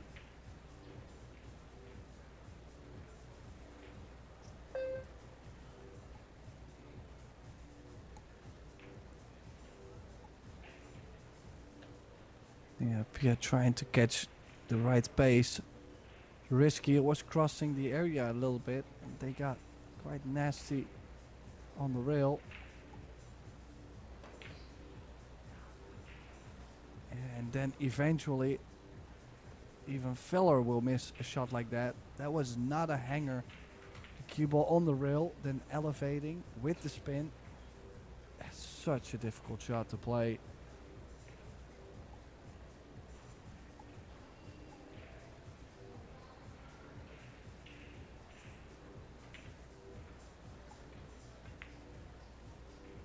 So, returning the favor a bit, and Jeffrey is looking a bit shaky overall.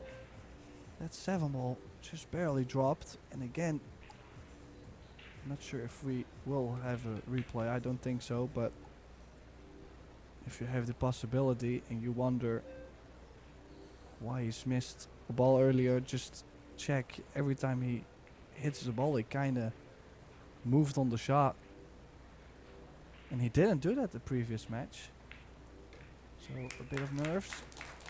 But they do get the job done. 2-1 now, Ropero and DeLuna. Yeah, 2-1 for Wei Chu-Chen and Nukioi as well against Van Boning and Easton over on table 1. I'll just give you a nice little fact about the owner of FedEx that couldn't afford to pay his electric bill, so he went to the casino with 5,127 and saved the company, FedEx. Now, everyone knows the Luxor Pyramid, of course, in Las Vegas. Well, it actually costs $50 an hour to light the searchlight thing that comes out the top of, you know, the one I'm talking about, Tim, the light that goes round outside the Luxor, comes out of the pyramid.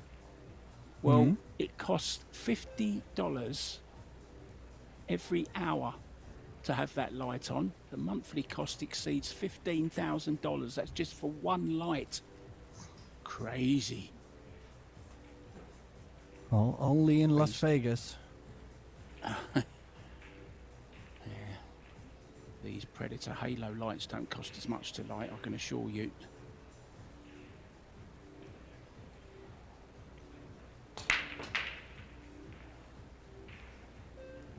And you're forcing that one for Rayla.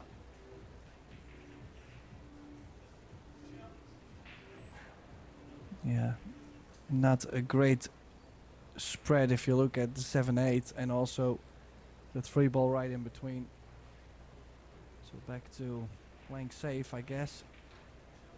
I would really like to see DeLuna get comfortable. Maybe winning that previous rack will get him just as good as he played in the quarterfinal, or Maite and DeLuna, of course, played together.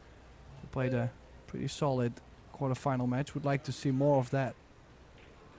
As always, we are hoping for one match that goes all the way to the end and may the best win.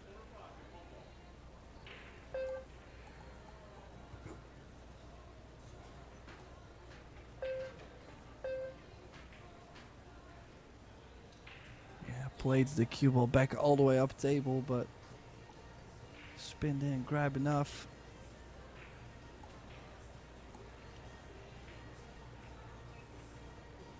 Well, how do you run out from here? The 10 is blocking. Not easy, Tim, is it? Oh, he's managed to miss the 10 bolt. Yeah, and the cross-side bank could be on if they want to go aggressive. They don't have to. They could play safety, but yeah, they're just gonna push the 2-ball, maybe a diamond off the rail, leave the 6 in between.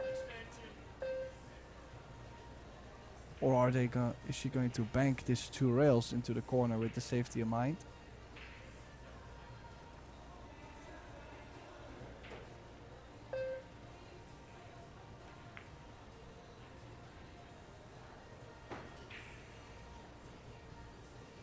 No, they chose for safety a longer distance, but this is not, I would say, not good enough.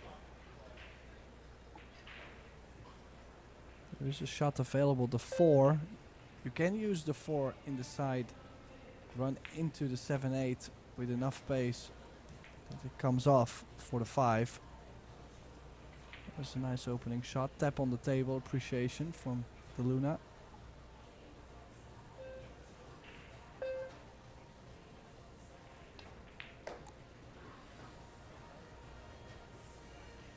Needs that angle though on the 4.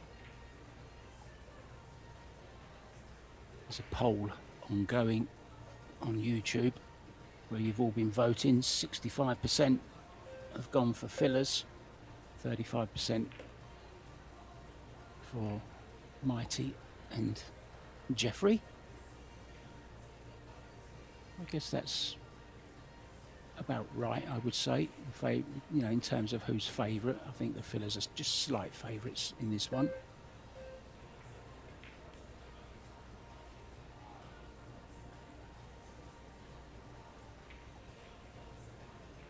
Yeah, I used the 5-ball to run into the 7-8 mark, but you might have to bank the 6. They lost the cue ball a bit.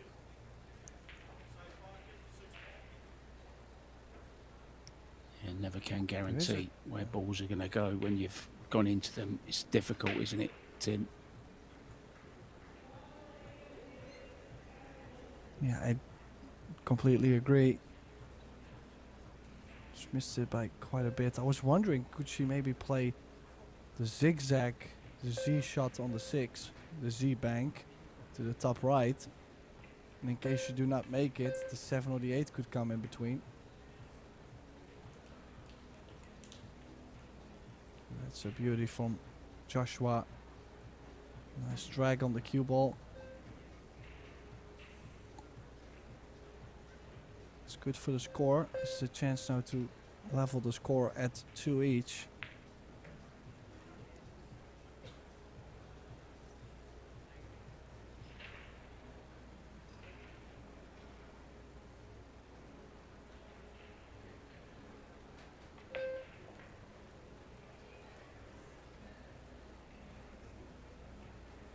Timed that nicely. Nice little draw shot. Played with no effort. Thing is, of course, when you're playing with what looks like minimum effort, it's actually maximum effort inside the brain, getting the coordination right between eye and hand, which is what the timing's all about. I'm enjoying this, Tim. Good match.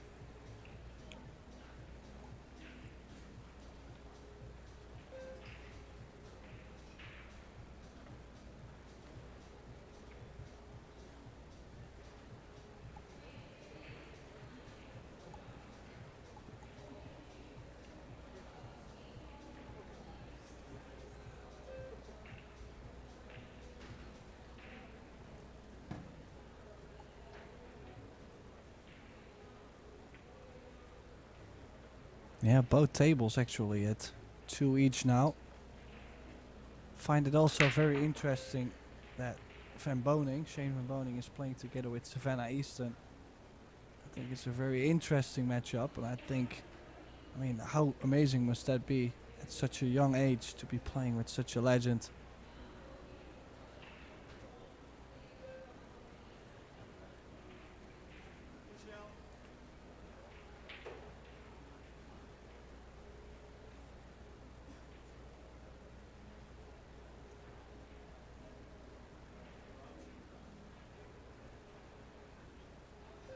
Well, push out called.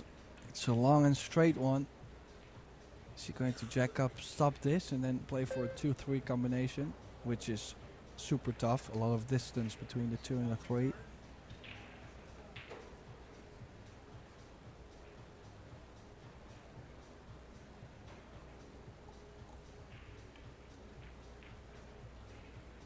Oh. That flick off the 4. Bit luck involved. I gotta say, he got Jeffrey there. Jeffrey went to look if there was a shot available, and this save. Oh, he's jumping So right-handed, Tim, and I think he's trying to make the 8-ball in the corner. Look at this, jumping dart. Wrong-handed. Oh, he's fouled. He's hit the 6. So close.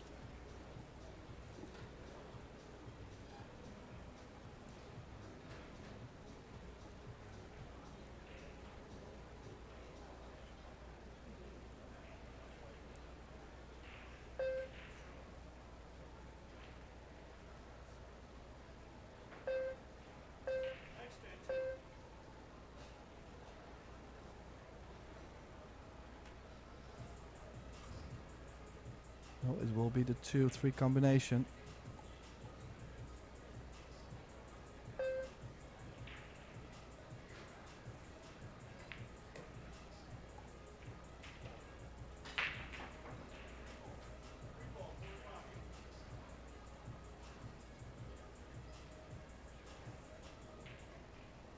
Easy to lose the 3-ball though.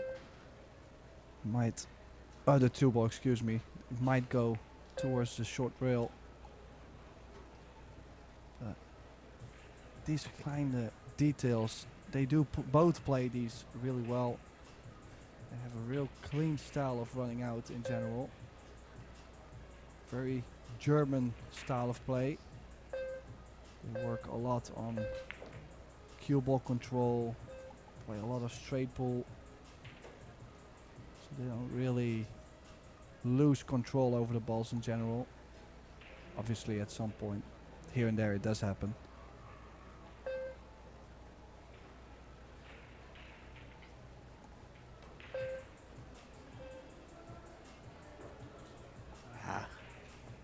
It's no good. Well, it was about time for something like that to happen, because I just mentioned that these kind of things not happen too often to them. It's just crazy how that works sometimes. But a good safety behind the 9 could still save them. Ooh. Not enough, Tim. Not enough.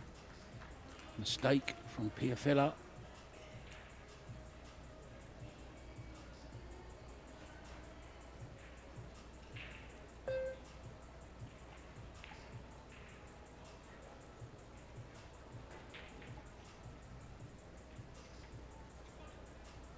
Yeah, what a chance too. Look at this. Automatic. Well, not automatic, but 2-rail position from the 8 to the 9. Kinda. Everything is alright if you get past the center of the table. Of course, she's gonna try and get a little bit further than that. But the second rail really helps you to come into that line.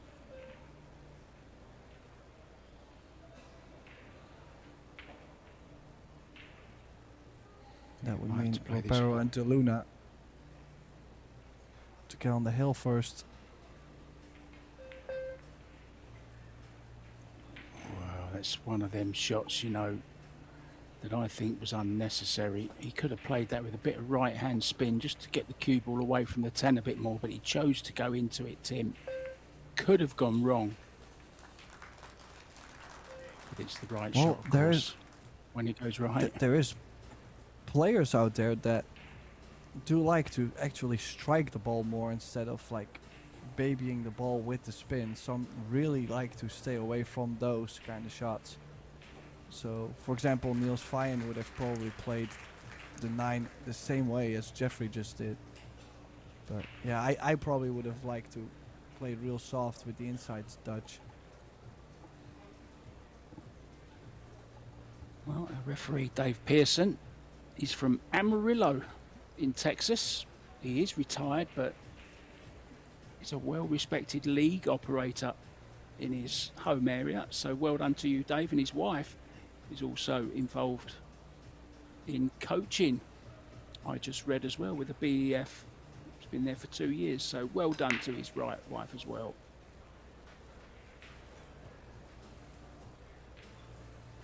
One ball is down.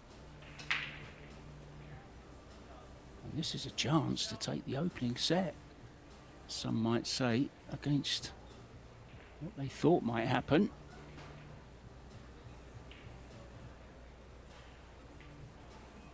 Over on table one, Wei Chu Chen and Nukioi have taken the first set against Savannah Easton and Shane Van Boning.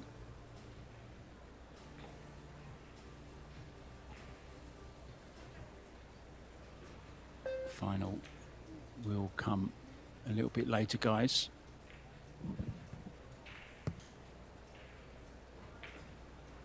Time is to be determined, so depends how long these semi-finals take, but we will have the conclusion of the mixed pairs turbo today for you, that's for sure.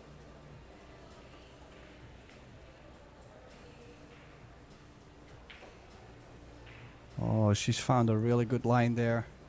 It was a great cue ball all the way under the traffic. And the jump cue might be not an option. The free ball is kind of where you usually would land on the jump.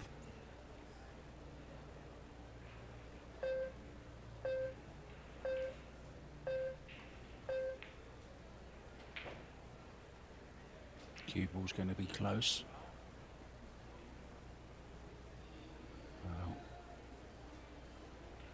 Whitey finding its way into the side pocket. So a chance here, Tim. Is there any obstacles that could stand in the way of De Luna and Rapero winning this first set? Can you see anything a bit dodgy? Well, I gotta say one, or at least the 2, 3, 4, 5 is okay. But that one problem with 6, 8, might be a bit challenging to get from that 6 ball to the 7 ball.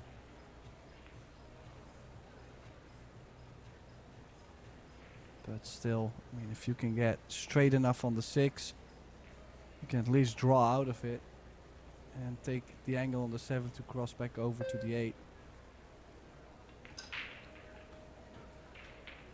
There again, kind of strikes the ball, moving his hand outwards. Just to be careful though. Yeah,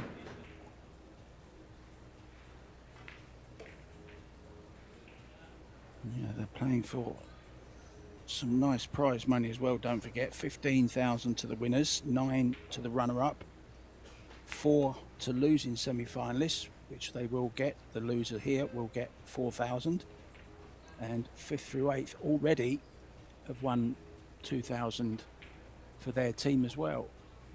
So guaranteed payday, but it's just how big is that payday going to be, Tim?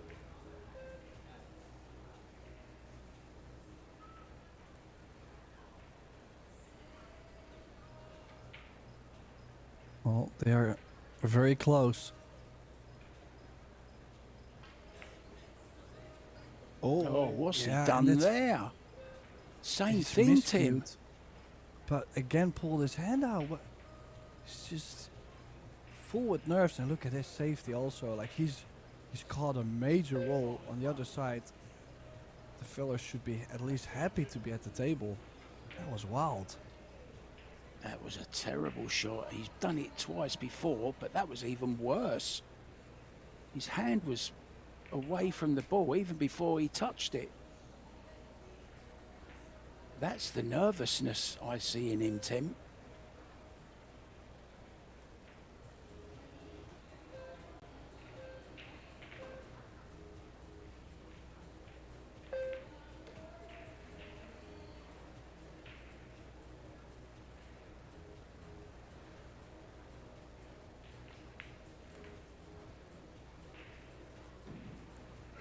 Well, that scratch Gonna cost the fillers a set. I mean, still it was already going to be tough from the position they were in. But it is Ropero and DeLuna have taken the opening set against the fillers. Now, looks like the players are gonna go for a break. So Mark White and myself, Tim de Ruiter, we are going for a break too. A nice high five from David Arcade in the crowd. So we're gonna nip out for a little bit. We'll be right back with the second set. Stay tuned.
And welcome back everybody to the Predator Las Vegas Mixed Doubles Turbo.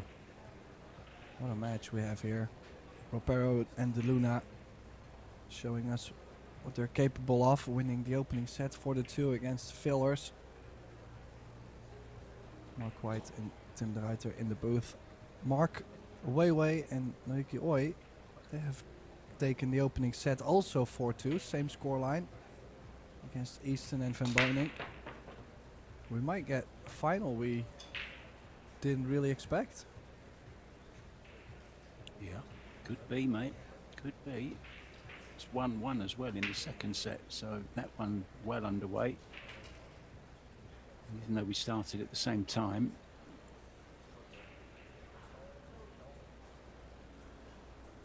He wants it to go rail first, bend the cue ball around. Bit of a stretch though, Tim, with the 10 ball there also.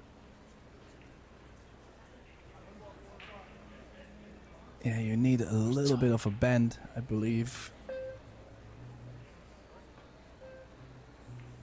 Yeah, didn't get the bend. Needed to bend it a lot more than that. Couldn't reach it, I don't think. Couldn't get the elevation, Tim. So it's a chance for the Fillers to get a good opening start to this second set. One that they have to win, of course. Already shot clock going off. Seemed very casual about the approach to that shot. Got down to 7 seconds before he even got down to the ball.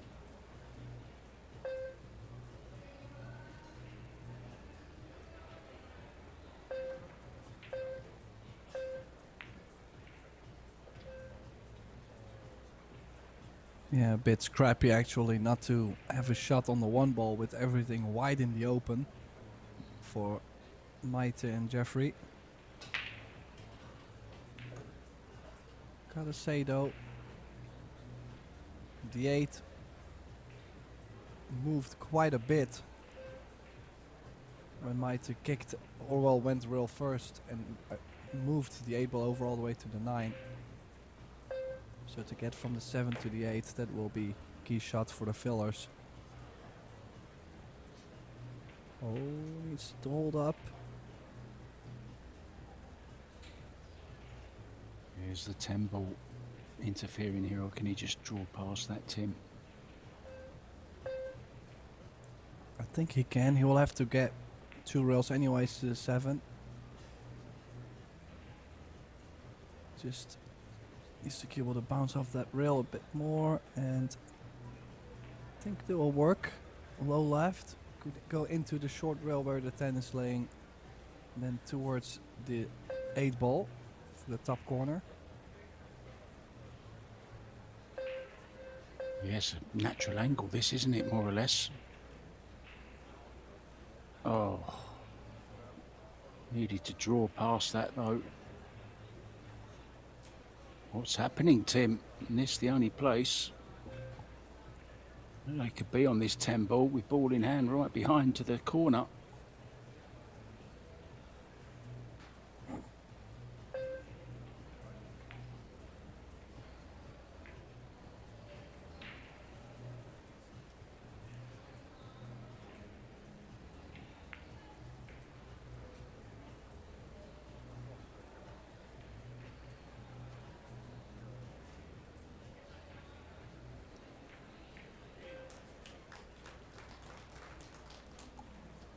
Well, things looking very good for this pair at the table. Ropero de Luna now taking the opening rack in the second set.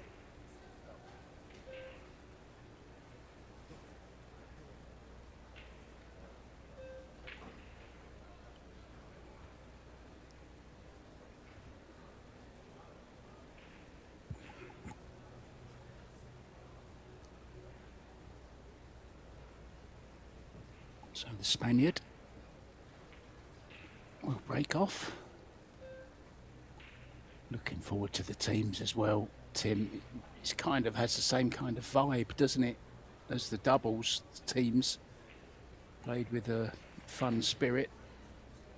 Of course, a lot more prize money at stake, 32 teams, and the top prize of 120,000 for the teams.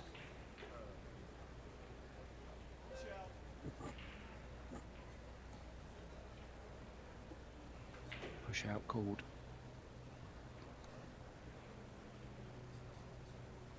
Bit of a fancy push out from De Luna there.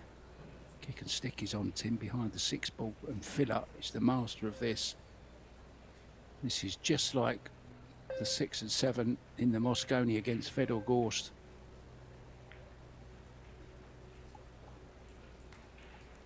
Similar result as well.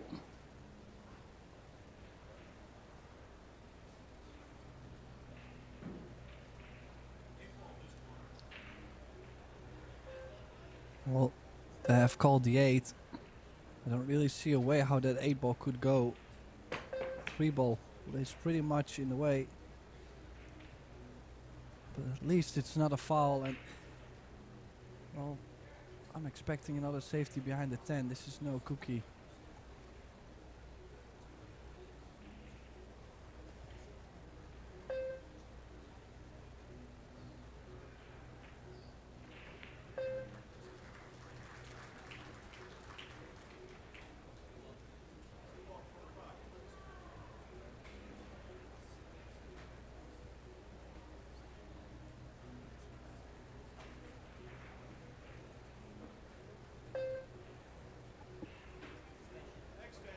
Another airborne. We know how much he likes a jump cue. Can he jump and draw the cue ball back?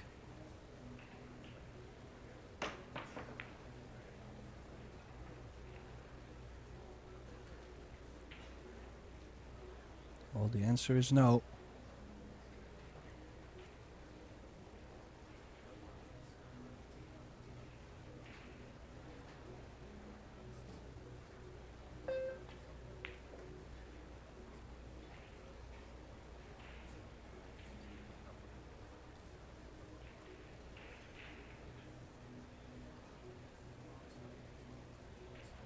So now 3 and the 4 in the same corner. Does the 6 ball go by the 7?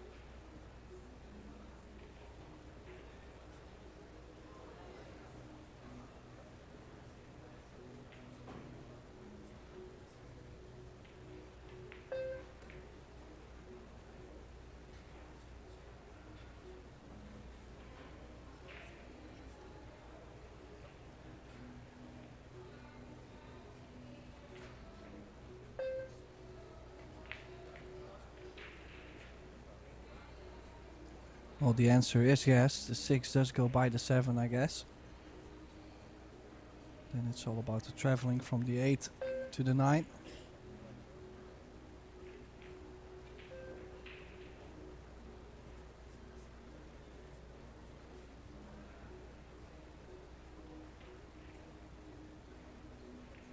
I've seen them stutter a bit, Mark. Do you think they'll get out here, or do you see anything that could go wrong at this point?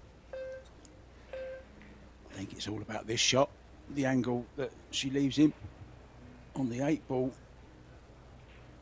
Would have liked maybe a touch more. He's going to have to stun off the side rail with some right hand spin, Tim. Down for the 9. 10 ball plays big. Not when you play a shot that good. It doesn't want to be straight.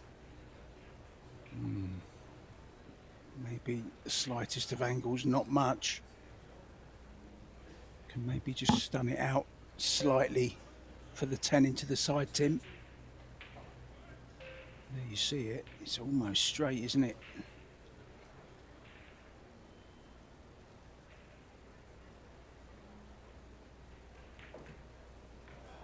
Oh, wow, oh no. That's the second scratch. You remember Joshua went in off the 8 before, didn't he? Scratched off the 8. Yeah, I'll be putting that cue ball nice and close to this 10 ball. In it goes. Well, you asked me, Tim, if there was anything that could go wrong. It was how I thought he was going to get on the 9 ball, and it was. Left pier more or less dead straight. In a bit of trouble here, Tim. 2-0 lead and a setup as well. Not the way things were supposed to go.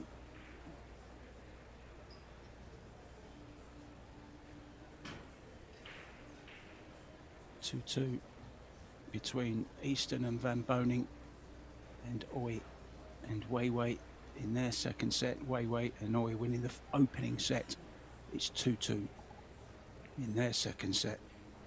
2-0 here in the second set and breaking to get on the hill, Tim.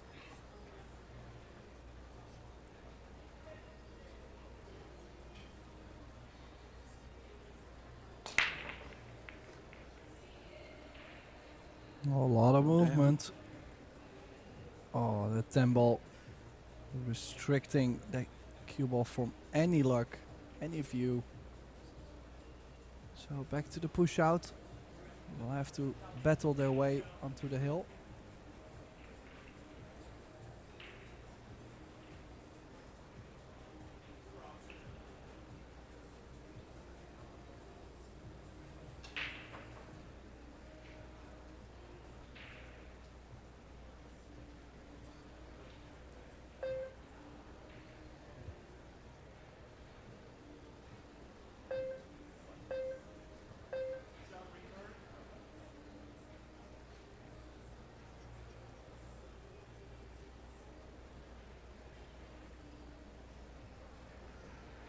Let's see, will they bank the 2 ball towards the 4? No, just the opposite sides need a full cover. I think Jeffrey got the full hit, the full cover.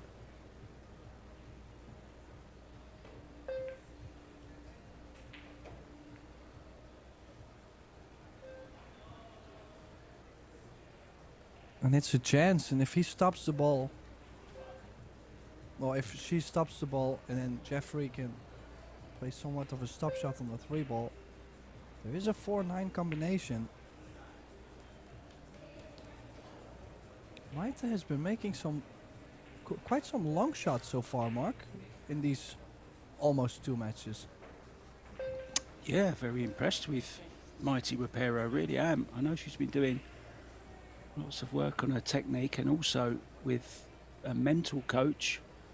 Also, we know how important the brain is in any sport. It's all about positivity and staying calm at times when maybe they're high pressure situations, but you have to know how to control your brain. And she's controlling it as well as that combo there very well. I don't think the 4 ball is on though. Could play the 10.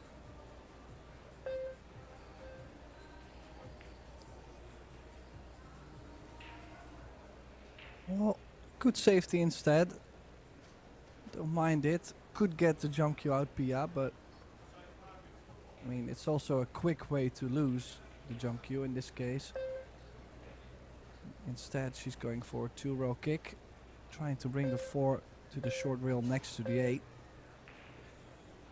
Oh, and she's missed the 4 ball completely. What is happening, Mark? Right. The fillers are It's a all bit gone all wrong. over the place. The fillers are falling apart.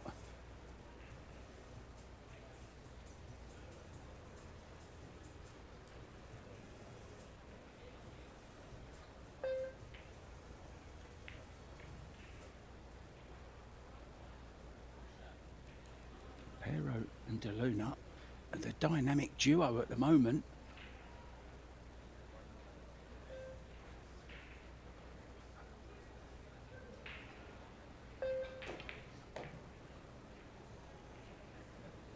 Oh, just missing the point there.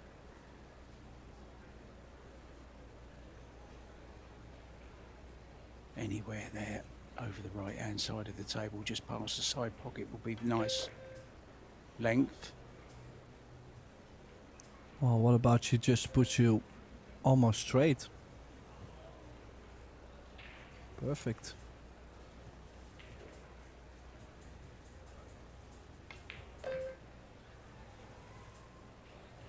Yeah, this time he did stay still.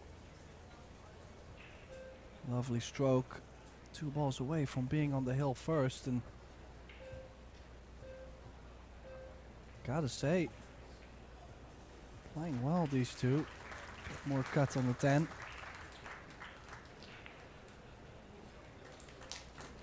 And down he goes. Opero and DeLuna now on the double hill for a place in the final. Yeah, who would have thought that? I mean, okay, anything can happen in pool, we know that, but I think the fillers were firm favourites, certainly in the YouTube poll as well. Things don't always go according to polls.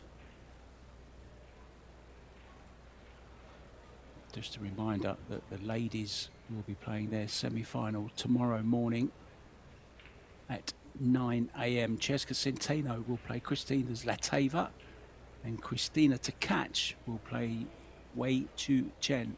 That's 9 AM tomorrow morning. And that will be followed by the men's singles semi-finals.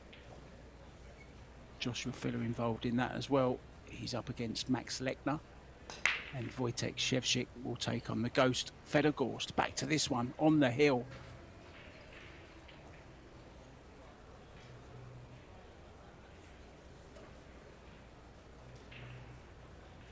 And what a chance again.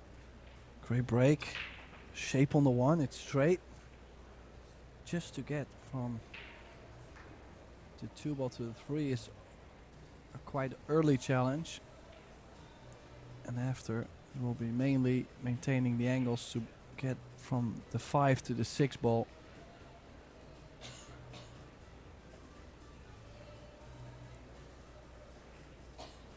Maybe a bit more, a bit straighter on the 2 ball than he wanted to. Have to punch the ball a bit more to cross over.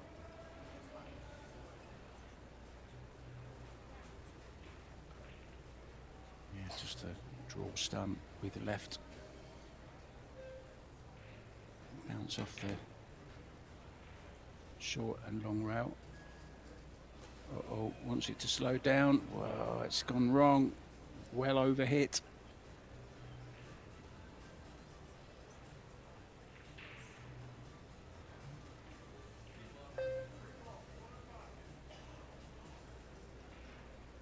He's Filipino, don't forget. They're great kickers. Well, the attempted Z shot on the 3 ball from DeLuna. Now then, Tim, crucial part of the match for the fillers.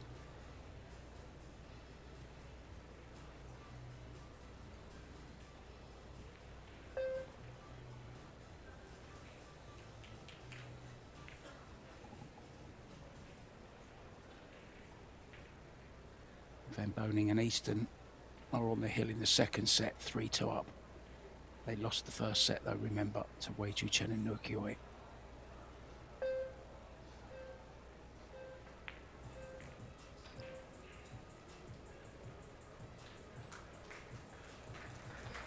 Well, nice angle on the 6 ball to stun off the rail again. Bit more punchy.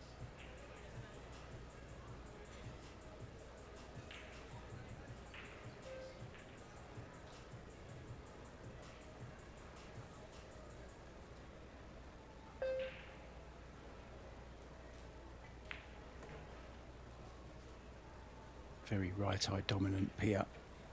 Chin is over the right hand side of her cue as she cues up.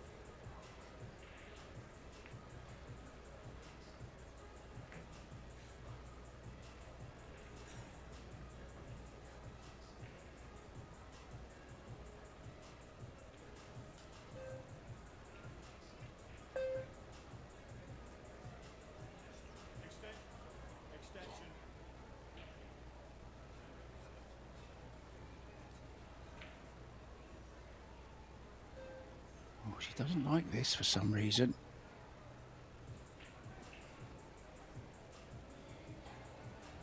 Doesn't want to end up too close to the 10. Yeah, was a bit tricky. Was running towards the 10. Glad she took a bit more time on that. It is the fillers that opened their account quite late in this second set, and they need 3 on the spin to stay alive in the Predator Las Vegas Mixed Doubles Turbo event.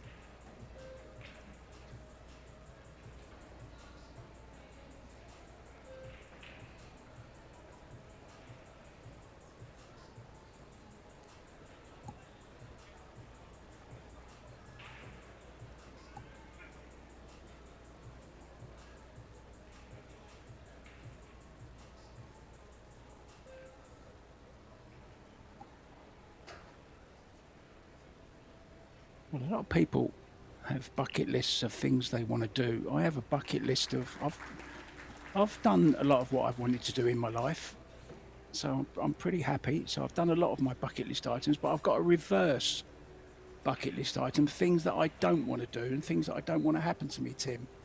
And top of the list was don't ever get bitten by a snake. But I was actually bitten by a snake last night, believe it or not, on my walk home from the local pool room on my foot. Non-venomous, I think, because I'm still here talking. I haven't been to the doctors yet. If you don't hear from me tomorrow, can you call me an ambulance, please? Well, my thigh is not so strong, but I can try.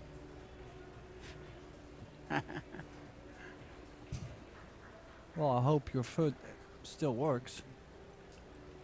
Yeah, it's working okay, and I'm just, so long as my mouth works, Tim, I'm happy, and my ears and my eyes. That's it. That'll do me. I'll just sit here and watch pool and talk about pool for the rest of my life.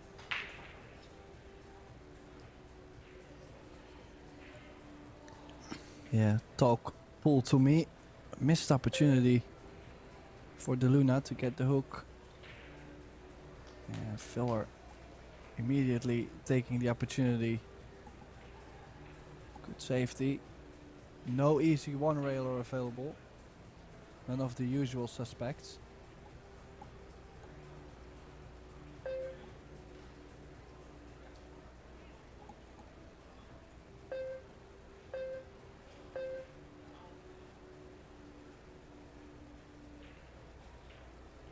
So they took the intentional fall.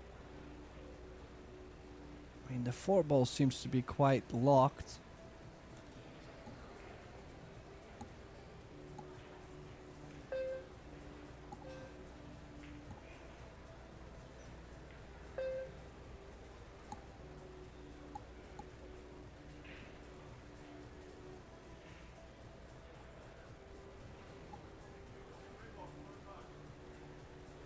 Now a 2-3 combination, leaving the 2-ball over the corner.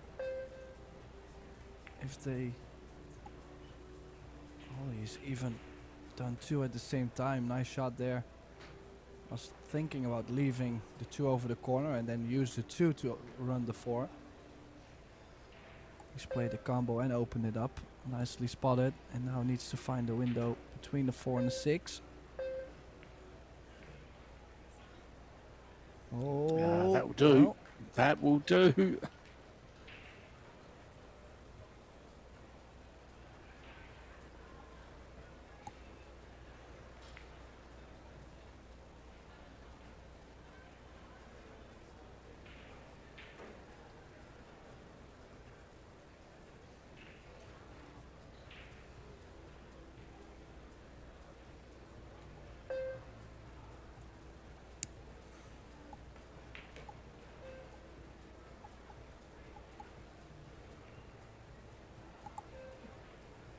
Now the 7-ball is still in an awkward spot. Did she leave Joshua a bit of an angle on the 6 to where he can go over the bottom short rail towards the 7, or can he only drop this in and go further away from the 7, or big angle on the 7? He doesn't like it for some reason, so he must be quite straight.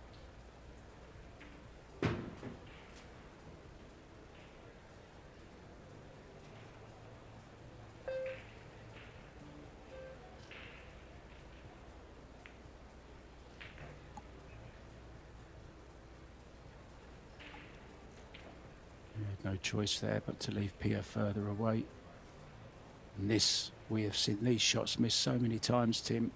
Catching the pocket point or cutting it thin, catching the left jaw of the top corner. But she's played it to perfection. Oh, she's lost the cue ball slightly though.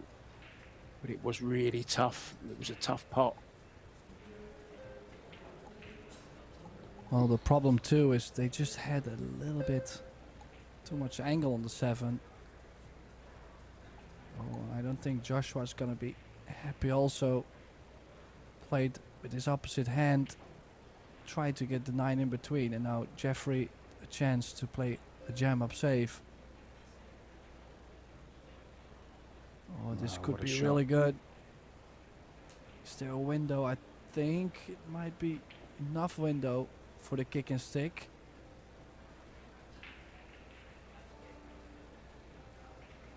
You can actually see a quarter of the ball, I think. Maybe going rail first.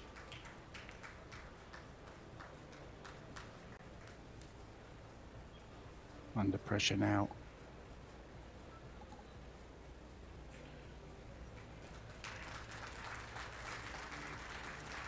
And there it is, Naoki Oi and Wei Zhu Chang move on to the finals. Please, one more round of applause for Shane Van Moning and Savannah Easton. Oh, you can hear in the Good background show here in the mixed Wei doubles Su tournament. Chen and Naoki Oi. They're already in the final, waiting for the winner of this match. They were 3-2 down in the second set, but eventually managed to win the match 2-0 in sets. Well, they were your pick, Tim, I think, weren't they? Nokioi and Wei Yeah. Chu Chen. You've got an eye for the game, mate. You should give it a go sometime.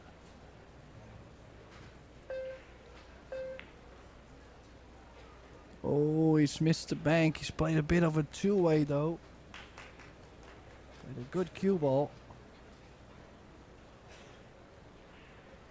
Jeff Oh, I going think though, airball here.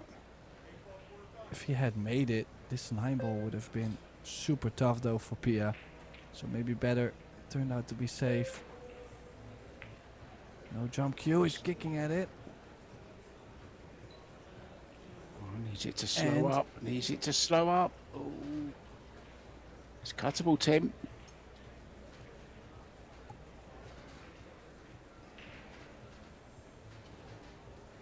Gotta hold the cue ball though as well.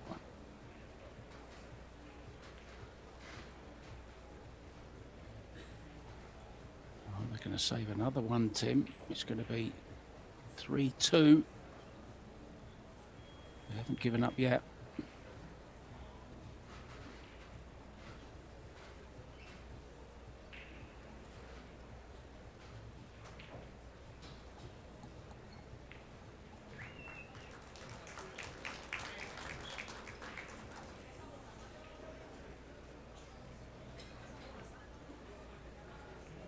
Yeah, so the They're fillers gonna now hold. slowly coming back into the second set.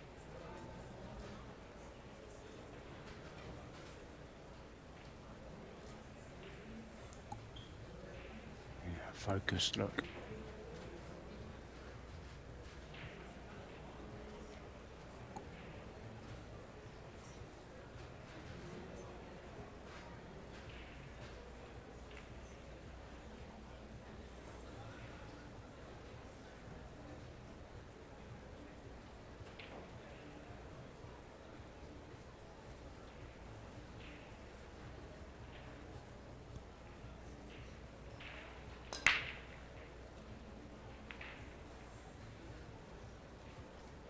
Ball's getting Oh, shunted this- around everywhere. Yeah, and the shot on the 1 ball, I believe. Or did that 6 ball maybe do something?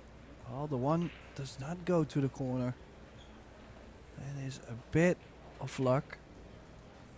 Now Jeffrey might be able to play a stop shot to leave the cue ball behind the 6. Send the 1 ball 2 rails to the 8 ball.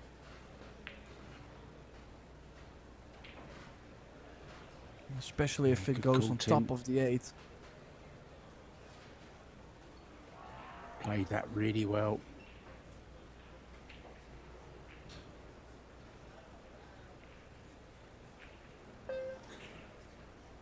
Every shot now the fillers play could be their last. They've got to be really, really careful now.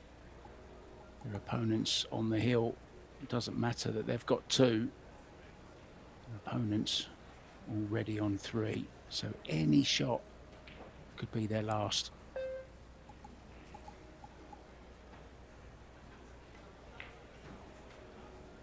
Oh. That would look very suspicious. Yeah. So much so that the referee's picking the cue ball up. I thought it was a glaring foul.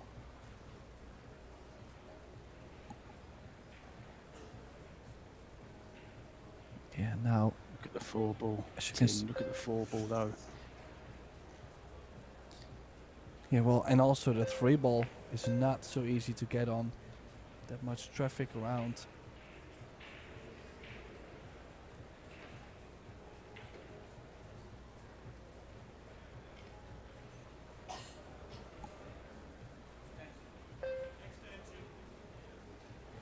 What a difference that's made by him not being able to reach it. He's doing his best to. He doesn't want to use the bridge if he doesn't have to.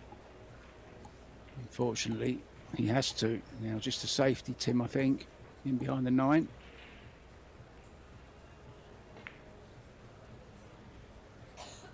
Oh, it's gone wrong. He's missed it.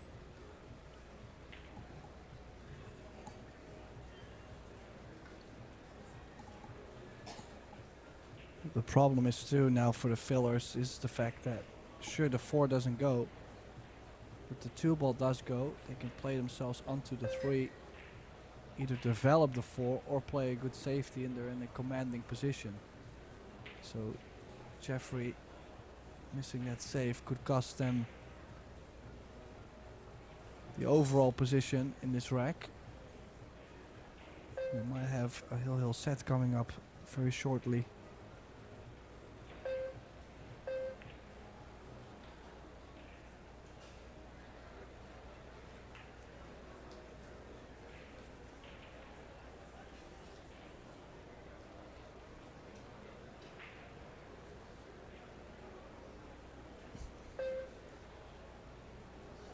Well, they've already played the safety on the 3 ball. Oh, they're short on time. Oh, are they gonna open up the 4? Oh, they have. They have, Tim.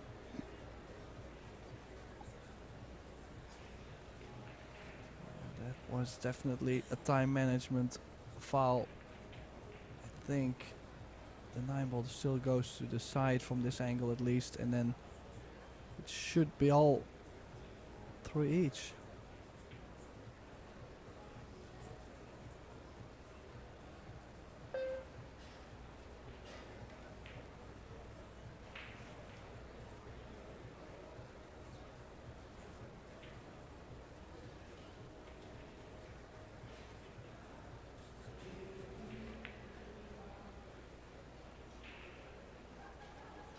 Shane and Savannah Easton going out, but they are still in one of the 2 American teams in the teams tournament, which will start tomorrow.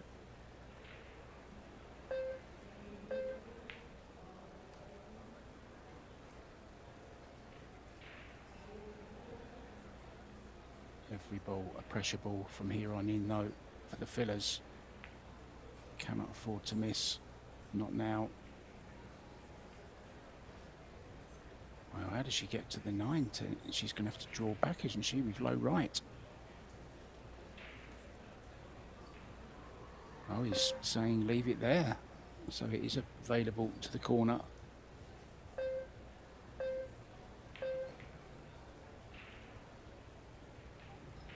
Well, this is do or die now.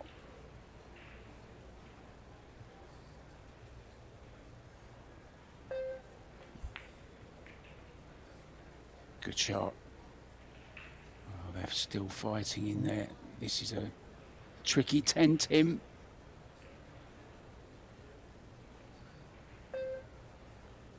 Yeah, not so straightforward.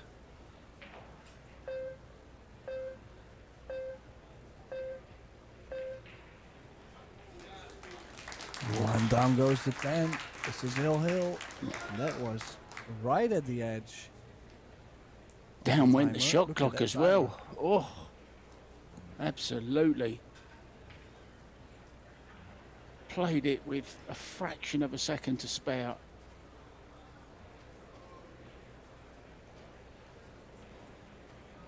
They're not finished yet. They're still in there fighting. Overall performance, Tim. Yeah, another stat which is very impressive if you consider this format is the 100% break success. That's quite something.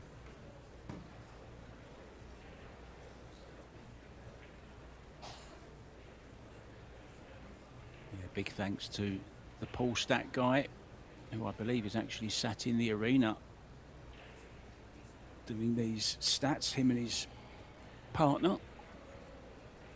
They really are fascinating, some of these stats they're coming up with.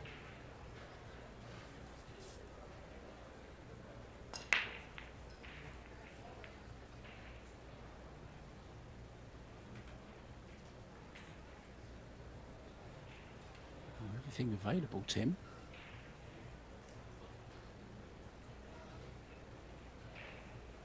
Yeah, might be worth taking on the cut to the top left. If you can get straight-ish on the 2, you can still hold for the 3 ball. Now, the 5 is one ball that it's not too easy to get on. And this safety is probably a way better choice than going for the cut. This is a good shot, good cue ball. And a small ball, small target to hit.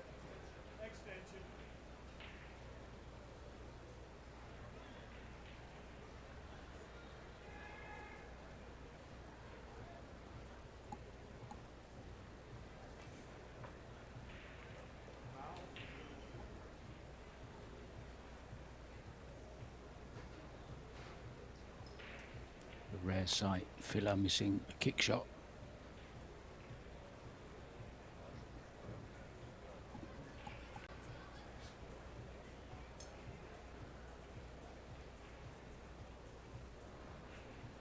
Just wondering, could he play it off the 5 and open the 5 up a little bit? Well, I think that's what he's playing. Yeah. Oh, he's done really well. Because it was easy to lose the cue ball playing that bump on the 5.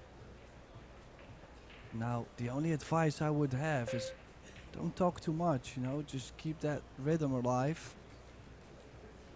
And you're on the way to a place in the final to meet Wei Tzu Chen and Naoki Oi for a grand prize of $15,000.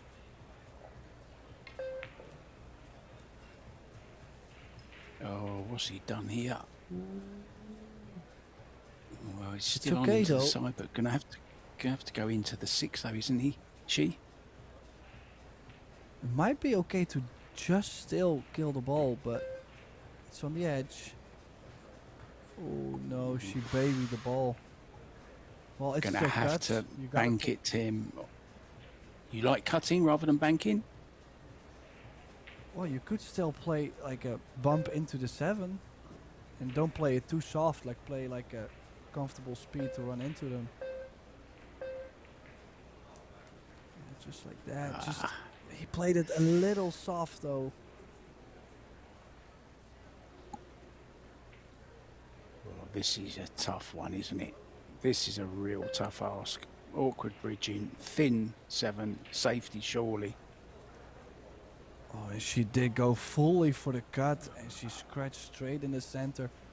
I mean, it was either the bank or a safety on that 7 ball. That was super tough to thin it, queuing over the 8. Oh dear. I mean, they had 2-3 chances to close out this set. And you know what champions do. We both know that champions, when they survive a scare like that, usually in the 3rd set, they play very well. So we know what's coming. Yeah, I mean, they can't complain, Tim. As you say, they had 3 chances at least. They were 3-0 up. And now, as you said, champions doing what champions do. And they'll probably go and run the last set 4-0 or something. I've forgotten who breaks first. Whose turn it is to break. But there's no way Filler is missing this one. So he'll to 4-3. Yes, come on, says Pia. Alf gets, is it Alf gets or something like that, they say? Let's go. Alf You know a bit of Gates, German, yes. Tim. Alf Gates, yeah. Yep. So, And I guess it's Yep. Alf Gates for us too. Because it looks like they're gonna take a little break. So we're gonna run to the restroom, I guess. And we'll be right back with the deciding set between Ropero and DeLuna against the Fillers. We'll be right back. Stay tuned.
And welcome back, everybody. We have arrived to the deciding set between Ropero and DeLuna and the Fellers in this exciting semi-final match. This set is for a place in the final and the total grand prize of $15,000. Look at that beautiful break. Mark, what do you think? Yeah, I mean, a little bit to do on the one ball, but one of the better breaks that we've seen, Tim. It's just this first one ball, isn't it? If you can get the one ball and get a shot onto the three, you should be okay. Make it sound simple, but that's basically it.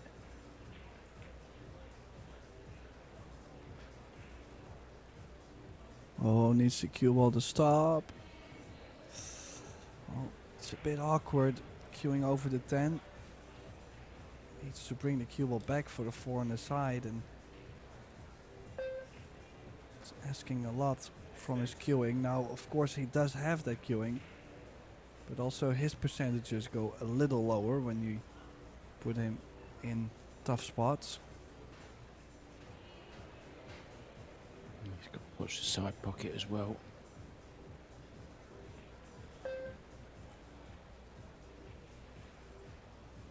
Can't stun, he's got to draw this. That's why he doesn't even bother taking it on Tim, and it takes a lot for Joshua Filler to turn down a pot like that, so it must have been tough. Pat on the back there from his wife Pia. Deservedly so as well. It's a great shot. Full hook on the 3 ball. DeLuna going airborne.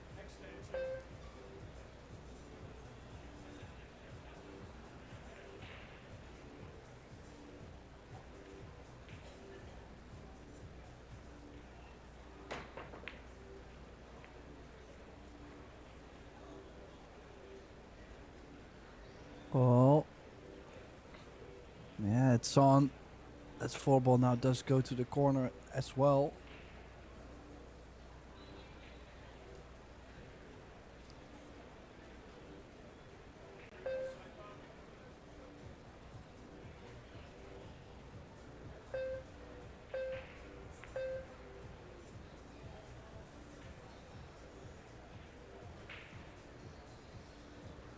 And now it should be okay, Tim.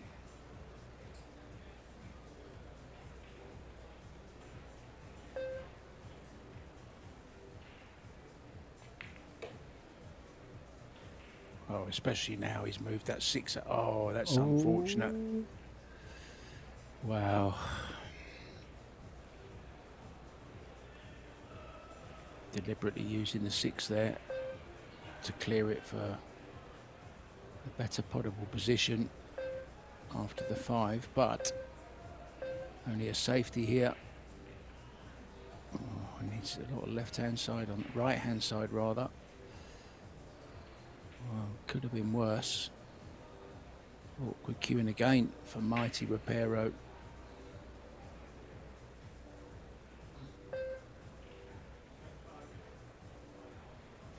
Yeah, actually a really creative shot from Filler to play that position to the 5. Indeed, very unlucky that 6 ball comes in between. And now finding himself in a bit of trouble.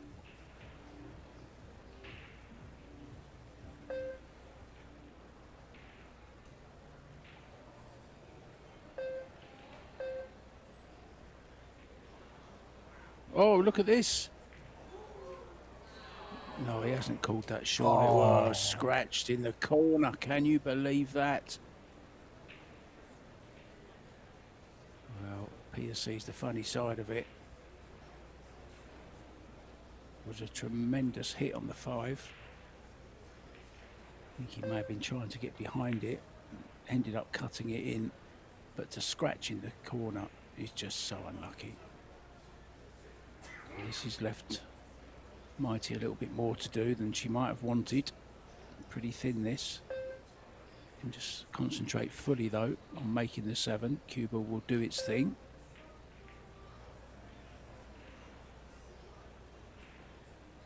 Oh,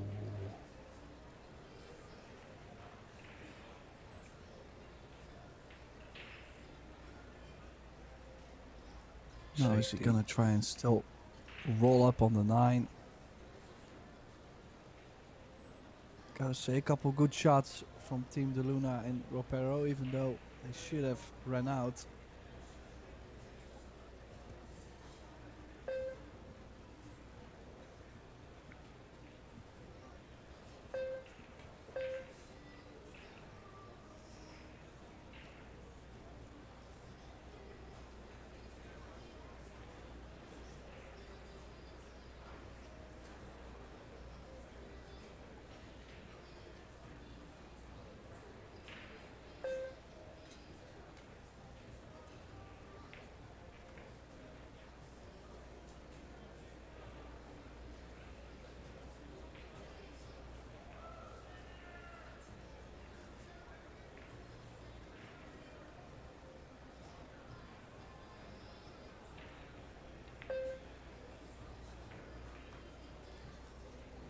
Good shot. Yeah, even these last 3 balls were not supposed to be this difficult, but they get the job done.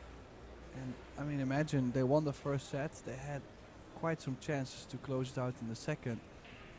Now that we were tied in the deciding set, they also will start to feel the heat a bit more.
And another ball going in.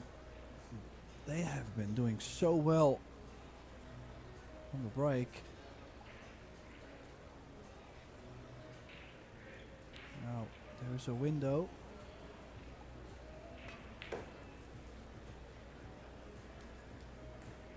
Just Good played shot a from Mighty really, there. really good shot there on the 1.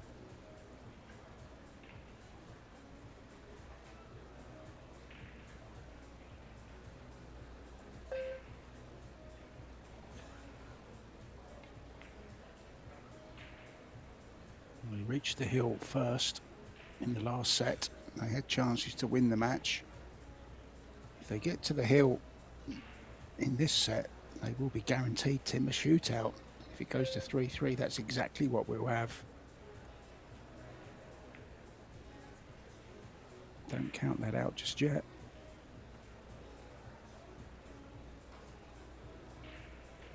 Oh, this is horrible.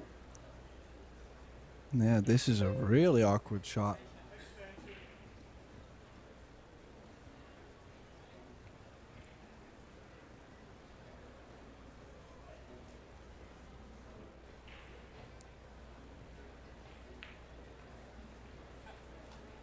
What a class But he's shot that played. was. He played a really good shot there as well, indeed, to bring the cue off the rail.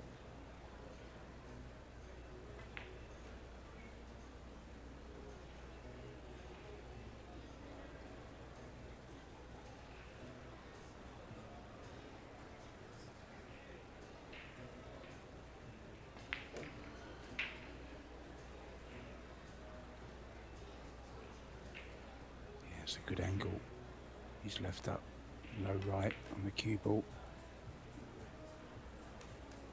Played that really, really well. Great shot, Mighty Ropero. She played a great 2-ball and a great 8-ball in this run out, and deservedly. There are 2 racks to the good here, Tim, in this final deciding set.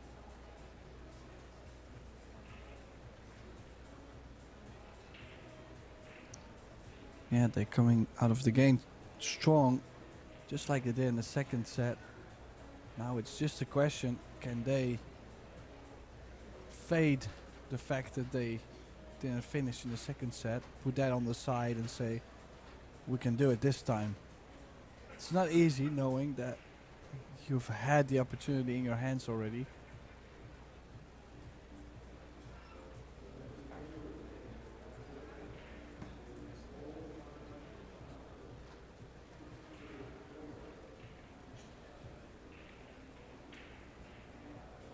They would love another break like they've been breaking, making balls and having a shot at the lowest ball on.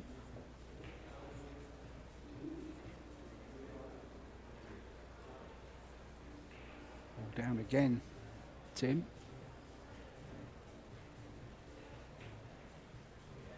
No shot on the one this time, but control of the table.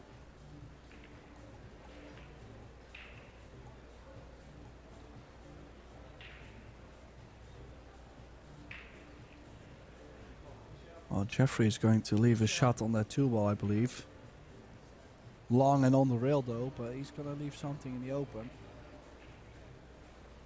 I'm quite sure Joshua will be jumping out of his seat to shoot something. Unless Jeffrey took care of it enough to where... No, I think this one goes.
Well, they are connecting the dots nicely.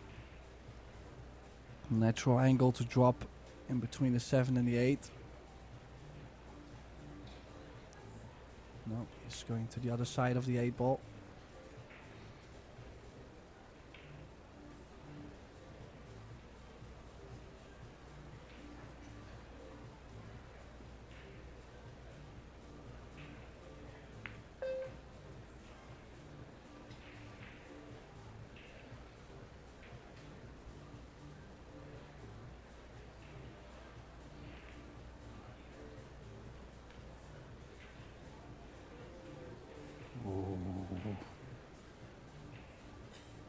He's scratched twice already.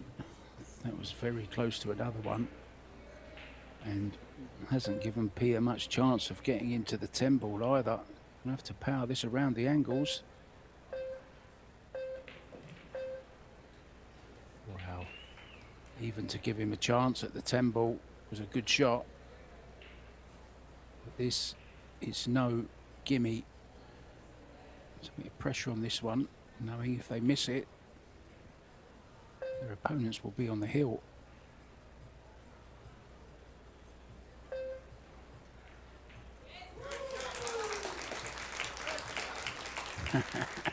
Pierre enjoyed that one. He put himself in that bit of trouble really by playing a bad positional shot to the 9, but Pierre got him out of trouble, just giving him a shot at it. It was still a good 10-ball.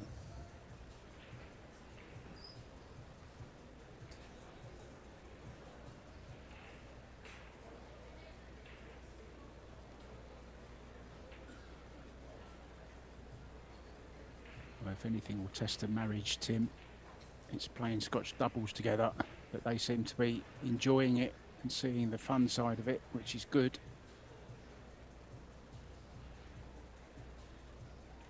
One of them might be sleeping on the floor tonight, you never know.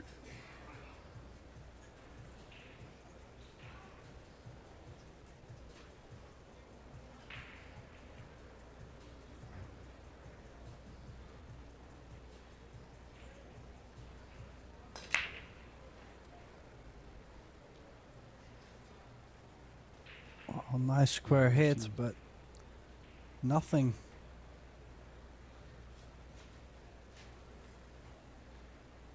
It was a good square hit. Maybe lacking just a little bit of power. But we've seen softer breaks and balls made.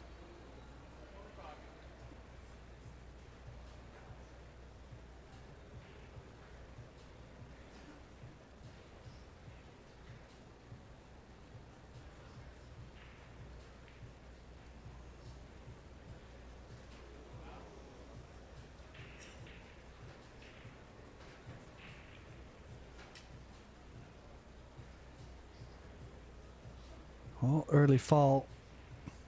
If Joshua can get the one ball out of the way, possible 3 fouls is coming up. Sending the one in between the traffic. This is a good shot and it will be tough to hit. Plus, as I mentioned, the 3rd foul will be easier with the one ball being next to the 10.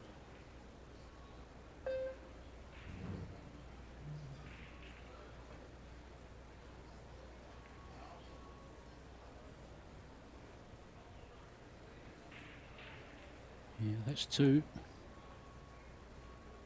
Josh was actually 3 fouled earlier on by Shane Van Boning.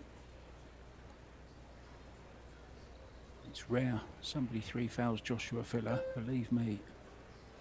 But the foot, or the shoe is on the other foot this time. But they're going for the run out. Well, I gotta say, it looked like they could have played just a simple stop shot behind the 10. The one on the other side of the 4 and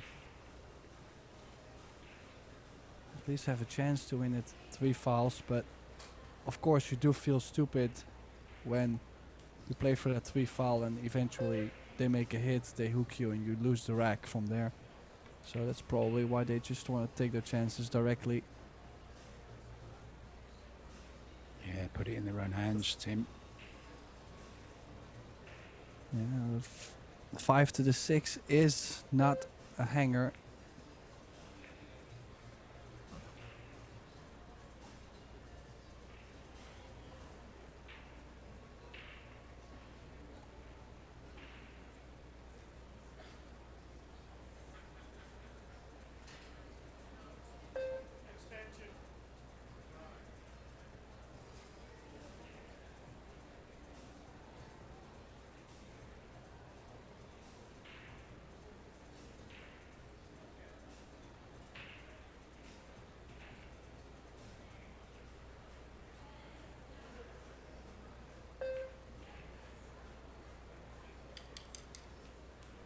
And the perfect line to get to the 6. 7 does go by the 9. So we could have 2 each in this deciding set. Pressure is starting to cook in this arena.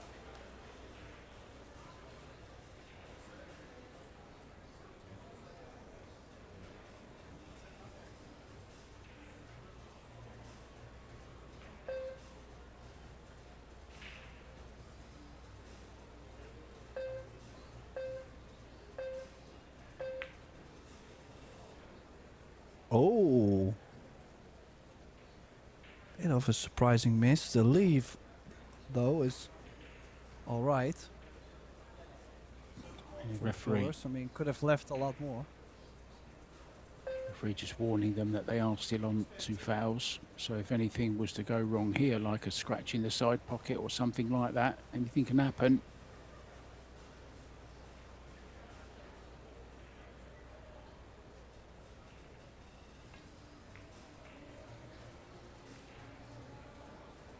Or the corner what's pocket. a cue ball?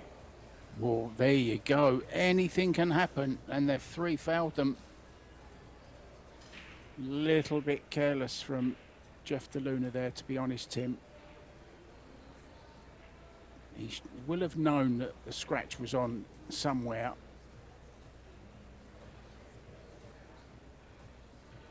So a bit of a cheap rack to give away that one. And you must say, Pia, a little bit fortunate after missing that 7 to leave the 7 so difficult. But anyway, it's drawn the foul. It's like a sponge, isn't she, Pia? She soaks up all the advice.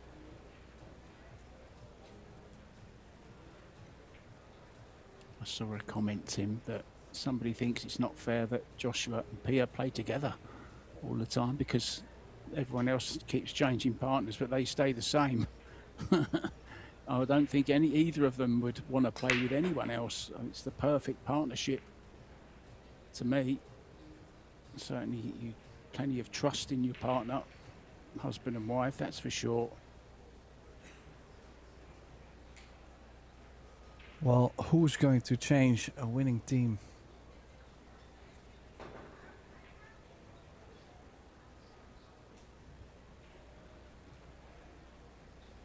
Now, he did play the safety. But, I mean, you would expect that the fillers are always going to make a contact on the 1 ball from this position. You know that before playing the safety. It's not the strongest, but you just have to survive. Oh, the 1 ball, it might go straight in. No. Ooh, a glancing blow off of it. Just changed the outcome of the shot slightly.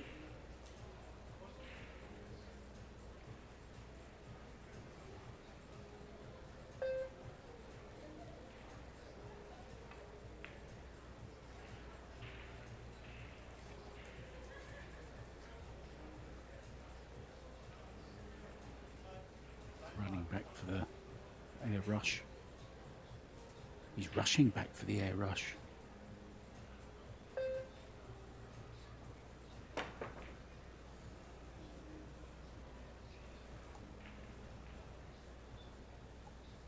That'll do.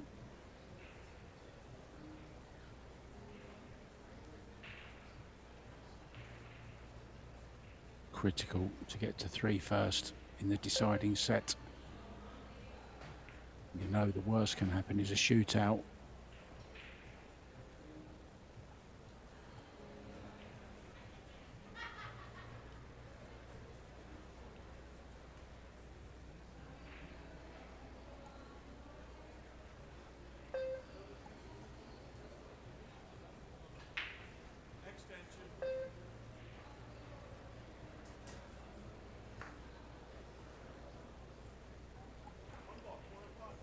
Just a reminder, guys, that these 2 pairs are looking for a place in the final later on today against Nu Kioi and Wei Chen. What a birthday present it would be. And there's another birthday today, actually, that we failed to mention, and that's Dennis Grabet. So, Palju Unna Sunipavaks, as they say in Estonia. Happy birthday, Dennis. Congratulations, mate. Unfortunately, his time in Vegas is over. He's not in the teams, as Team Estonia don't have a female player, as we see a great bank shot there using the 3, Tim.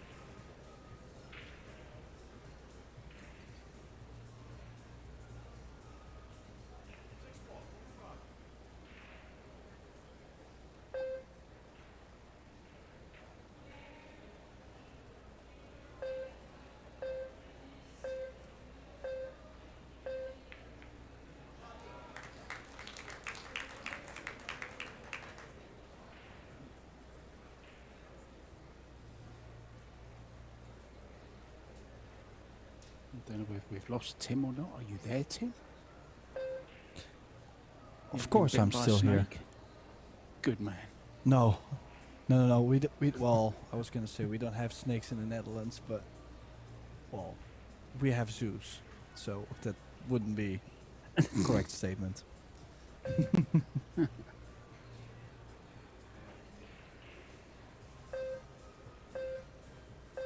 Oh, I still gotta say though, this is that went all the way down to the timer, but just in time. It would be crazy if the fillers get on the double hill first.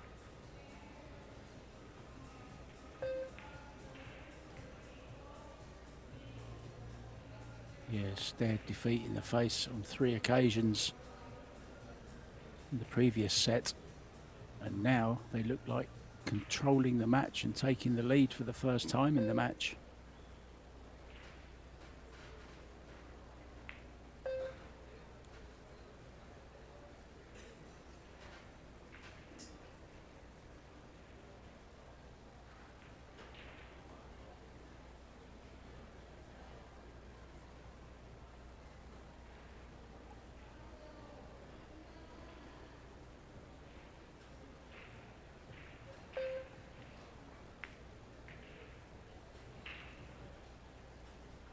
So this 10 then to get on to the match hill. Guaranteed minimum 10 shootout. Unbelievable.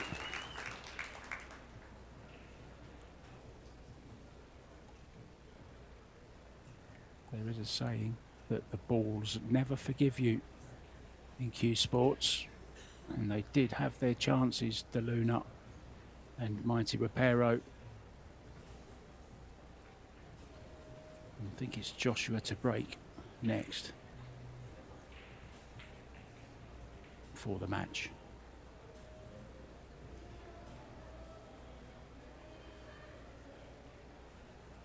Really are becoming a power couple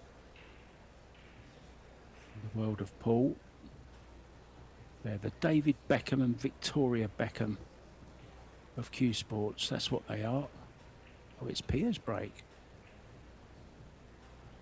I beg your pardon. Well, the break hasn't been successful all the time.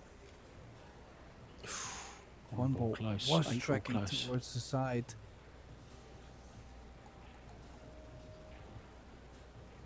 So a chance for Ropero and De Luna to turn things around.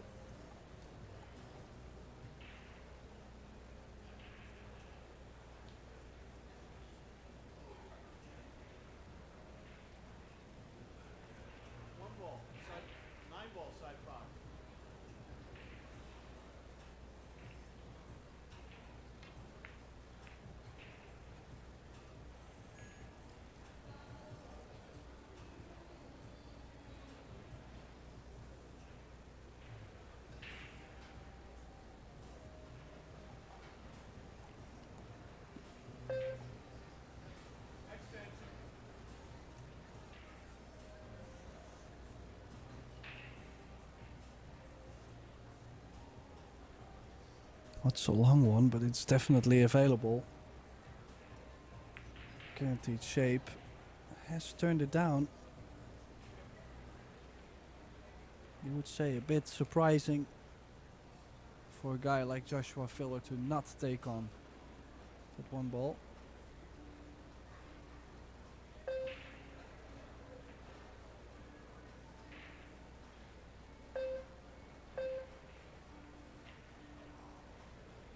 Oh, is this gonna hit the rail? Oh no. Oh, that could be all it. This could be the final blow.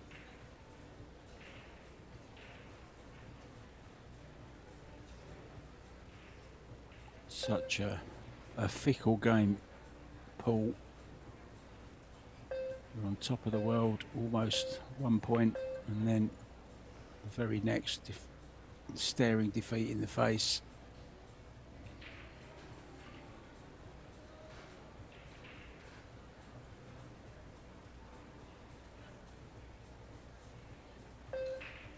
Bit more cut on the one, on the 2 ball.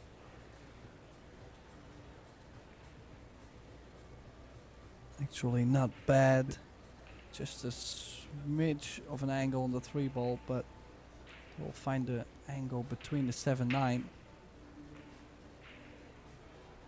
Yeah, they're going to have to play a 5-8 combo, Tim, as well, I think.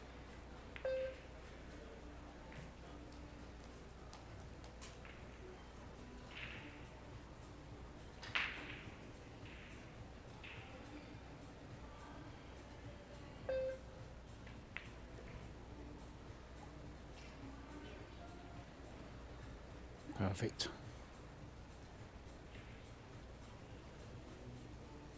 Yeah, gotta say, I'm a bit disappointed for Ropero and DeLuna. I think they played a great match up to like second set, 3-1 up, I believe. Then from there the wheels just came off and the fillers took almost every opportunity they were given or they made themselves.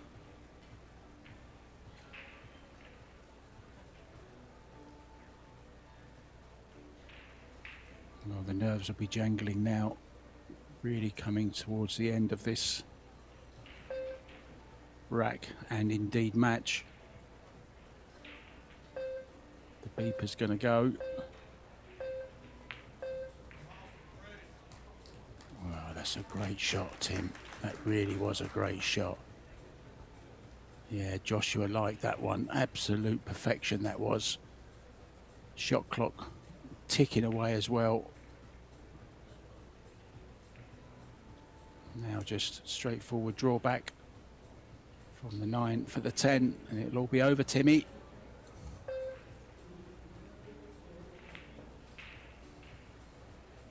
Yeah, they're on the 10, so this will be it. The fillers will be meeting Yuki Oi and Wei Tzu Chen in the final. What a steal for the fillers. Yeah, I don't know what Jeffrey's saying there. I think he's kind of joking around, but yeah, must be feeling a bit for Ropero and DeLuna, but eventually I think they'll be happy with how they played for the first time together. A lot more to come. So would like to thank everybody for tuning in with us. Mark White and myself, Tim de Ruiter, we will be signing off. But the final will still be coming up today, I believe, Mark? Yes, well, it hadn't been confirmed what time because we didn't know how long this match would go on for. They did both start together, but keep an eye on ProBilliardSeries.com, guys. It will be on Table 1 on Pro Billiard Series TV.